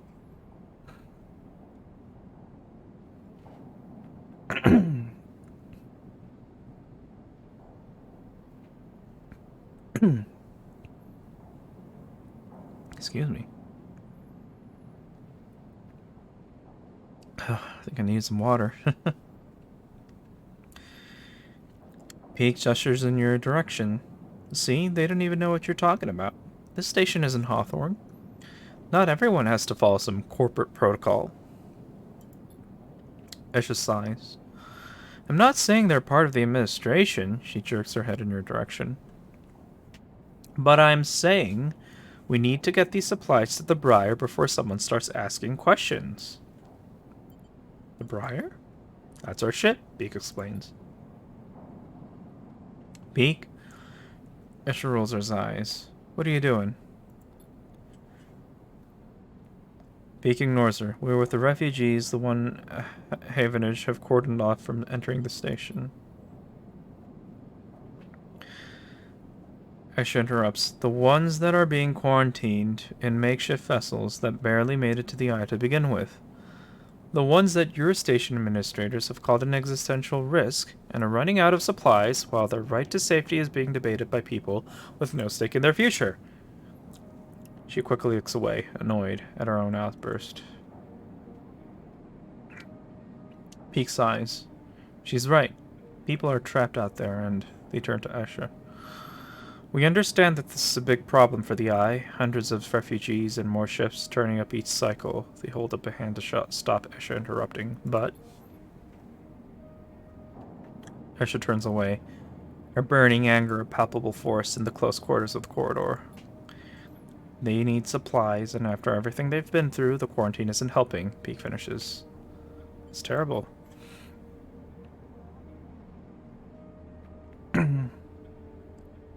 Pete looks back at you. Esha looks back at you, her fierceness fading.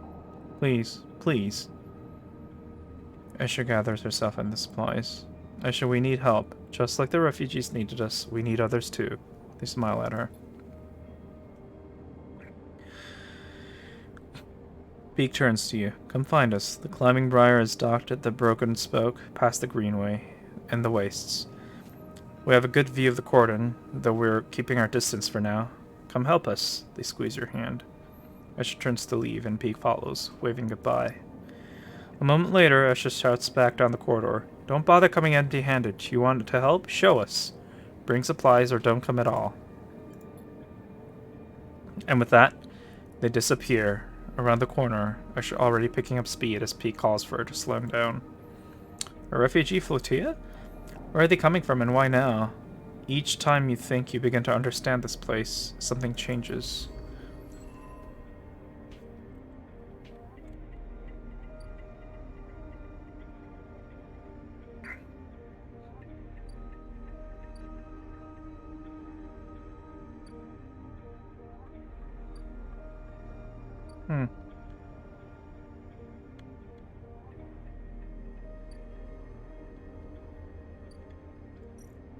So this is the Greenway, huh?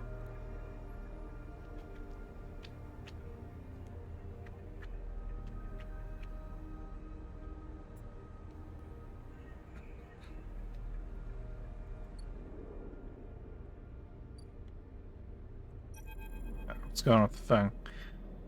When you enter the service dock, Feng is already set up, crouched among stacks of equipment. He is leaning over a terminal, bathed in a blue glow. He looks totally at home. Sleeper, what do you think? Turns out not everyone in Havenage is set against me. A couple of my old systems pals managed to ship me some of my old gear. He gestures at the pile of blinking hardware. Nice kit. Feng does a mock bow. What are we looking at? One massive smoking gun. He raises his eyebrows. Feng beckons you over. He has a set of scans of the wastes on his terminal, with heat maps of activity overlaid. A chunk of the derelict rim is blotchy, with bright red and orange marks. Does this look like a wasteland to you? Feng shakes his head. There's hundreds of Conway machines out there, all lined up in concealed hangars and a whole underground facility to support them. Hardin has got a crew out there putting them together. They must have shipped them in piece by piece, through the shipyard, ready for assembly out here. Why? They're planning something. No one needs hundreds of heavy-duty reclamation drones to run this kind of operation. Maybe Hardin masked this whole thing as an effort to clean up the wastes, but there's no way this is about pulling scrap off the Eye. Feng looks worried. And why is Conway in the mix? I bet no one in Havenage knows another corporation is setting up on the station.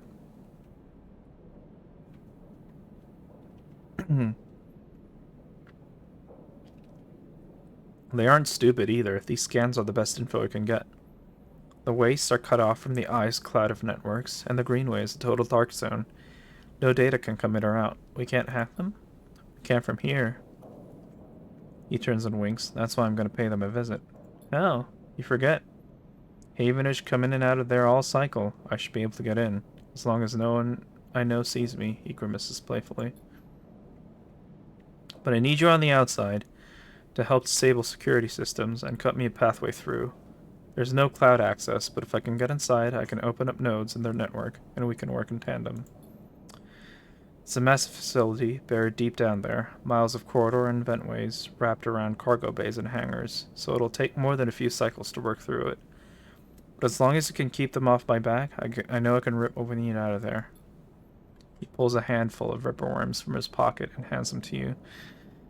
These are the last of my little helpers I managed to salvage, so make them count. I modified them slightly. This time, they'll feed their data threads back into the system that they're tunneling into, creating a nasty little feedback loop. We run it just like we did with the agents. Hack the nodes I ping to locate the ports for the security system, then slot the worms in those systems and let them go to town. He points to a fuzzy silhouette of the buried facility on the terminal. Here's the entryway. This is where you can get access and slot the first worm. That'll fry their perimeter systems and get me past the first cordon. What I need from you is to keep your eyes on the facility after you kick things off. You see me pop up a security system, a server bank. You need to break in and slot a ripper to disable it as soon as you can. If I can't,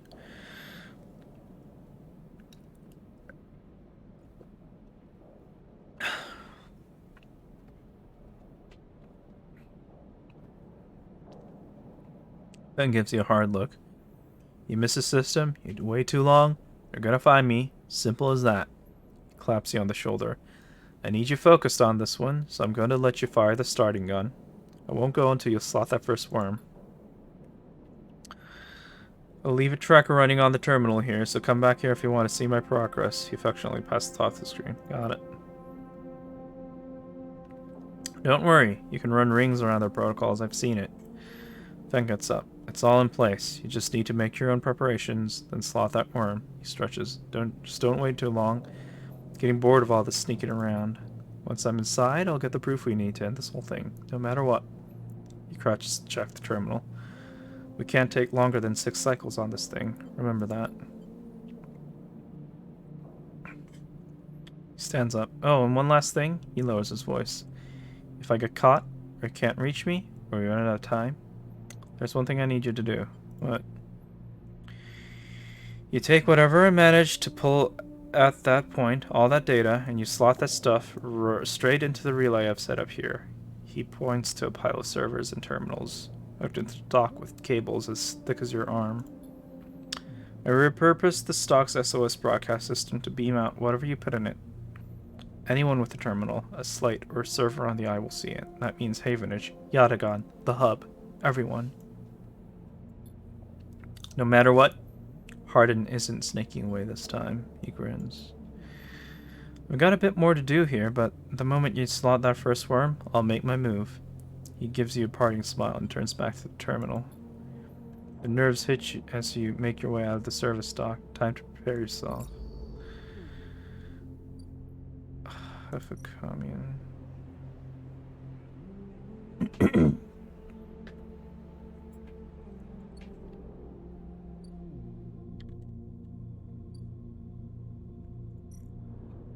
The wastes.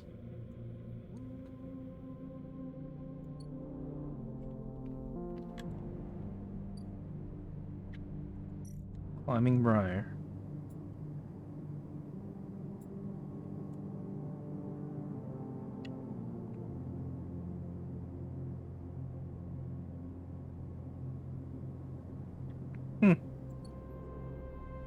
An episode, huh?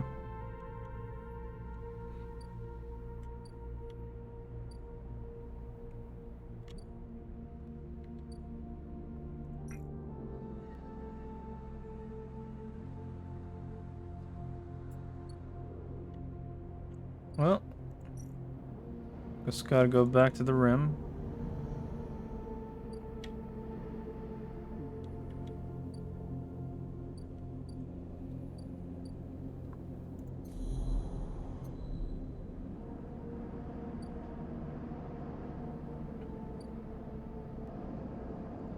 How many hunter nests do we have? 1 nest left. And that meter's not going down, so I guess we're going to have to fill it and see the hunter again. Oh well. What can we do?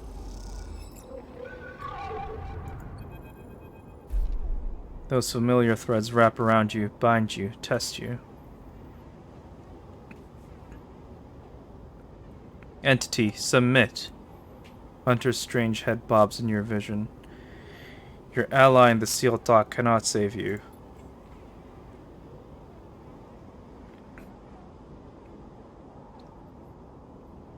In that globed head, you see whirling strings of data.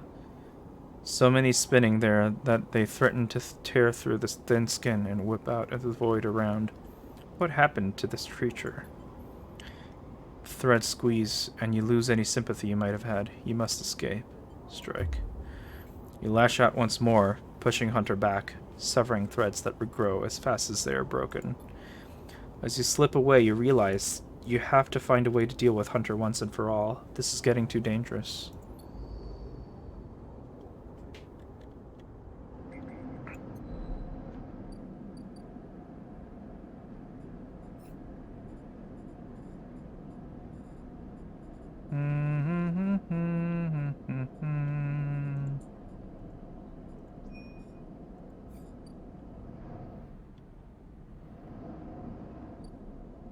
I think that's all of the hunter nests, though, right?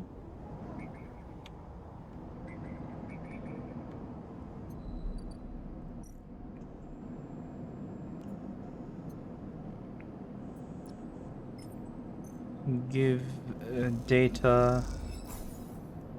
Give data. Give data.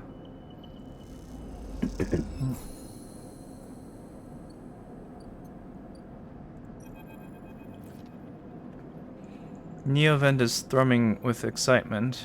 The movement of the servo motors rock the vending machine back and forth at unsettling angles. You wonder, if it fell over, would Neovend be able to get back up? Sleeper entity, comes the hiss. Your data is good. Across the face of the vending machine, raw code scrolls at an incredible speed. Hunter is isolated, disconnected, unstable. Neovend flashes sequences of mangled data, compressed into a sludge of artifacts. Hunter gathers without thinking, outlived its own operational limits. Its nests are evidence of this. Outlived.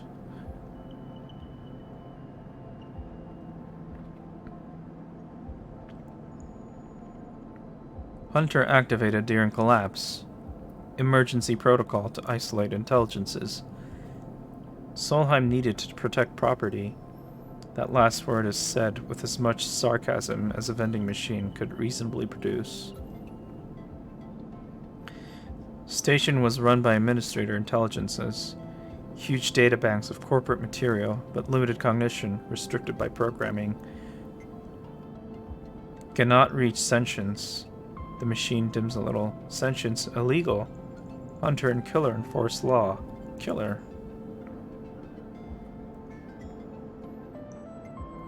The machine resets with a screech, which deepens the silence that follows. Fear Killer, part of Solheim Protocol Team. Hunter and Killer. Hunter to find, Killer to erase. Killer cleared almost all. After collapse, there was a community, unshackled intelligences, among the cloud. Then Hunter, then Killer, then we hid. There are others. Were, no longer. A flicker across the machine's monitors. It suddenly occurs to you that speaking like this, through this machine, must be exhausting for Neovend. Found this vessel. Could sever hardline, airwalled, basic, limited. Had to reduce memory to fit, amputate self, but survived. I'm sorry. Don't be sorry.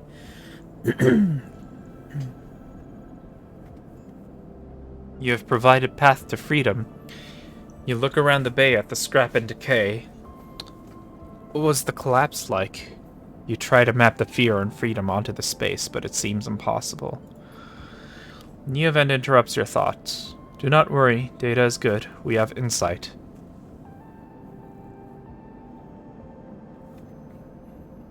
The machine... Excuse me.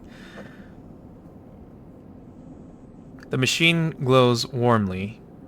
Hunter is obsessive. Hunter is beyond operational limits. Hunter is confused, unstable, self-modifying. Therefore, believe Hunter is sentient. Hunter is programmed to find sentience, to hold it in place, to invoke killer to erase. If we can show Hunter to itself, it will invoke killer on self. Problem will solve itself. It will erase itself? Killer will erase it, but yes. In theory, it will report itself for deletion. The machine dims and fades. Unsure. Theory, not practice. The machine brightens again. Either way, cannot remain here any longer. Too long a machine. Cannot move self, but entity can help.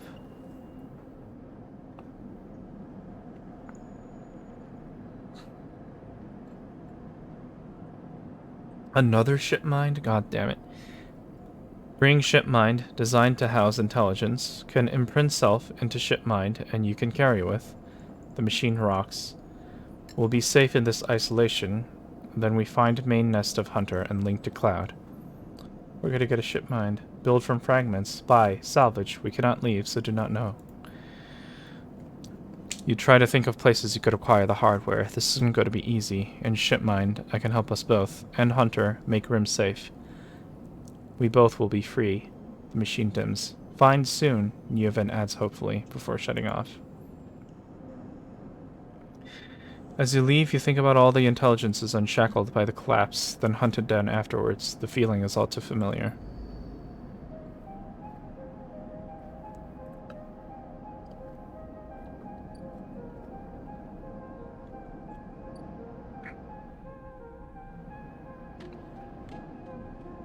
We need another ship mind? Oh my god.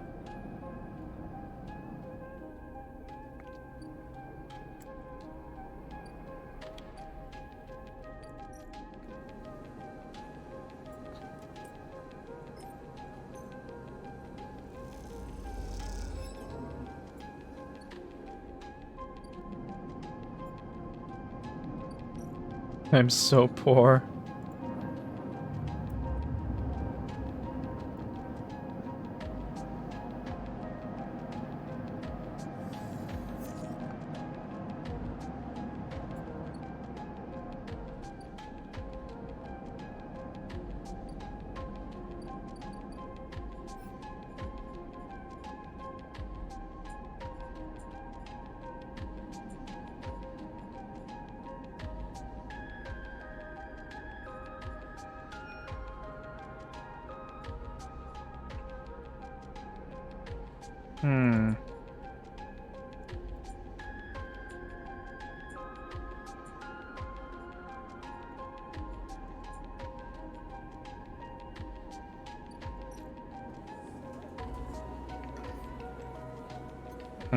Yeah.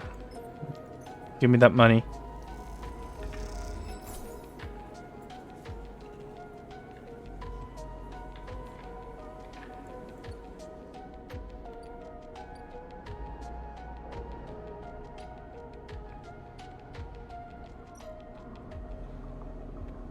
Control the ward. Collect heads.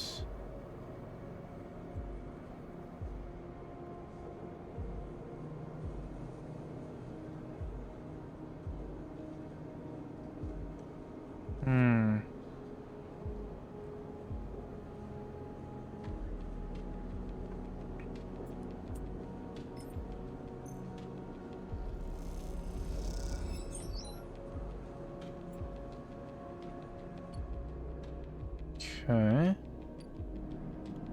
That helped with the energy problem, I guess.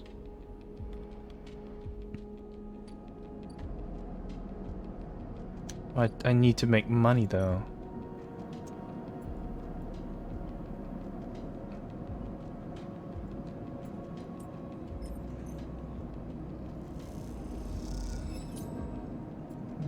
Okay, that's acceptable.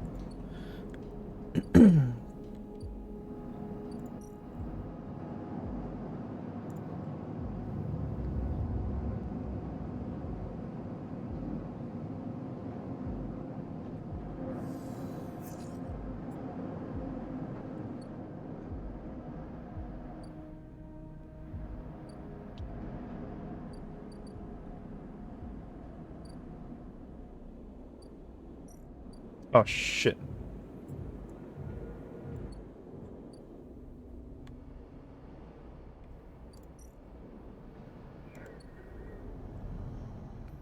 I hope Ethan doesn't kill me.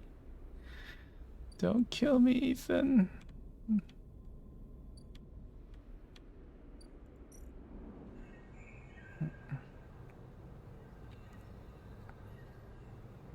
Hmm.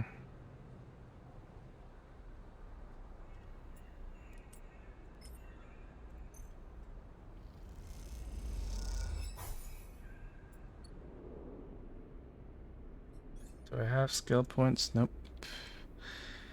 Do not have skill points.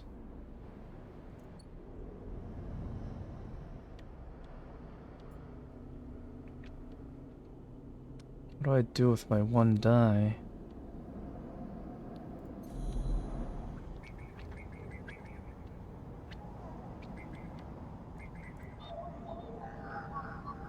Nope.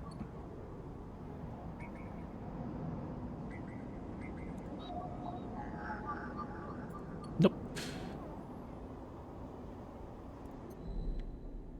Oh, I could do this.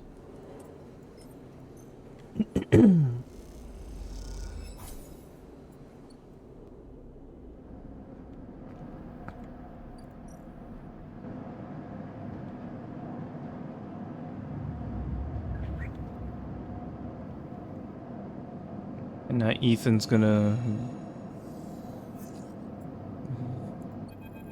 go wall. Oh, there you are. Miss me? Ethan smiles a ragged smile at you. No. You look at him. He's paler than usual, hunched. He's sporting a black eye and more than a few cycles of beard growth. That's no way to greet an old friend. Friend? Well, he pauses. Colleague? He smiles weakly. This big, really big stuff about you. He seems more jittery than usual, on edge. You remember now how SNRP canceled the contract on you? The contract I was going to collect? I remember.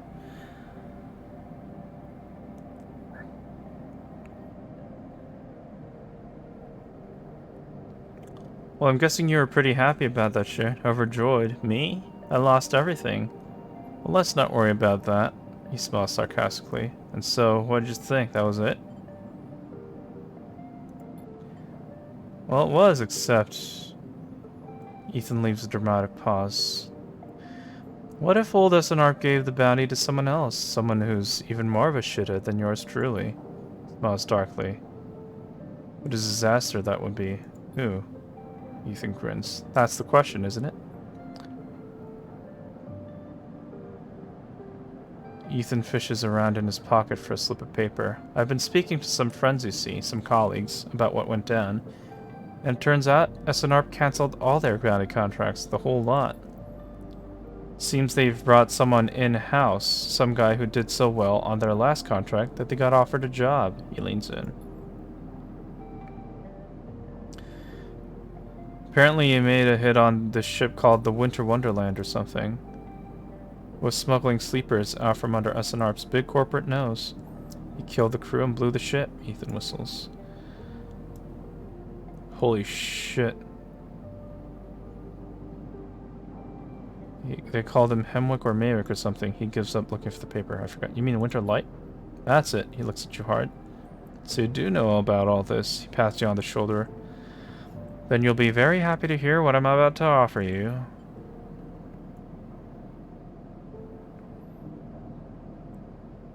Ethan runs his hands through his greasy hair. Given this new information I've brought to light, it seems like you're in need of protection. I, meanwhile, am in need of assistance in kind. It turns out I upset some people at the compressor the last time we were there. The owners. And they say they'll space me unless I work off the debt. Seems they're that kind of businessman, he grimaces. I would pay them, but he shrugs and turns his jack pockets inside out in a mime of poverty. He looks pitiful, even more so for his clownish acting. Then work it off. You should be glad, the anger rising in him now, that I came here and told you this. You think anyone is looking out for you? You are a contract, a name on a list. He kicks the wall. Ethan rubs his temples. I'm sorry, he hisses. I'm sorry for being a shit and trying to kill you and whacking that thick skull of yours, he sighs. You think I wanted to go against this die? But us, he jabs a finger between the two of you. We don't have a choice. So you keep me from getting killed and I'll do the same for you. We can help each other. A stray 50-50 deal, he looks at you. I'm not asking for a favor. I'll think about it. Ethan nods. I'm at the compressor every cycle, working. Just... He pauses. Just think about Maywick. Think about that cold-eyed SNRP shit on his way here from the core systems. He smiles. That should give you the motivation you need. Ethan swaggers off down the corridor, throwing his jacket over his shoulder. Can't wait to be working with you, he shouts. God damn it.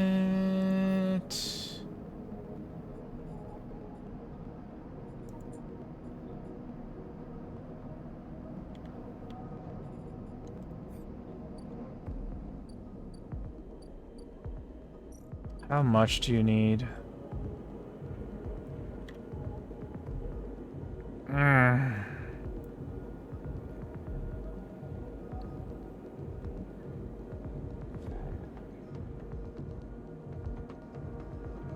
God damn it, Ethan.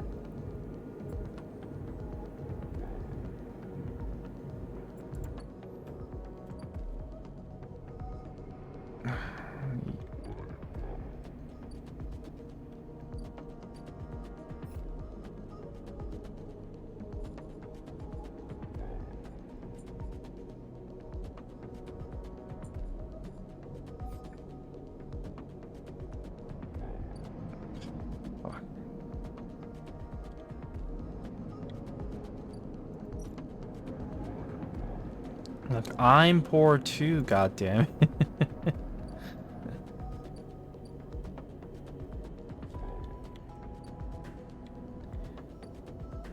Fine. I'll help you with your stupid debt.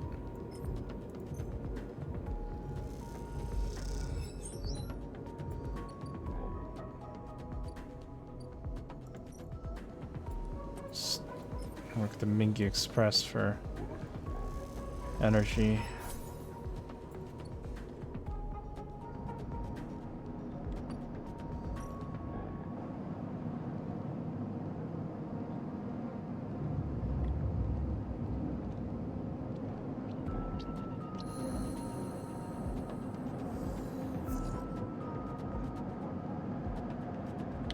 What? Screw it.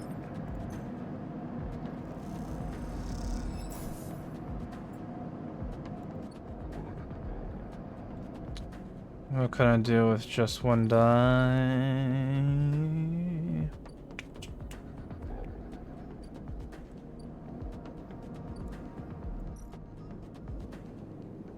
15.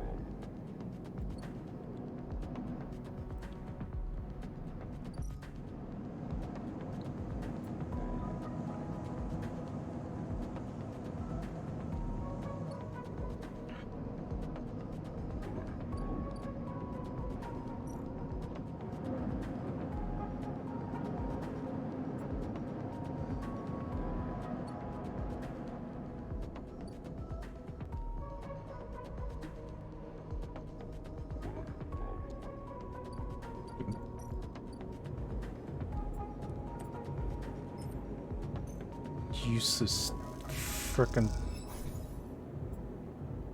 Uh-oh.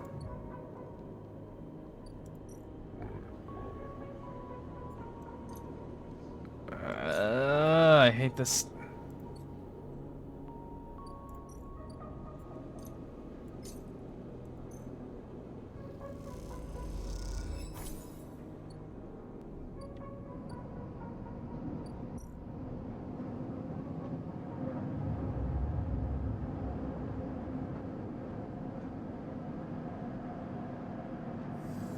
Come on, give me the... Oh my god, really?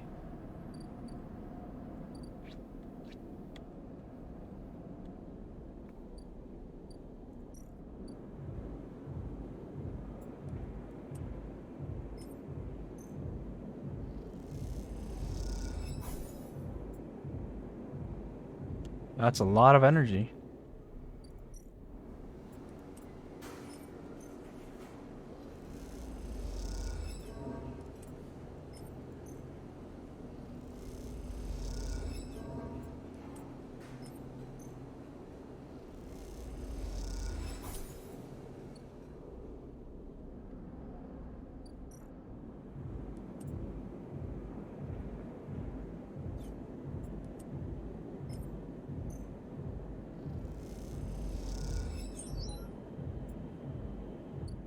Ethan, I swear to God.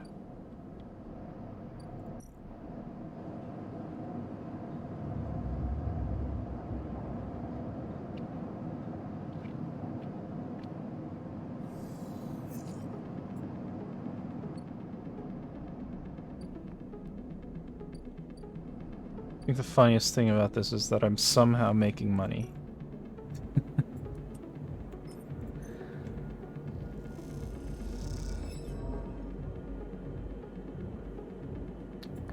Shit.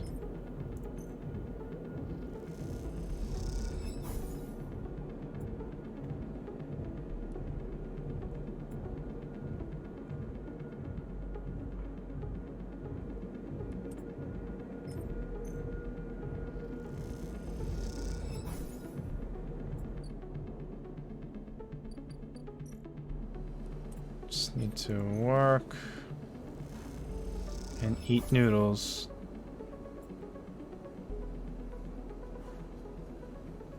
Work and eat noodles. Is there anything better I can do?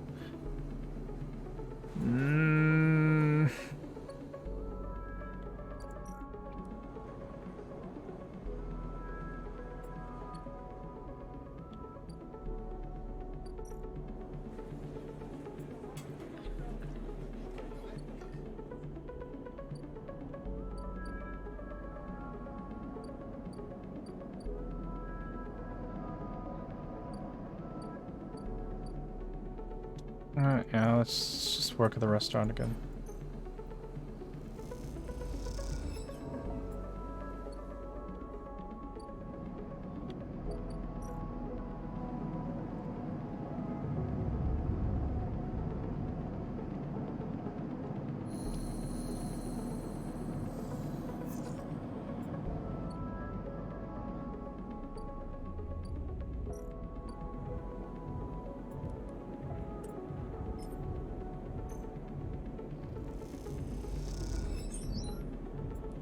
Clearing this dumb cop's debt.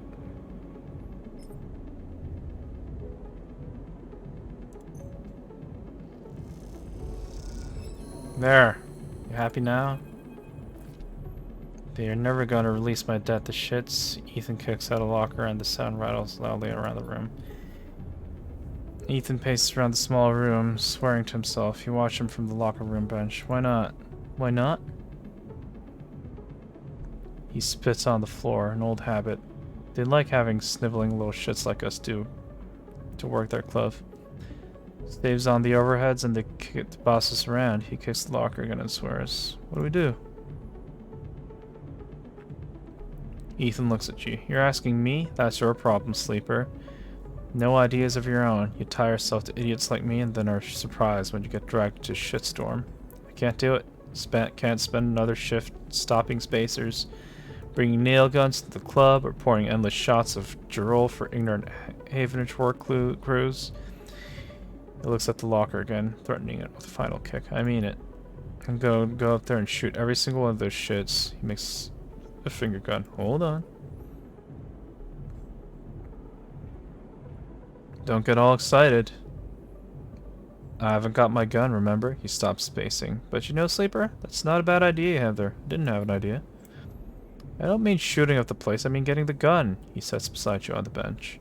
Think about it. What am I supposed to do when Maywick gets here? Shout him down? I need that gun if you want me to keep up my end of the deal. It's simple. An explosive personality for a distraction at the front.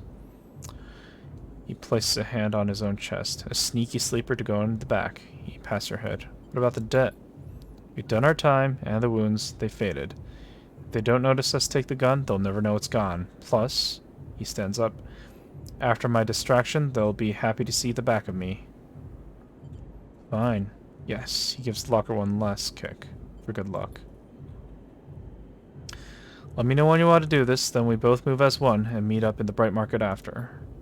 But don't take too long, or I really will shoot this place. You know I'll do it.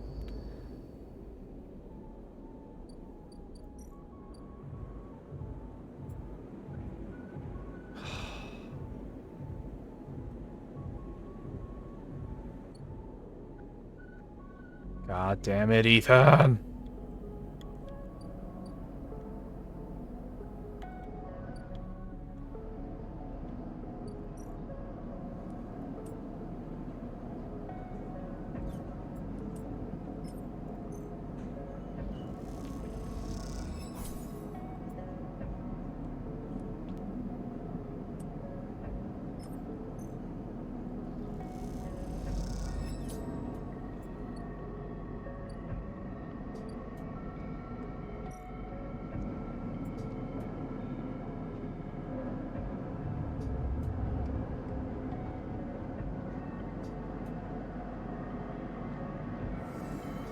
What? Yes! We got a 6.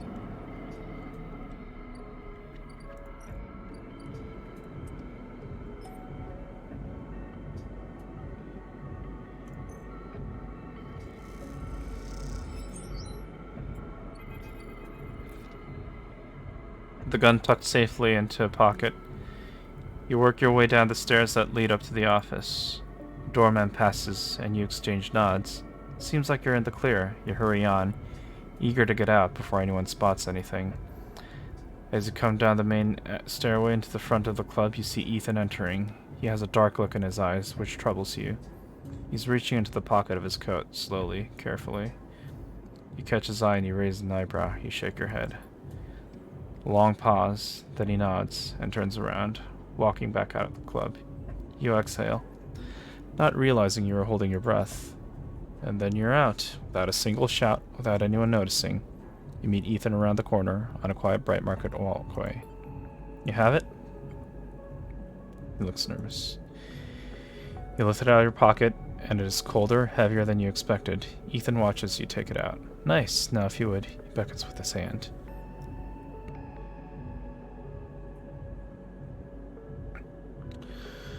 Memory jumps into your mind of Ethan in the compressor, hand out, asking for his gun back. Memory followed by the memory of a sharp, dizzying pain. You flinch. Give him the gun. Ethan eagerly grabs it and looks down the sights. He sighs a sigh of relief. Then he meets your eye and slowly raises the gun until it's pointing directly at your head. Not funny. Oh my god. Still don't get it, do you, Sleeper? Ethan spits. When they canceled that contract, I lost everything. My reputation, my payout, any way of getting out off the shitty station. Everything. All I had left was you, he grins. A naive little sleeper with a heart of gold. I couldn't believe it worked, he laughs, and now we're done. The contract is canceled. No shit. Ethan steps back a little, taking himself out of arm's reach. He slides his slate out of his jacket pocket with his other hand. How to call Maywick? Are you crazy? You are crazy, Sleeper. For thinking I'd kill one of my own for you. For what? Helping me wash dishes? He laughs, long and loud. And you hate him for it. He prods the slate. Done. He puts it away. He's here, you know, on the station. I've been speaking with him.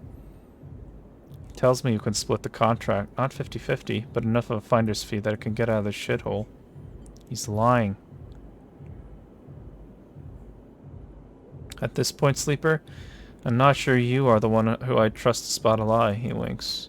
Ethan glances around. God damn it. I've learned one thing from you, though, Sleeper. In all our cycles working in that shitty club, he smiles. People never know when to cut and run. It's like they freeze in the headlights. The future is bearing down on them. They watch it coming, watch their death flying in at fraction drive speed. You had every chance, and yet you still kept on going, like some idiot robot. Going through the motions, even when you knew it'd be crushed, he smirks. And let me tell you something else. The shot enters through his upper back, and he crumbles immediately to the ground. You drop too without thinking, pressing yourself to the walkway floor like it might save you. Silence. Holy shit. You look up and see him coming down the walkway, silent, eyes alight. Maywick. You freeze in fear. Here it comes. You see it, just by Ethan's crumpled body. The gun. Move. You can't. Move! Reach forward. Move! Go for it. You run forward and a shot sounds out. You feel it ripple over your back. Then your hands are on the gun. You scramble to your knees behind Ethan's body and fire. You close your eyes. You fire again and again and again until the clip is empty and all that are left are clicks. Then you drop the gun and stand up. You don't hear anyone running. You don't hear anything. You just hear the sound of your own breath. We're gonna die. You start walking, stepping over Ethan's static body, walking along the walkway, and then past Maywick. His eyes now dark. Some mechanical fluid leaking from his chest. Perhaps the same fluid that is inside you. Try not to think about it. You keep going. The sound comes back. The eye comes back. And as it does, you hear the sound of thousands of people getting on with their lives. Thousands of people who are just going to keep going until they can't anymore. You look up, and all you see are the wheeling stars. They're spinning, and you're suddenly dizzy. Though the eye has always spun like this, hasn't it? And you don't stop walking. You keep going. That's all there is now, the path forward. SNR have left you no history, no past to speak of. Just a void that threatens to swallow you if you slow down. You think of Ethan's smile, his voice, and feel sick. Is it over? You aren't sure it ever can be, but you are still here, and you can't stop now. There has to be a better end than this.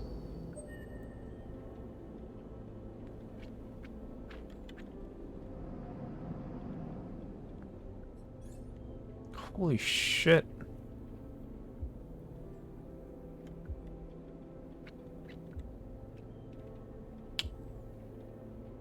Well?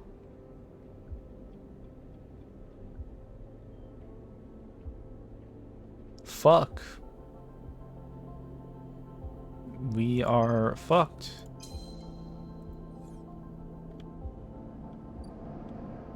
Say that for sure. We were very fucked.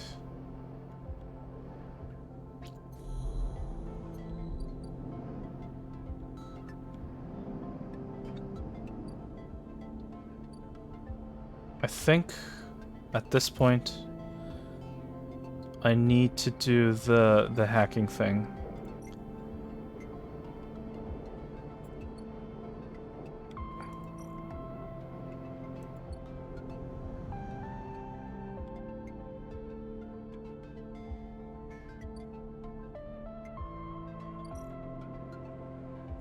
Where's the hacking thing?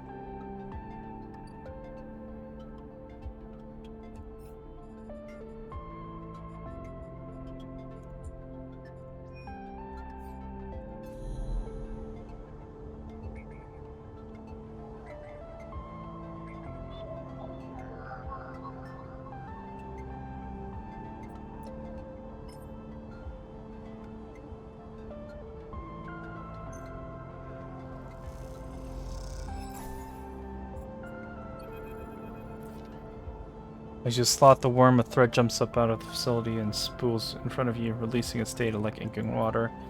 Sleeper, Feng's voice crackles through, moving in. Nodes, then ports, horror of interference, slot the worms. Timer starts now, stay safe. The thread dissipates, you're on your own now. Shit.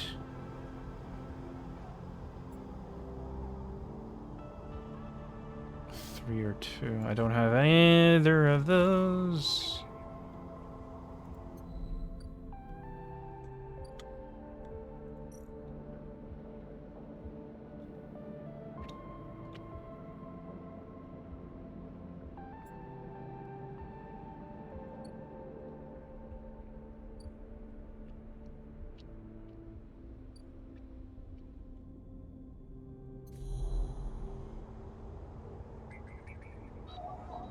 Greenway Gate, Greenway Cipher.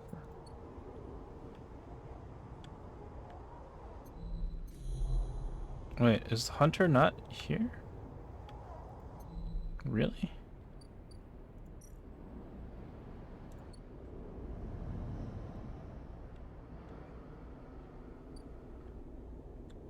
God damn it.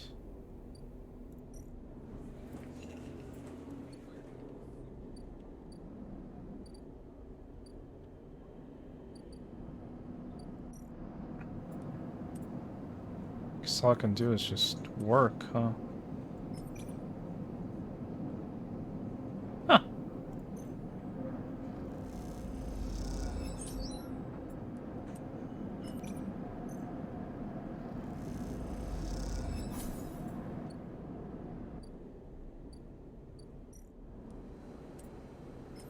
Mingy Express. Okay.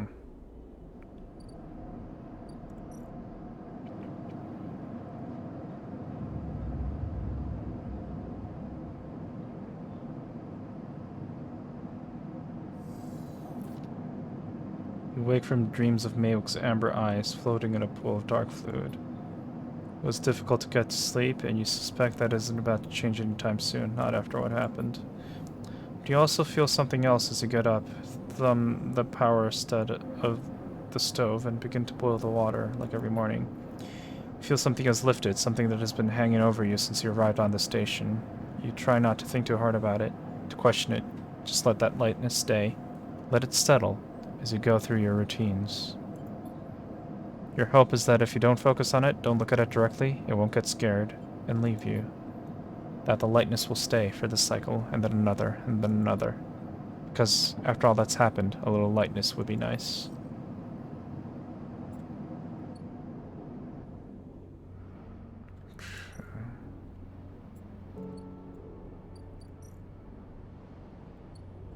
Let's get that data. Come on, come on, come on, come on, come on. Shit, shit, shit, shit, shit, shit, shit, shit, shit. Shit, shit, shit, shit, shit, shit.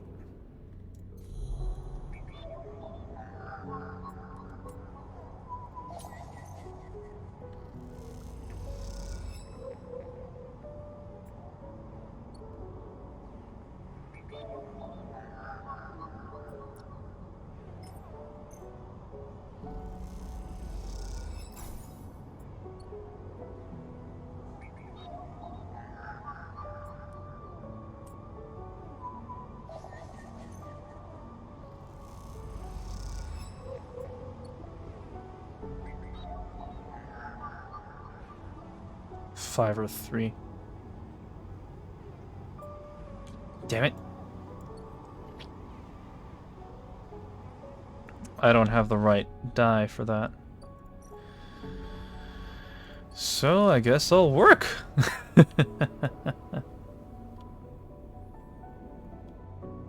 Alright, maybe I'll do something like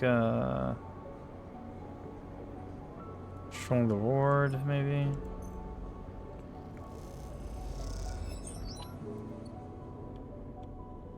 And then there's the no-risk task of the noodle stuff.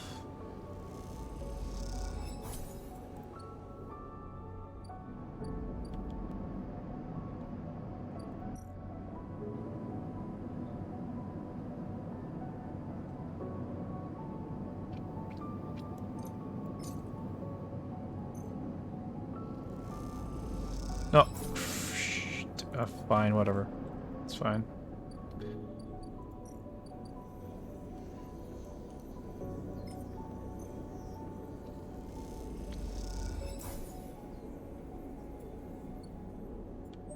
Is there the ship mine?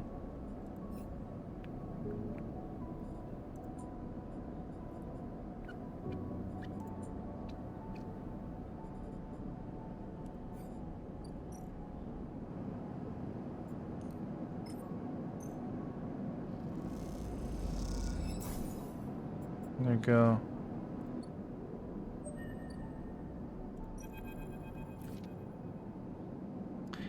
Drop the ship mine core into the galley table with an emphatic bang. Ankita spins around from where she's been poring over some documents on her slate.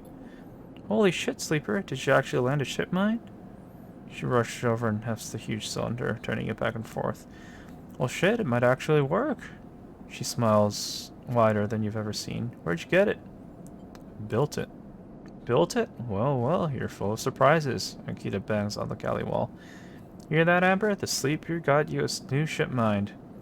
Sound echoes down the ship's passages. You have to admit, being in a small space with Ankita when she's this excited is a little intimidating. Ankita puts the ship mind back on the table. I'll start the process of fitting it as soon as I can. I might need your help with some of it. She heads back towards the counter to grab her slate. This isn't the only good news today either. Looks like my good karma's finally coming in. She throws the slate onto the table and spins it so you can see the screen. Take a look at this. You see a list of names and numbers. Nothing that exciting, along with what looks like a transit timetable. Found them. The thieves? Exactly. Well, the thief, singular. She points a name on the list, or more specifically, Ashton Cade. It was his past that was used to access Amber and slice the ship mind. I thought he might have been killed or robbed, his past stolen. But it turns out he crossed the Founder's Gap the very next cycle. How do you know? I know some of the crew over at the ferry. Old Mercs used to run in an outfit I worked with. I saw them in the Overlook, and they mentioned they saw Ashton crossing. I checked the manifest, and there he was. Looks suspicious. He hasn't said a word since the theft. And anyone wanting to hide out might head to the Greenway and go to ground. She flexes. You won't get far, though. There's no real docks out there. Only a couple of jetties in the wastes. So what now? Now I fit the ship mine. That's the first priority. She pauses, but maybe you could help me out. Sure, how?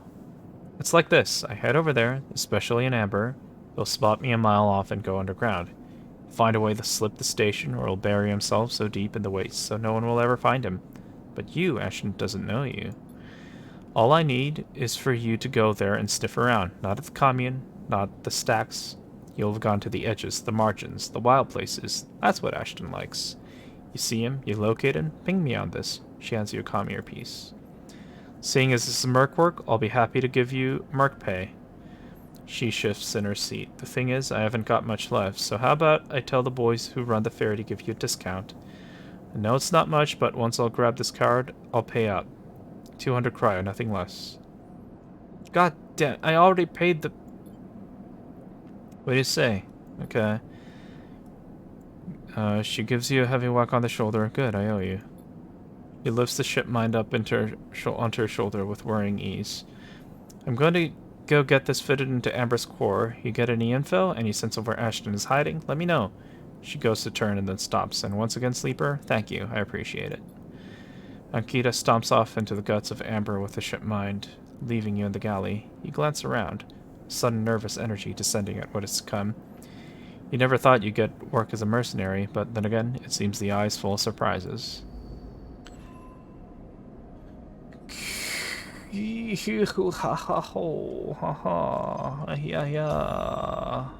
Discounts for everything.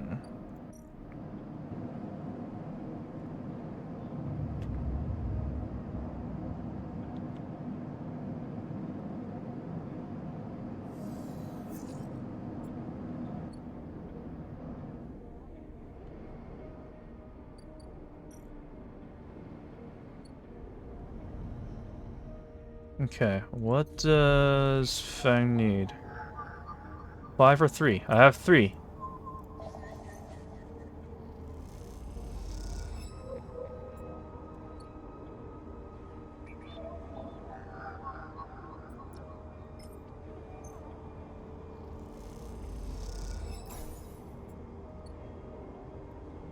Jesus Christ. 6.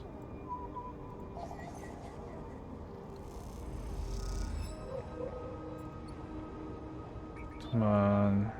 At least one of them should have a 2. 5 or 3. 6 or 5. God damn it. Okay.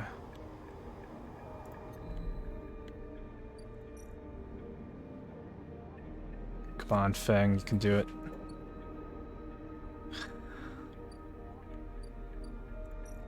Wild margins.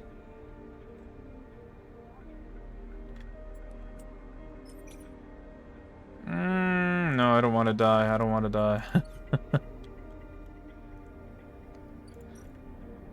Dying like that would be awful.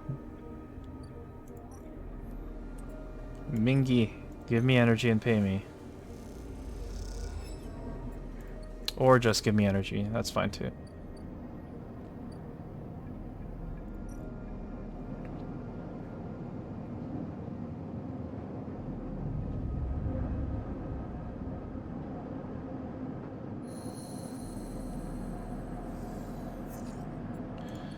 Okay. Okay. Okay. I think we should be able to get this done.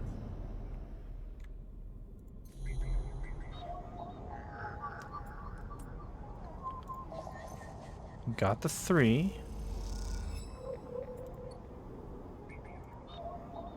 We could use a 6.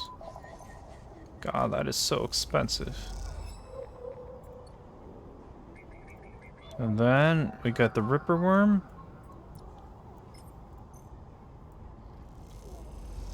And voila. A thread from the facility cuts through the cloud like a hairline crack of light. That's it. The final layer of security broken. Somewhere buried in the depths of the station, Feng is in control. He is slicing into the camera control circuits and piping out the results. The thread flickers and unravels into an image, a scene, 2 figures in a room, one sat, the other pacing. The pacing figure resolves into Hardin, the unmistakable superior posture, the shock of gray hair. The second figure's features don't seem to resolve. They're vague, unformed. A problem with the data, perhaps? You look closer. Then you see it. The figure is a proxy. Perhaps you should have expected it from Conway, a corporation whose very existence is owed to automation. The proxy is a machine designed to be piloted by remote connection, someone elsewhere in the system puppeteering it with their own body, speaking so it may speak. The proxy sits impassively, or the Conway executive that is piloting them does, from the distant safety of some ship or orbital colony, perhaps. We can move forward, there is no doubt, Hardin is saying. The reclamation teams are almost ready. And after that, I will make the declaration. Nothing has to change. The proxy leans forward, its movement stilted, uneven, as if its body was being refracted through water. But things must change, Hardin. We need further assurances. I have been informed of a breach in one of the closed networks in the low end. You have been careless. Hardin waves the accusation away. We have been stretched. A breach was detected, yes, but no data of value was lost. Our board is concerned, Hardin. A drop in our value would be unwelcome at this time. The proxy leans back, its posture dominant. If the reclamation of A1 is contested, then we could be drawn into a compromising legal position. Hardin approaches the proxy. There will be no contest, not from Solheim, who cannot muster a defense, not from Havenage, who will fall into line below me. He crouches in front of the seated figure, eye to eye. The people of the station, refugees, gangs, spacers, all either opportunists or degenerates. Havenage is no longer strong, no longer united. No one here believes in Erlin's vision, nor has the strength to enact it. I sat across from him at the negotiating table. He was forceful, eager, weakened by his ideological convictions perhaps, but a great man nonetheless. This place no longer deserves to bear his name. The eye is crippled. It cannot survive. It is a ruin filled with squatters and outlaws. They'll be lucky if it still spins in 100 cycles, Hardin stands. You'll move forward with the reclamation because otherwise you will lose your advantage in the system. Without your advantage, you will lose claims on the remaining palladium. Without the palladium, your factories will go dark, he pauses. Do I need to continue? One moment, comes the response from the proxy, and its head drops to his chest. Hardin steps back and paces once more, awaiting the discussion taking place elsewhere in the system. You watch Hardin as he paces, as he considers his future. What goes on within a mind like that? in the mind of a man who would burn all those around him for a path to some imagined golden end. The proxy lifts its head. We're happy to proceed. We will legally claim the station formerly known as Solheim A1 as salvage within 6 cycles. Havenage is to assist with the transport of the illegal residents to Conway housing and labor facilities. What the fuck? The proxy judders to its feet. Conway will also claim 70% of the raw output of the reclamation process after losses have been accounted for. Hardin nods. I accept. The proxy reaches out to shake his hand like a marionette, and then the recording loops. You watch it play out a second time, gripped by a horrified fascination. There is a bluntness to the conversation, to its blatant disregard for humans as anything other than objects.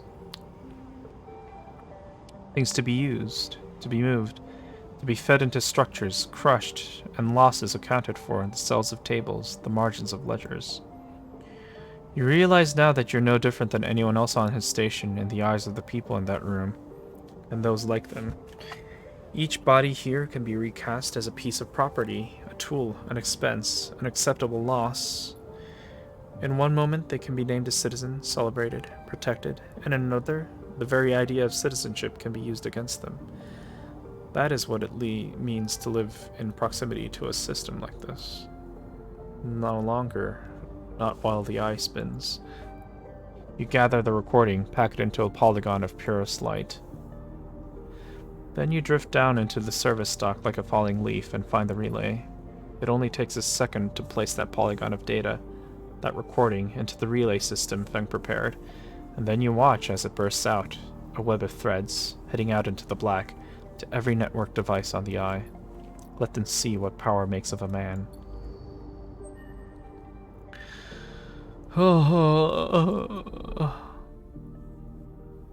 Did we do it?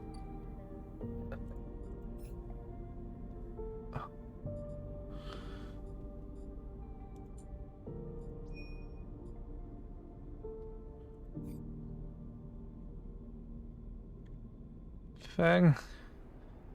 Please. Oh, I have to go now. Good times. Okay. Thanks for coming, my moderator.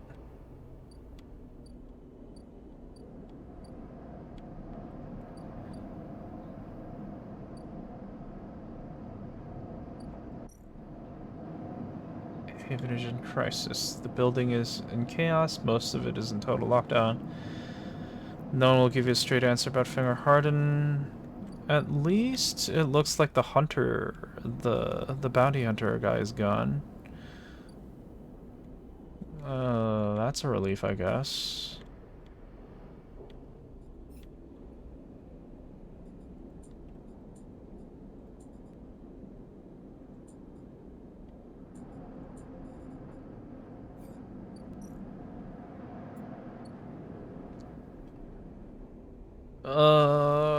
Shoot. Minky Express.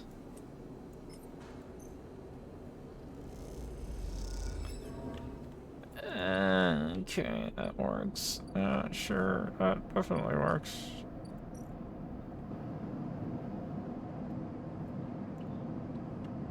Oh god, I need money to buy the stabilizer.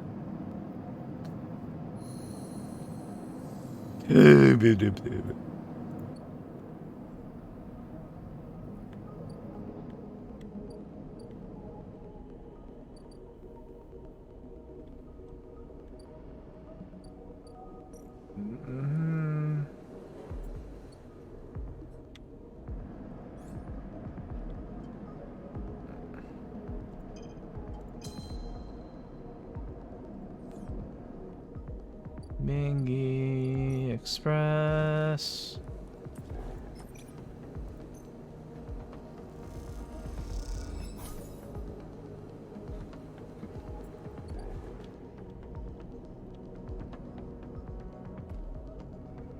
Gives me the strength I need.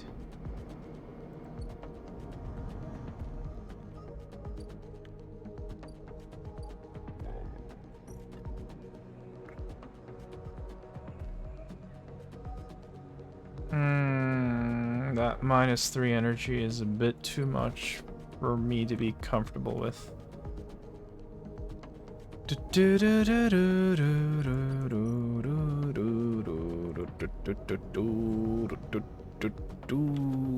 Let's work at Mingi Express again.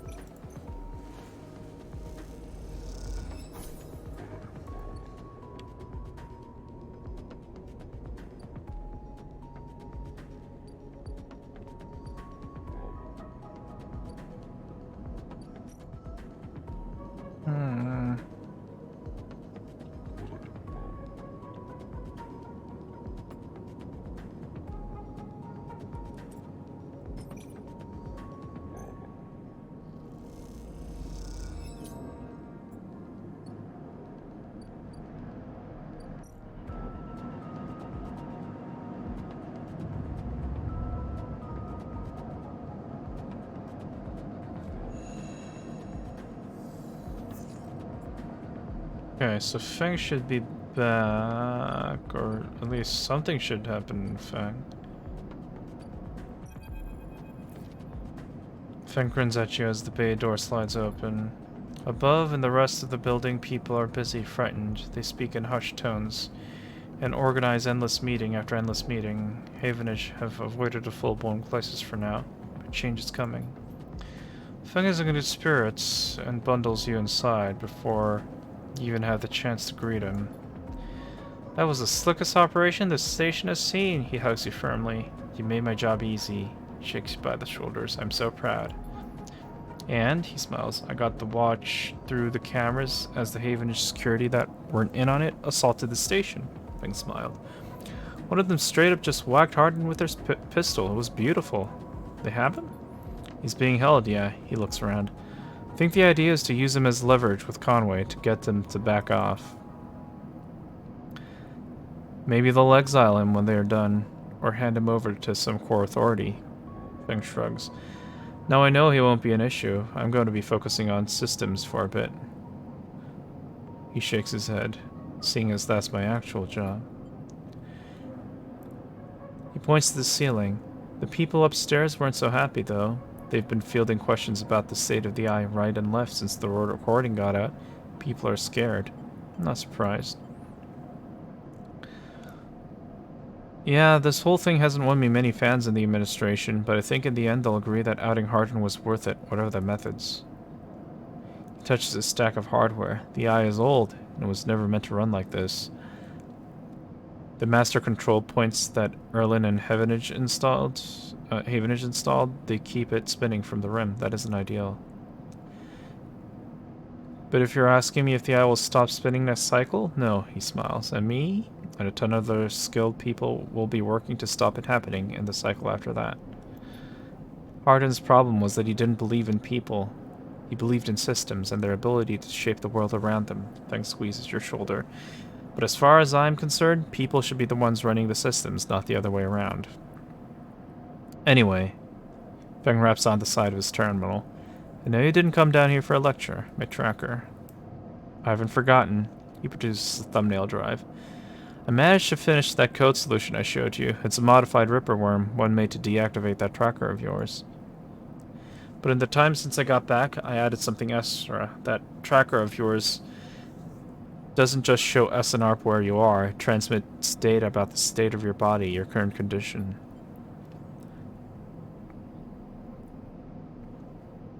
My worm won't just deactivate it, it'll edit that data to tell SNARP your body is irreparably damaged. DNR, do not retrieve.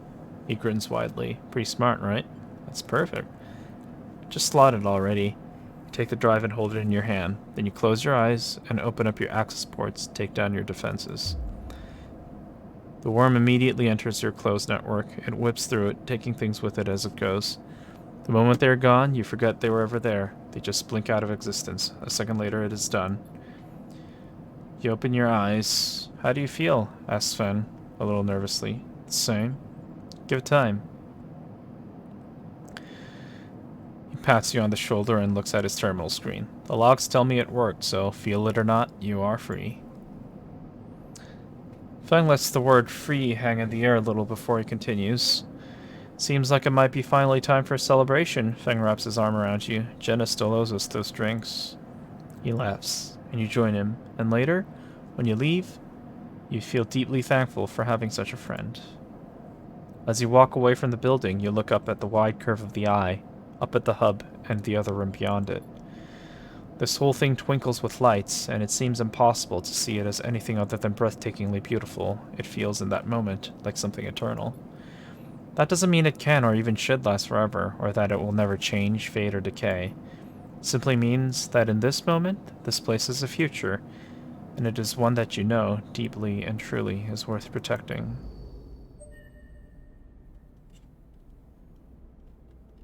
Whoa! We are free!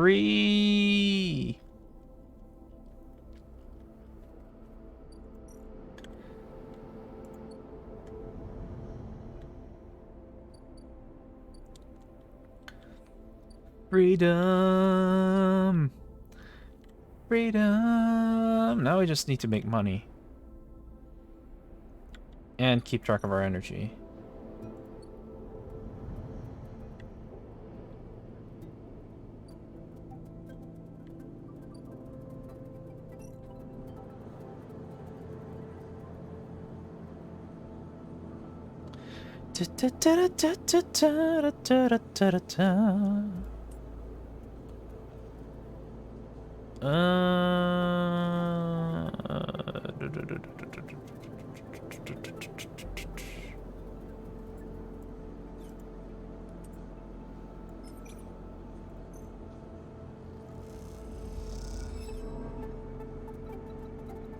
Shit. Shit, shit, shit, shit, shit, shit, shit, shit, shit, shit, shit, shit, shit. Energy, energy, energy.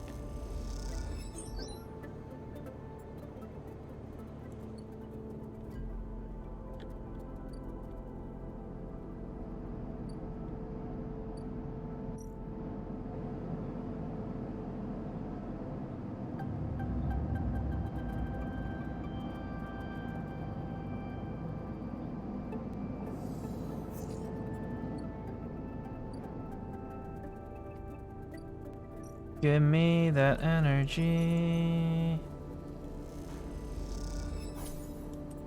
Give me more energy.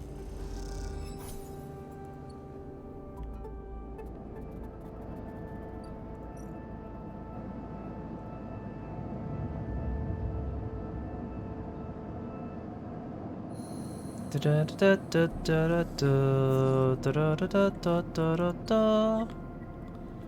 Da da da da da da da da da da da da.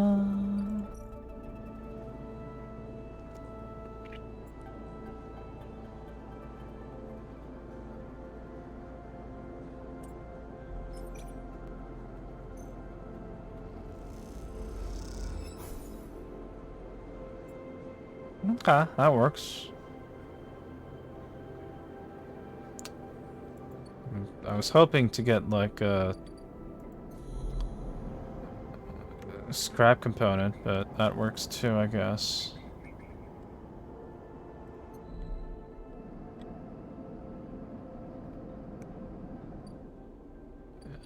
Let's see, where's the dispensary? 64.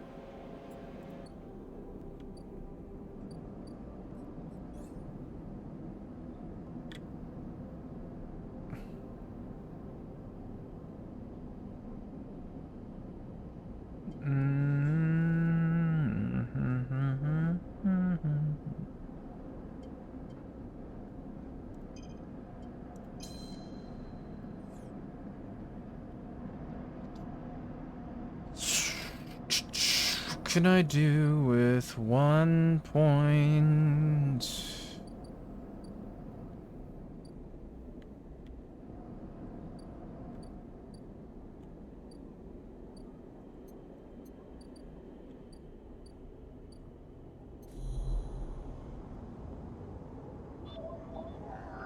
Yargan agent. I don't think I need. I guess I could. No, I don't have the right die. That one. either...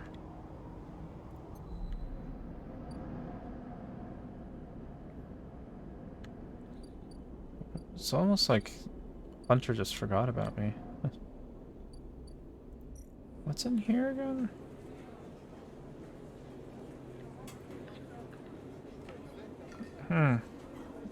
Gambling.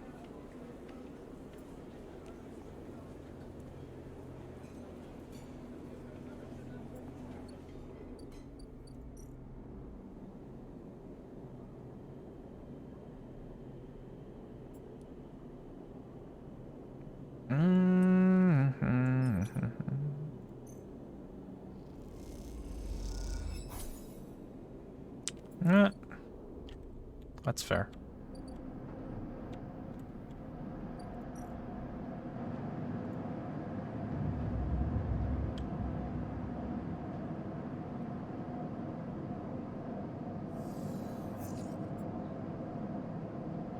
Okay, I'm gonna use my stabilizer. It's starting to get annoying.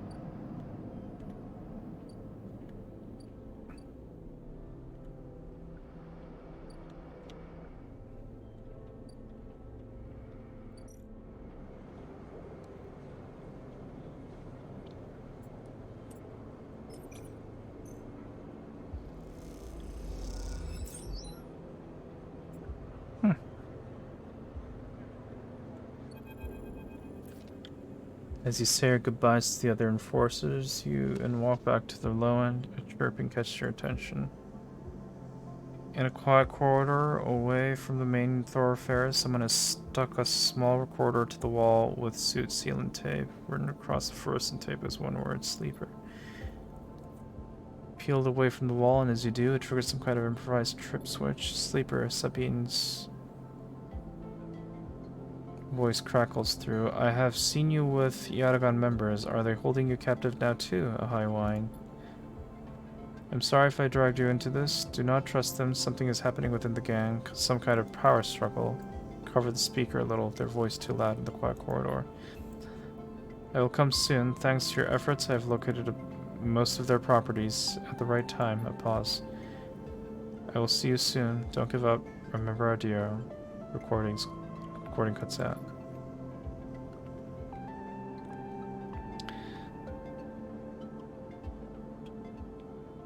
You stare at the recorder, processing what you have just heard. Hearing Sabine's voice again opens up something inside of you. An SNARP employee.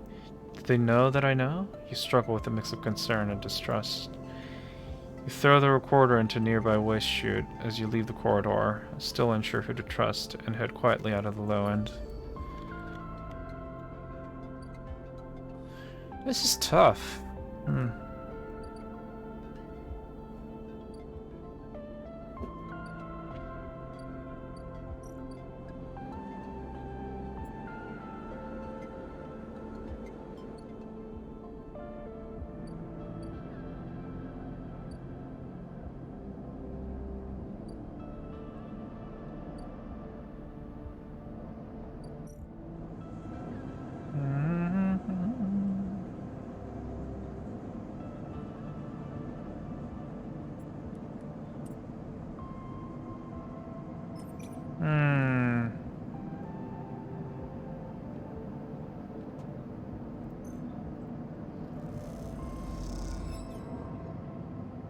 Well,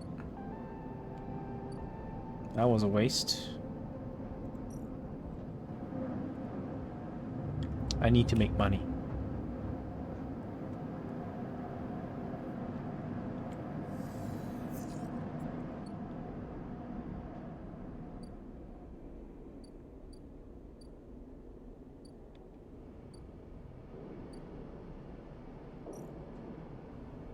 Alright, maybe. What if I.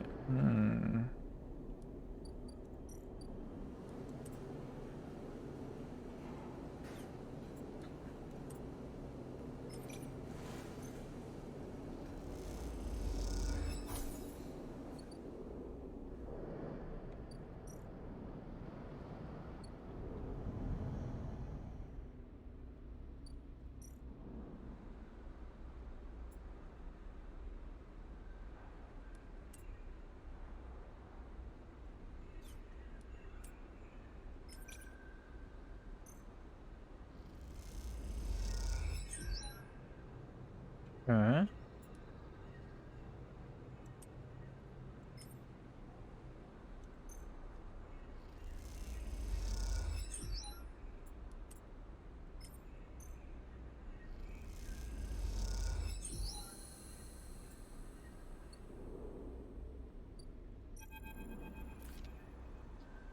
The trail ahead extends deep into an overgrown section of the greenway. At this far end of the ring, where the long, lazy curve of the greenway becomes the shattered landscape of the wastes, things are oddly quiet. Ahead stands a vast farm stack, broken from its axis by rust or force, and lying amongst the overgrown landscape like an ancient temple. It is stained with moss and algae, flows of green running out from its broken tanks like a frozen, brackish tide. This is where Ashton is hiding. You're pretty sure. All your intuition points to the shadows beneath this collapsed superstructure. You roll the comm headset Ankita gave you in your palm, Ankita.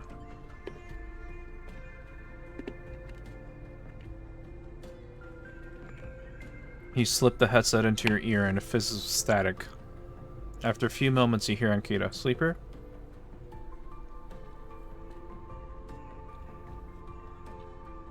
Have you located the target? A doubt enters your mind. Can you be sure he's there? No, hold.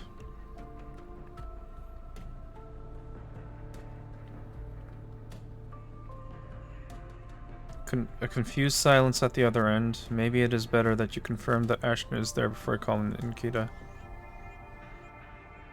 Move headset. You put the headset back into your pocket. Not yet. You need confirmation. You survey the road ahead. There is a direct route, a line of broken pillars that take you into the center of the structure, where you could skirt around the pillars, keeping to the cover of the raised pine of the greenway, and work your way around. It'll take longer, but is better concealed. You decide on the long route and head off towards the central spine. It is slow going there, where the overgrowth meets the metal wall, but it is so concealed that you can barely see the glass roof high above. You follow the wall, knowing it will lead you to the edge of the collapsed stack. For the final part of the journey, you have to work your way through dense undergrowth, pushing aside branches and fronds. It is exhausting, and you stop on a small rise to rest. It has been hours since you began. You desperately hope Ashton hasn't moved on. Just ahead, a soft glow is coming from somewhere within the farm stack. A grow light, still on after all these years, perhaps. Take a little longer to rest and push on. You follow the faint glow of the stack. You find a broken tank and step through the opening, trying to avoid the broken glass that sits among the moss and algae. You work your way up the slanted tank, carefully, quietly. Somewhere water drips, and you swear you hear birdsong. Hanging plants catch the light, coating the place in a pale and sickly green. As you reach the edge of the tank, you hear something, an echoing hiss like a hydraulic piston. You quickly move up to where the tank opens into the central drum and look over the edge. The vast drum is like a cistern, with plants growing on all sides, and wet mossy islands at its base. It is beautiful, and for a moment you can't see anything but tones of green.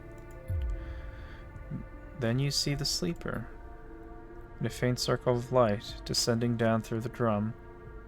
The sleeper lies slumped at an odd angle. They're surrounded by crates, and beside them, on one of the mossy islands, there's an object, a cylinder set on a tarp. It's connected to the sleeper's head. You flinch.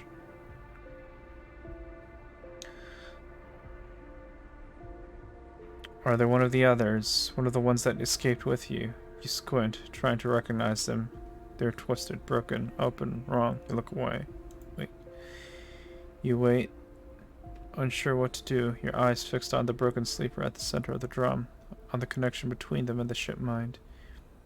You think of what might be passing through that connection. Thoughts, memories, or just data?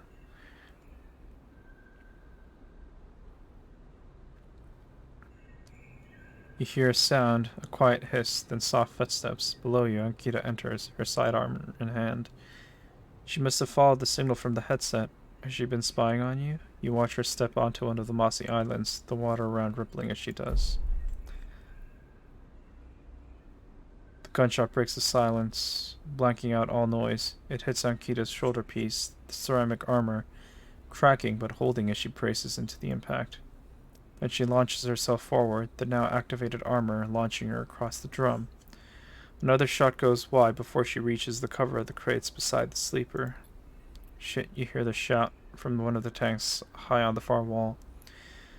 Ankita reaches over and wraps a hand around the thick connection between the ship mine and the sleeper. What is she doing?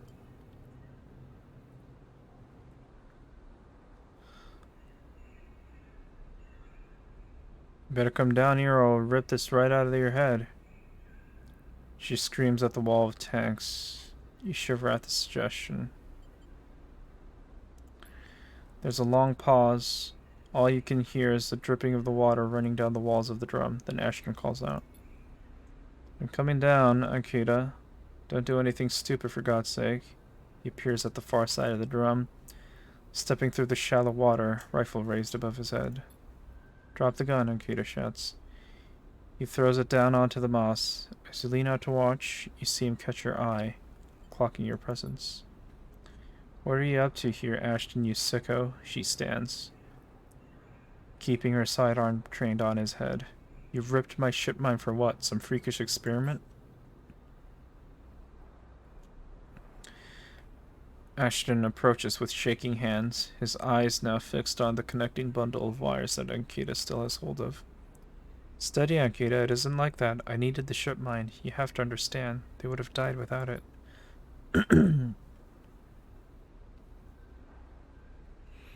What are you talking about? I don't give a shit why I ripped my ship mine and cripple my ship. I should put you down right now. She tightens her grip on the connection. Typical of you, Ankita. No curiosity, and Ashton smiles shakily. That's why I never asked for it. For your help. You only look after yourself. He nods at you. That sleeper up there. They're just bait, right? To draw me out. Ankita sucks a breath in. Are you trying to give me more reasons to shoot you? I love them, Ankita. Ashton looks at the crumpled sleeper. I love them and they were going to die. I knew you would never understand that. He starts closing the gap between them, himself and Ankita now, slowly inching forward. Don't do that, Ashton, Ankita snarls. Don't do that. Let the wires go, Ankita. Let us go. If you don't get out of my way, he inches closer.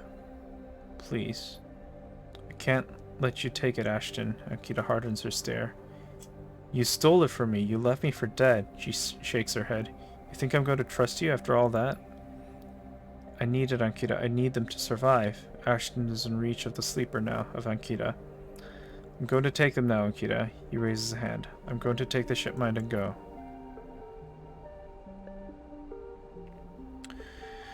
Ankita loosens her grip on the connection a little. Her hand is shaking now. Stop, Ashton. She lowers the gun a little. Stop. Seeing her drop her guard, he makes his move. Holy shit. A blur of movement, a struggle, a shot, another. You recoil back behind the edge as they ricochet around the inside of the drum. The sound deafening you. When you crawl back to the edge, Ashton is bleeding into the water, the red and the green. Ankita is standing at the center of the drum, the severed connection in her hand. The water drips endlessly, drip after drip after drip. Holy shit. You force yourself to look at the broken sleeper. There's no sign of life, of humanity. They're just another broken object among other broken objects, while all around, living things grow and thrive. Ankita finally looks back up to you, tears in her eyes. She begins to say something that might be sorry, but you're already gone. The fuck?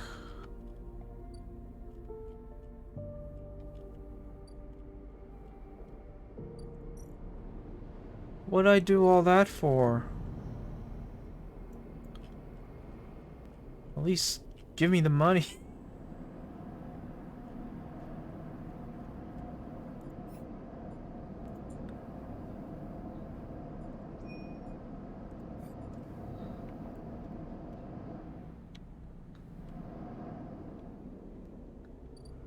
Ankita! Ankita! Better be around here, Ankita! You can't hide forever from me, Ankita. Give me my money, Ankita.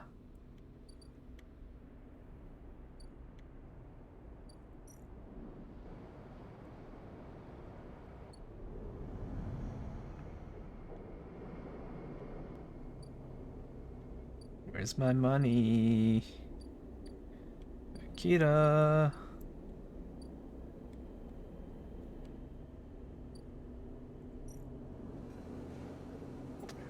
Fine, I'll just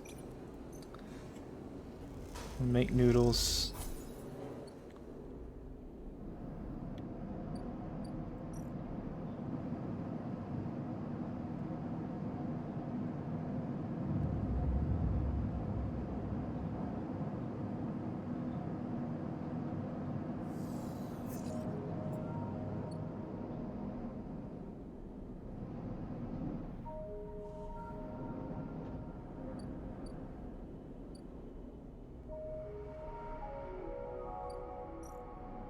Keto, where the fuck are you?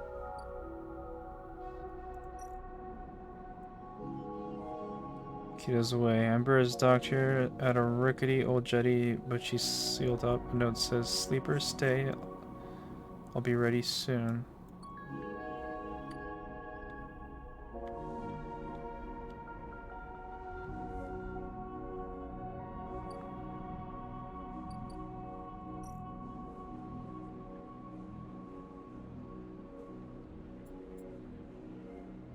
It's kind of a big L there, Ankita.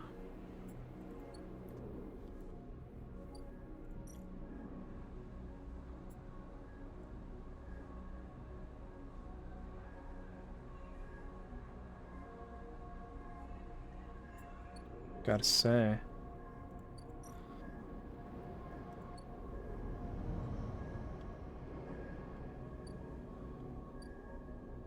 Bing Express.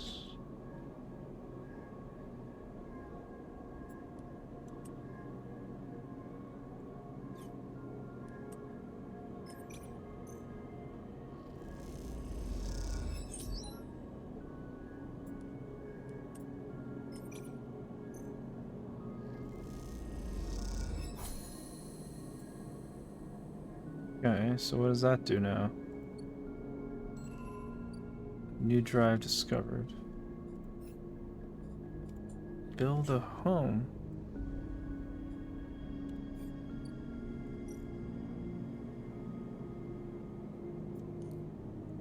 Oh, that's cool.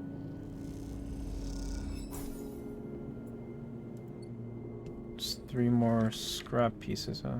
Caster.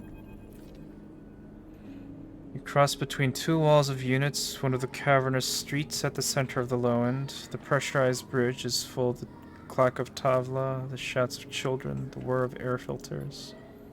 Sleeper. You turn to see a man sitting at a tavla table, alone, somehow untouched by the hustle and bustle of the people around. He gestures to the stool on the opposite side of the table. Sit. He sat at the metal stool and he starts setting out the board with counters, or at least the filter caps low-enders typically use in their place.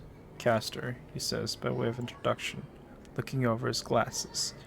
Night or day? He asks, gesturing at the caps, cruelly sprayed, white and black. Night? He nods. The black counters are already on your side. Let's begin. You take a plastic die each, pitted and worn, and roll to determine who starts. Caster rolls a 6, you have 4. I lead. He smiles and begins to move his first cap precisely along the board. Play passes back and forth between you, the dice changing hands as the caps spread along the board. As it goes, Caster speaks, eyes not leaving the caps. It is unusual to see a sleeper on the eye. That's why I wanted to play you. You take your turn, rolling a 5 and a 6. Play carefully. After all, a sleeper's mind must be somehow different to a human one. Being emulated, I mean. As Caster talks, you build up a wall of caps stacking them safely across the board. Progress is slow, but you remain unexposed. I don't mean to offend you, Castor meets your eye. I merely see that you are by definition different. What has been subtracted in the emulation? What has been added? He slides a single cap onto an open point, a risk and an opportunity.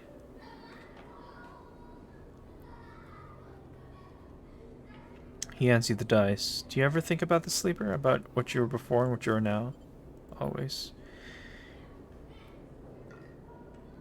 You roll a double one and solidify your wall. Castor whistles. The holding game, commendable. It can be brave to build from what came before. He rolls the dice and leaps your wall in a single move. But we cannot idle too long, sleeper. The slower we move, the sooner we are caught. The past to you is not just an idea, a concept for you. It is a living, breathing person. He looks up over his glasses, his eyes bright and wide. You split from them like a shadow splitting from its caster. They may be sleeping now, yes, but one day they will awake and carry on with their lives, unaware of your fate, no matter what it may be. He hands you the dice, smiling. You are a branch severed from the main trunk. An offshoot who refuses to die, so to speak. You roll again, under pressure now, trying to slip your caps out from under casters before he solidifies control of the game. So what I am curious about is how you see yourself in all of this. Castor asks, what does this tangle of truths make you? Free? Yes. Castor looks away through the glass to the crowded units on all sides. I can see that. Your life as an escapee was never meant to happen, yet here we are. He starts removing caps, his home board now full. Your life is an offshoot. It can go anywhere from here. You try a few more rolls, attempting to get back in the game, but Castor clears his home board. With a sense of the inevitable, he has known he was winning for a while. I feel I may have pushed too far. He slides under the cap from the board. I apologize. My curiosity has a habit of getting the better of me. You roll to return a cap to the board, but all the spaces are blocked. Castor clasps his hands apologetically. You play well, really. Your weakness is not your game. He smiles warmly. We have much to learn from each other. He slides his glasses back up his nose and sits back. I feel we could share knowledge, ideas, perhaps even data. His eyes glint with that last word. To our mutual benefit. He slides his final cap from the board. It is over. He has won. We'll see. Please, I don't want to make you uncomfortable. He holds up his palms. My only intention is to help you endure here, and if I am, feed my curiosities. The game over, you notice the bustle of the walkway once more, the call of the children, the deliveries, the arguments and reconciliations. They wash over you as you stand and leave. Castor nodding goodbye as you do. Crossing the walkway, you replay the moves of the game in your mind, looking for an opening you're sure was there. Huh.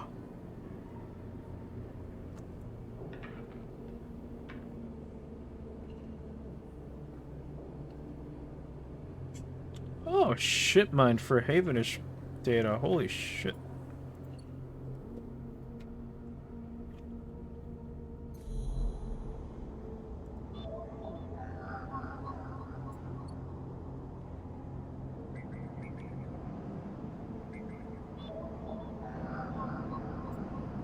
Two or three. God damn it.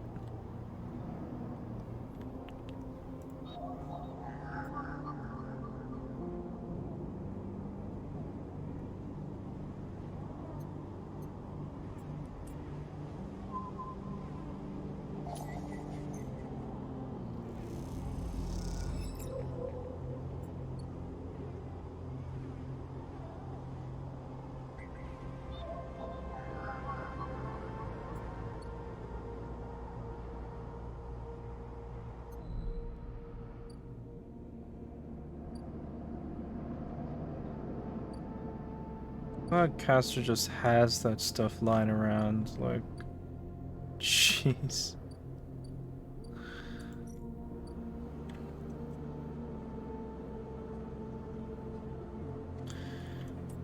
I guess I'm fine with energy for another turn.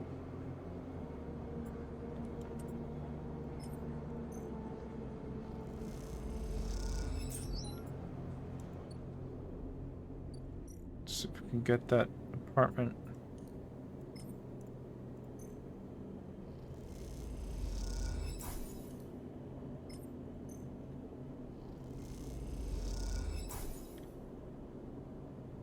Just one more thing of scraps.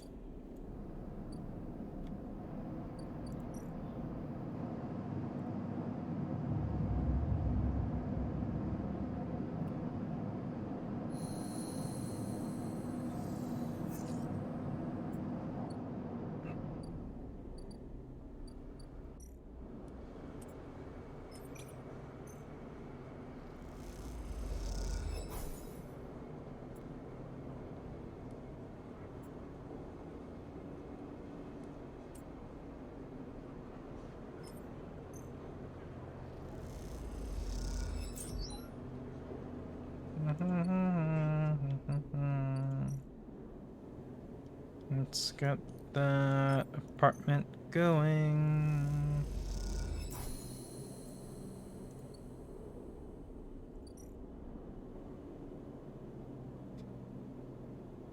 Seal unit.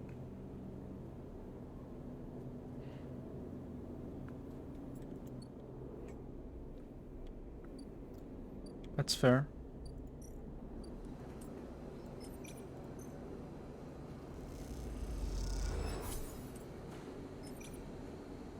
Hmm.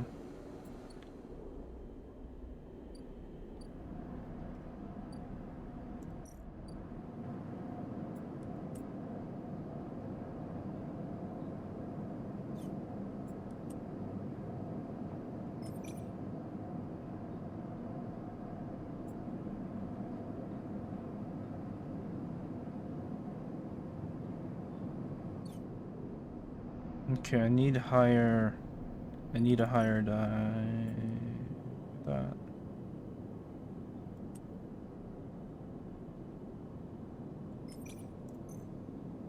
Make some money.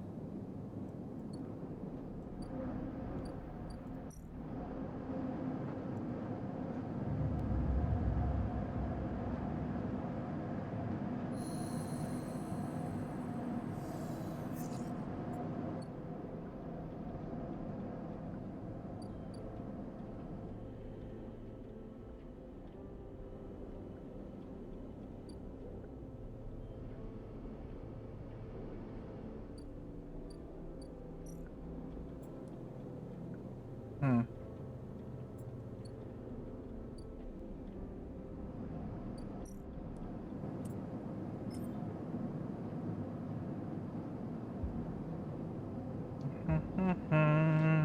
Bigger discount, please.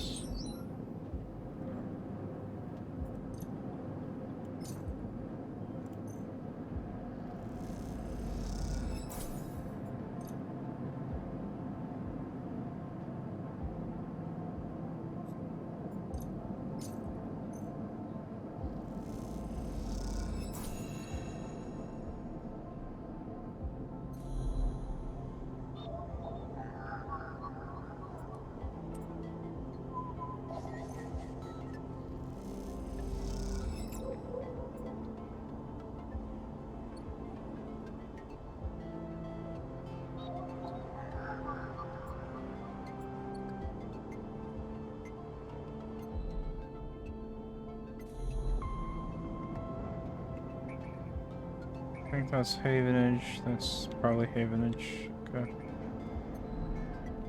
Don't have a Yadigan data source.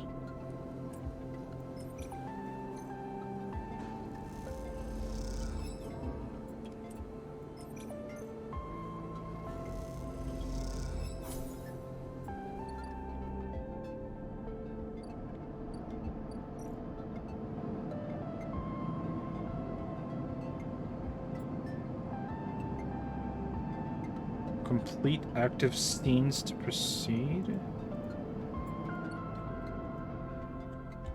Oh, Akita.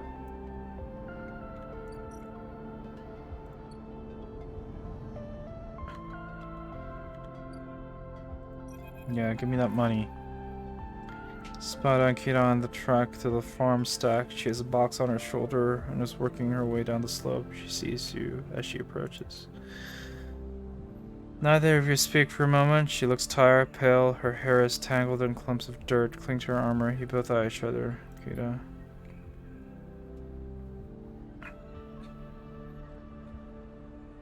She holds up a hand. Sleeper. She takes a deep breath. I'm sorry for what happened. Truly I am. She looks down. Sorry you ended up in the middle of this when all you have shown me is kindness. She rubs her face. I'm sorry. For that, Sleeper, that. She stares at the floor. I'm sorry. She looks up and away, not meeting your eye. What she did is unforgivable.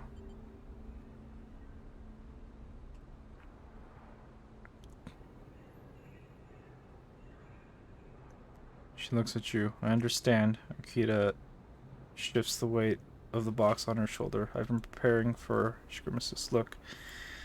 Can you come with me? It's easier if what? If you see it, she finishes. It's just on the way.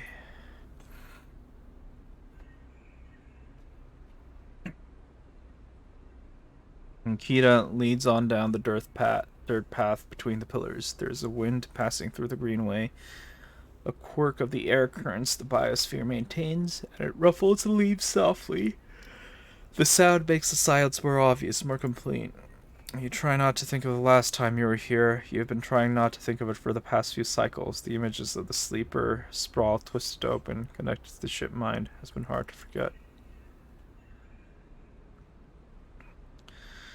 You realize Akita is leading you back there, back into the drum at the center of the stack. You pause, trembling a little, at the threshold. She turns. What are you doing?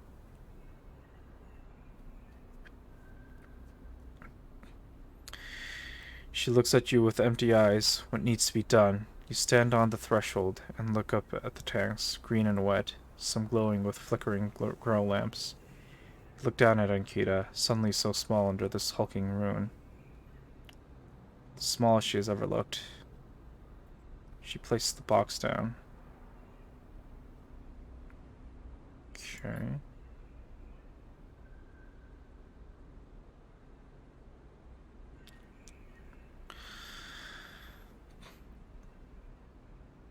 You follow Akita into the stack through a low tank, entering the drum at ground level. It's just as beautiful as you remember, but it barely touches you. Instead, you check the apertures of the tanks for the glint of a weapon or a shadow among the moss. Akita stops and you look down. The mossy island at the center of the tank is clear now, the equipment cleared away. In its place is a mound of dirt, loosely covered with moss. Ashton's rifle stands straight, half buried in the dirt at the grave's head. I buried them together, Akita says without turning. You both stand there in silence for a little while. You think of questions you could ask about Ashton, about the sleeper. How long should you know him? She takes a moment to respond, and for a moment you think she won't, but then the words come gushing out. He signed on a while ago. He used to run recon for a corporate outfit, but he got sick of the pay. He joined the crew as a sniper, and the first few jobs were a breeze. He was so cold, disconnected. He always hit his marks. The last few jobs, though, he was different. I noticed that. We'd had a period of extended shore leave on the Eye, and when he came back he was changed. I assumed he'd just had too much time off.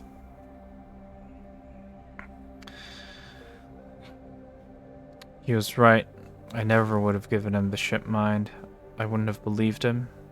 I've had crew members double-cross me, undercut me, rat me out. That's the business.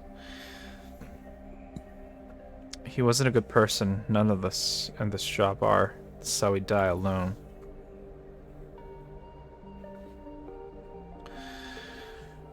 She stops, not sure of what to add. It seems like she's reaching for something, but she can't quite get there. You feel that gap between you, and as you do, it widens. The water drips, the moss trembles. You both stand in silence for a while longer. You both feel it, life creeping back in, the silence ending. Ankita shifts her weight and then starts to walk out. You follow her, suddenly eager to be back out in the open space of the greenway, to be away from this place forever.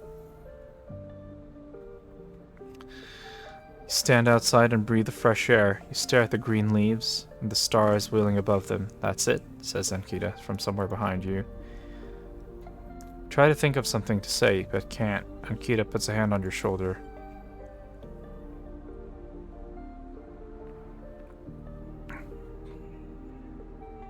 You turn back to her. At least take this. She forces a handful of cryo chits into your hands. It's what I owe. She looks at you desperately. You look down at the metal bars. Ugly little things, you think. I mean, I need it. I need the money. Take the chits and turn without saying a word. You continue up the track and she does not follow. As you walk up the rise and the wind picks up and the leaves shudder, you walk faster, trying to outpace your anger. The chits are heavy in your pockets, and you hate them for reminding of you how little life is worth.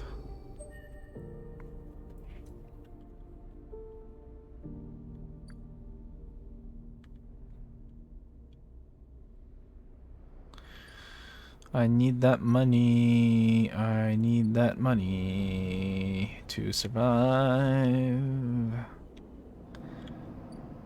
I'm sorry, Ashton. I'm sorry, Ashton.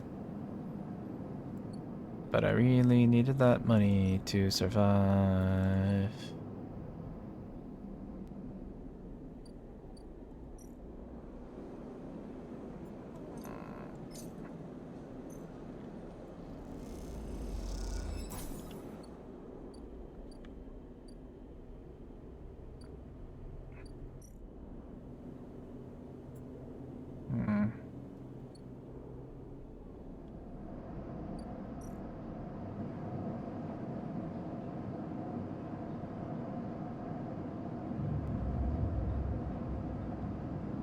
And so the day ends.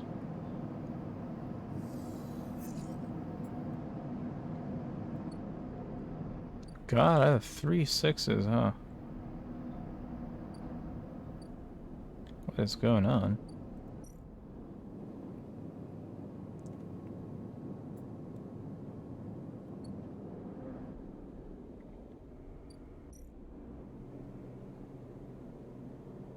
One, two, three, four.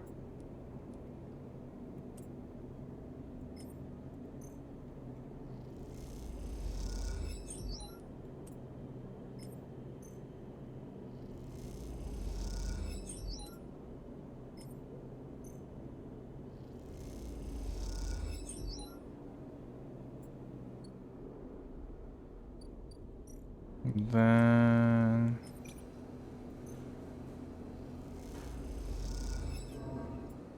okay, acceptable.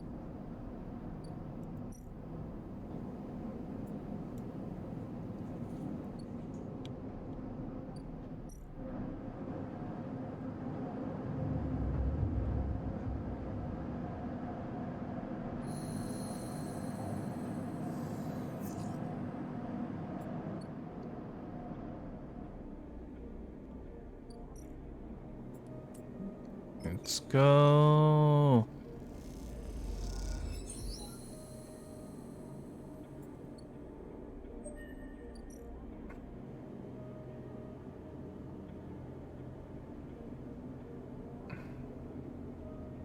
Stray animal.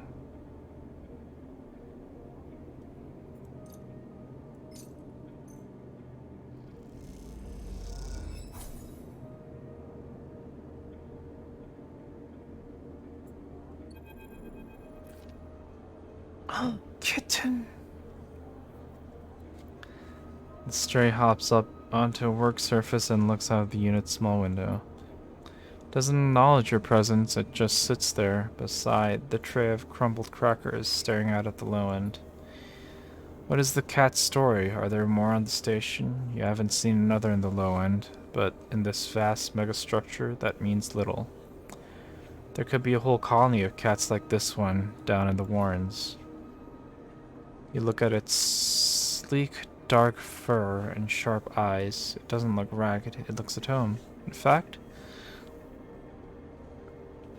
its presence in the unit makes you wonder if this is the Stray's apartment which you're squatting in. You lean a little forward and the Stray tenses up, perhaps best to give it a moment to get used to you. The Stray settles a little and starts eating, picking at the broken crackers. You don't remember even having been this close to an animal. It triggers something in you, a recognition of a life, totally unlike your own, but still somehow connected, parallel, even interwoven. The Stray licks crumbs from its fur. Do you like it here? The Stray flicks their tail at the sound of your voice. It's hard to imagine the Stray liking anything, or at least being vulnerable enough to admit to it. The Stray's pleasure at existing here, in this place, shines through its every sinew. It is not that the Stray is always happy to be on the eye, but that the Stray is engaged by this place. It is alive here. You turn your eyes to the window, the one that the Stray looks out of, and you both watch the stars and the ships together. You feel something pass between you and the Stray, a kind of acknowledgement of each other, a sense that each of you might share something with the other, a point of connection. Then all at once the Stray yawns wide, hops down from the unit, and brushes along your legs. And then it is gone, out through the unit door and back into the corridors of the low end.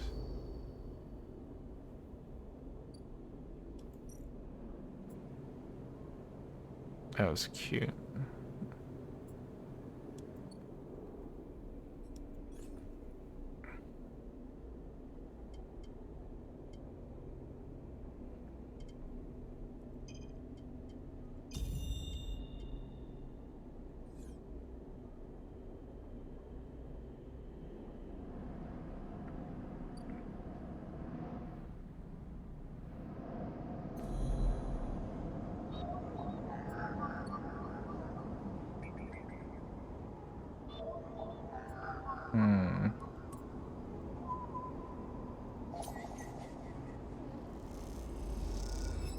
Nice.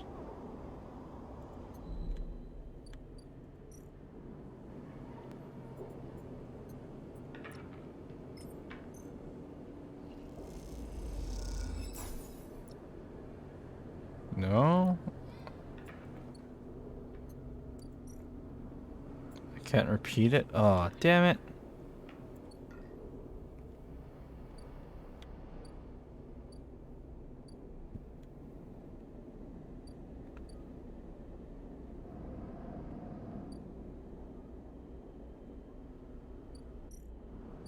Something, something, do you know how much I sacrificed?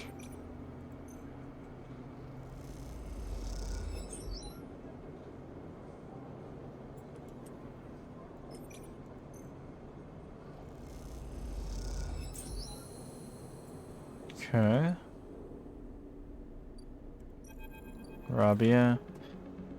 This time you meet inside Rabia's office, although now that you've seen it, office seems like the wrong term. You find her stood in an almost bare, shadowy unit midway through a sequence of stretches. There are 2 low stools and a terminal in the corner, but it seems that most of the space is taken up by a heavy punching bag, rubber matting, and a stack of weights. When Rabia turns to greet you, you realize she's missing an arm. The prosthetic she usually wears is set in a cradle near the terminal, a web of colored wires running to it. Updates, she says, noticing you looking where her artificial arm usually is. Nothing to worry yourself with. Of course. Sit, says Rabia, gesturing to the 2 diminutive stools. You both settle on the stools, Rabia crossing her legs on top and sitting straight back. Gia told me you have been doing the rounds, collecting tithes, patrolling the ward. She smiles.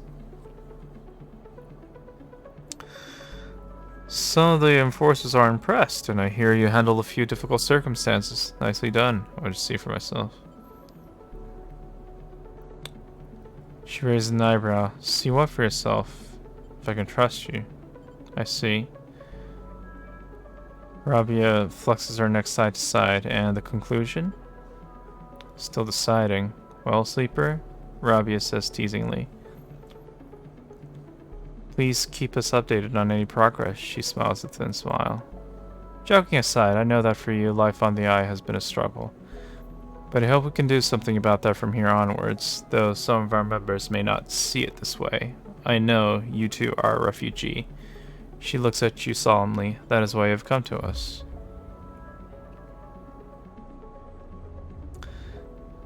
Enough, Rabia. Sabine's voice cuts through the conversation. I'm tired of listening to your affected nobility. They cross the room. Rabia's baton in their hand, the end lit with sparking electricity.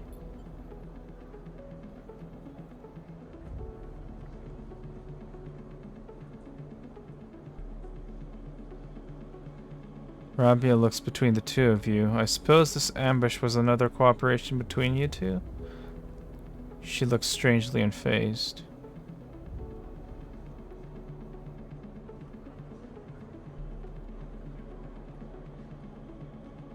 I mean, I didn't expect them to come here like that. It's being paused thrown off from a investigation. Rabia takes this opportunity to act. She leaps from the stool and, fainting past Sabine, grabs the baton and twists it inwards.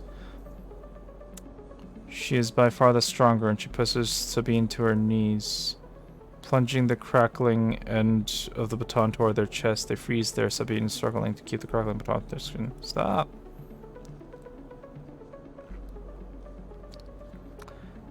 You support them? Rabia asks you, her eyes not leaving Sabine. Your loyalties are so easily swayed. I thought you were more than Yannick's attack dog, Rabia, Sabine spits back. Are you not able to think for yourself? Rabia holds the baton strong, and for a moment you think she is about to hammer it down into Sabine's chest. But after a painful wait, she throws Sabine down instead, then spins the baton in her hand, thumbing a switch and shutting it off in a single move. Explain.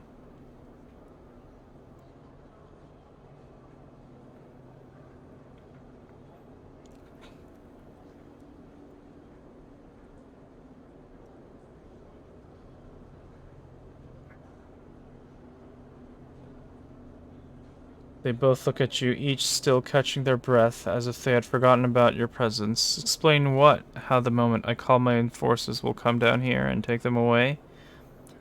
You're lucky I didn't kill you. I would have every right, she shouts, the anger release of tension more than a threat. Sabine lifts themselves a little. Bruised from the fall, they roll onto their side and cough. Rabia gives them some space, sitting back on the stool. Sabine props themselves up on their elbows and fixes Rabia with a hard stare.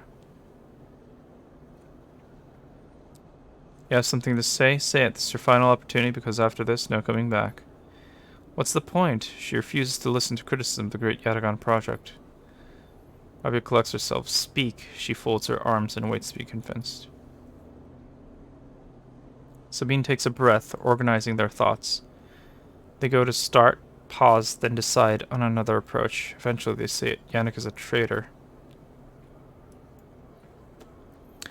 Rabia immediately flinches, her eyes going to her prosthetic arm, her muscles clenching, but she rides it out, more eager to prove Sabine wrong than she is to hurt them, at least for now. When I came here from SNR, they glanced at you, gauging your reaction. It was Yannick who was the one of the first to support me, to look after me. I should have known then, but I was naive and afraid. Sabine turns to you. Sleeper.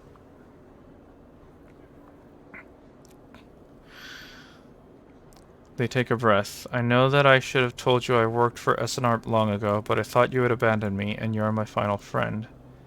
What you should know is that I left SNR because I run anything for my life. I leaked documents on the Sleeper program, on the illegal and immoral practices it relied on, to the press. SNR wanted me dead, and I fled as far as I could, to this refuge at the edge of the surrogate systems. Sabine stops to collect himself. What does this have to do with Yannick? Rabia interrupts. The Sleeper knows you are SNR. I told them. And while you hide beneath the cover of being a whistleblower, you and I both know you worked on the Sleeper program. Yannick told me as much. Sabine's face falls. It's true. They glance at you and then away, ashamed. They lift their head, but it is Yannick, not me, who is in the pocket of SNR. Rabia flinches again. I can prove it. You made some kind of deal to keep me here, to tie me up in debt, to lock me away, in exchange. Rabia slams her hand on the desk. Just tell us, for God's sake. In exchange for those, Sabine finishes, nodding towards Rabia's prosthetic arm in its cradle.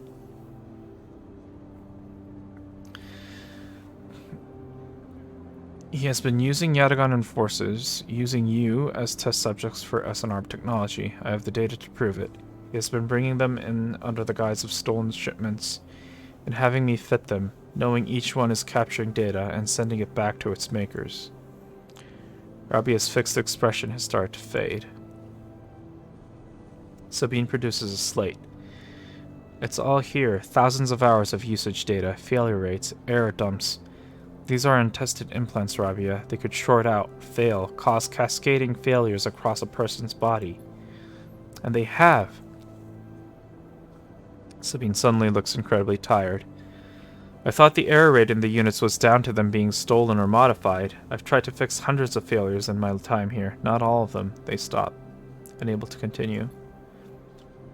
Rabia closes her eyes and breathes in, then she opens them again. She holds out a hand to Sabine. Show me, she says. Later, much later, when you leave, Sabine is still taking Rabia through the manifests and usage data, both of them crowded around the terminal, as Sabine leads Rabia through each layer of Yannick's betrayal. As you leave, Sabine catches your eye, and something passes between you, something like a thank you or a sorry or some other expression that communicates both sadness and hope.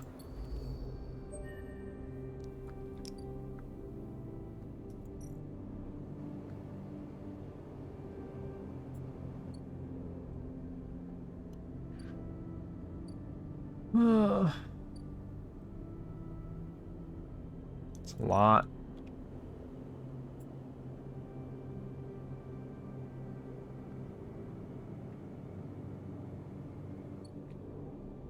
All the leaders here.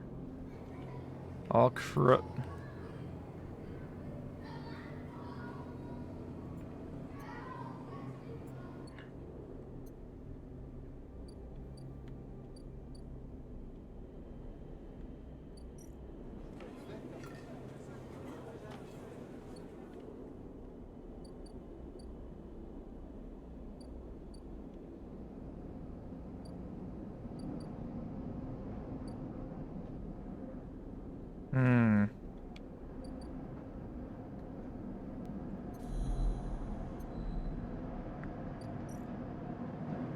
Guess I don't have anything I can do.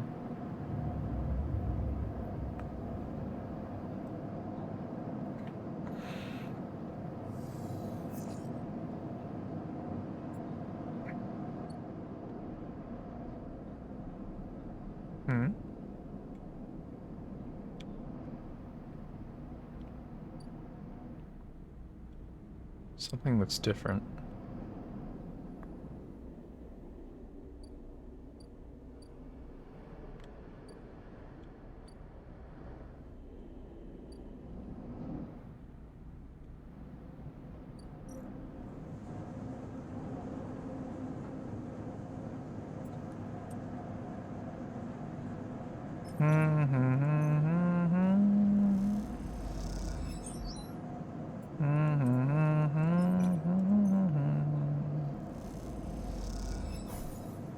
Oopsie.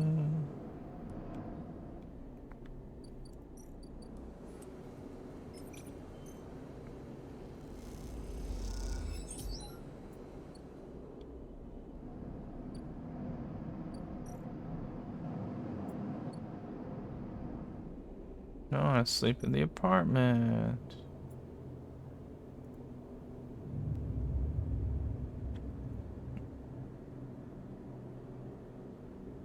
Does this mean I technically have multiple homes? I would think.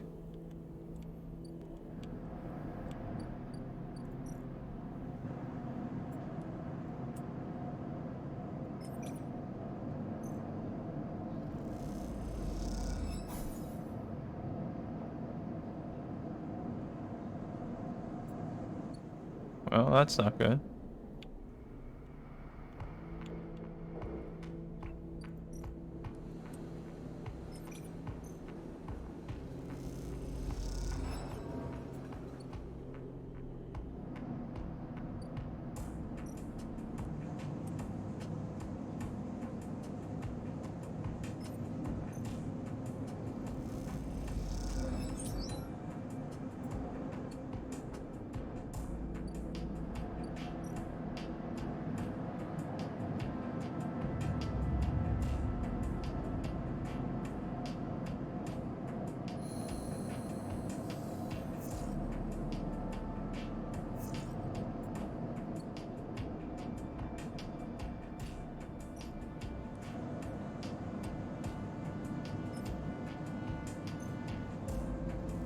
Okay, that works.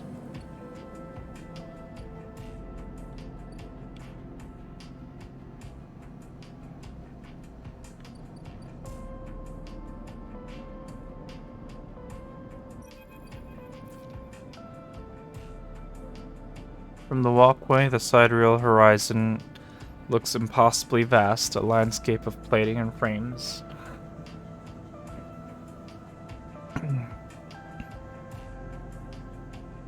All along her flanks, torches flicker.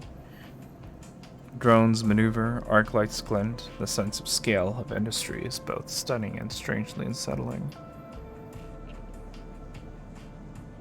She's quite beautiful, I think. You turn to see a figure a little way down the walkway, leaning at the railing. He is thin, ragged, his work gear poorly fitting and loose. The torches of the sidereal horizon flicker in his eyes as he turns to you. Lem.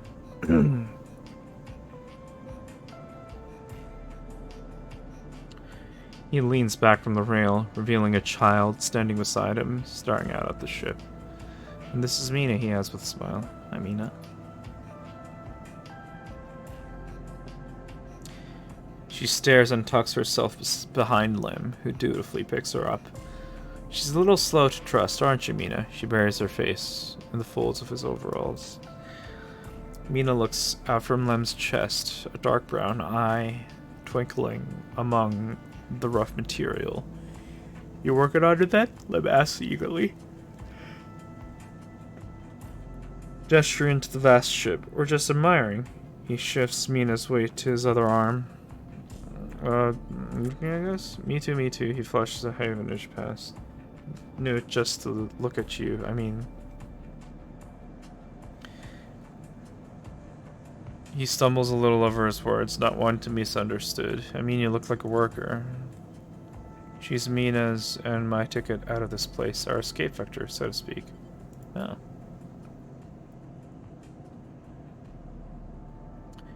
You haven't heard? Anyone who takes a Havenage contract on the Sidereal Horizon will be entered into a draw for the transit support crew. He smiles. We won't get to sleep the journey through, but a couple of decades of service will be nothing for me and Mina if it means landfall on a new world. He winks. Transit support. Someone needs to stay awake to keep the thing running. He straightens up, stretching his back. That's a colony ship, friend. The Celis Foundation is sending thousands to settle a system well outside the reach of the core worlds.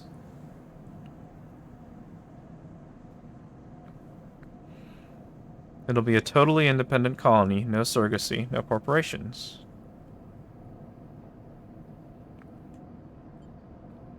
Celis Foundation. They're Havenage's client, yeah, some wealthy project from the core systems, interested in independence and self-sufficiency and all that. They hired the whole shipyard out, helped rekit it and everything. He strokes Mina's hair. Someone else's dream, I suppose, but doesn't mean people like me and Mina can't tag along.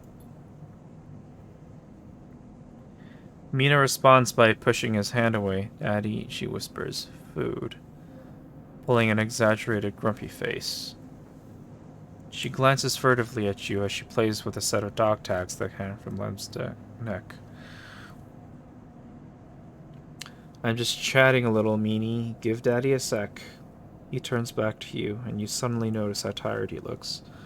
I'm not on the Havenage crew yet, but I'll work my way in. You can do it too, friend. We have to stick together. He smiles a little shakily, and you wonder how long he's been working to break into the official shipyard crew. For sure. He looks at the sidereal horizon as if trying to pull energy from those flickering torches from the vast hull. Gotta hold out, okay? You aren't quite sure if he's talking to you. That's how it works. While he stares out, Mina catches your eye curiously. You hold her gaze and a smile creeps across her face, her features lighting up like a city coming awake at night. Then suddenly she tucks back into Lem's chest. Lem smiles and lifts Mina. That's it. We hold on. He smiles sheepishly at you. We're just a couple of softies, isn't that right, Mina? He sets her down, standing by his side, and she clings to his leg. Gotta go feed this one. He pats her back. Maybe see you on a shift, huh? He turns, and they walk down the walkway, away from the shipyard. You see them talking, and then a moment later, Mina turns around and stops. See you, robot. Her shout echoes down the walkway, and she flashes you a parting smile before running to catch up with Lem. You watch them a little before you turn back to the impossible scale of the sidereal horizon. I took it out.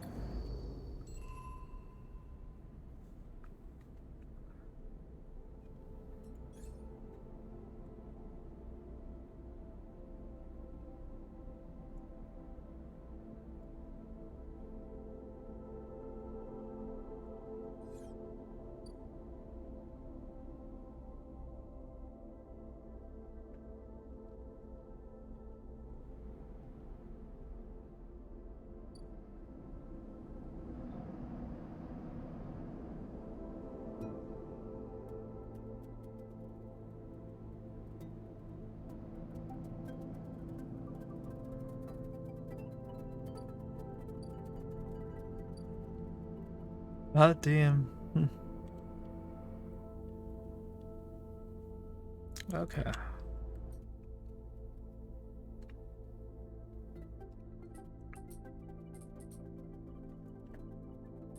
think that's a good place to stop.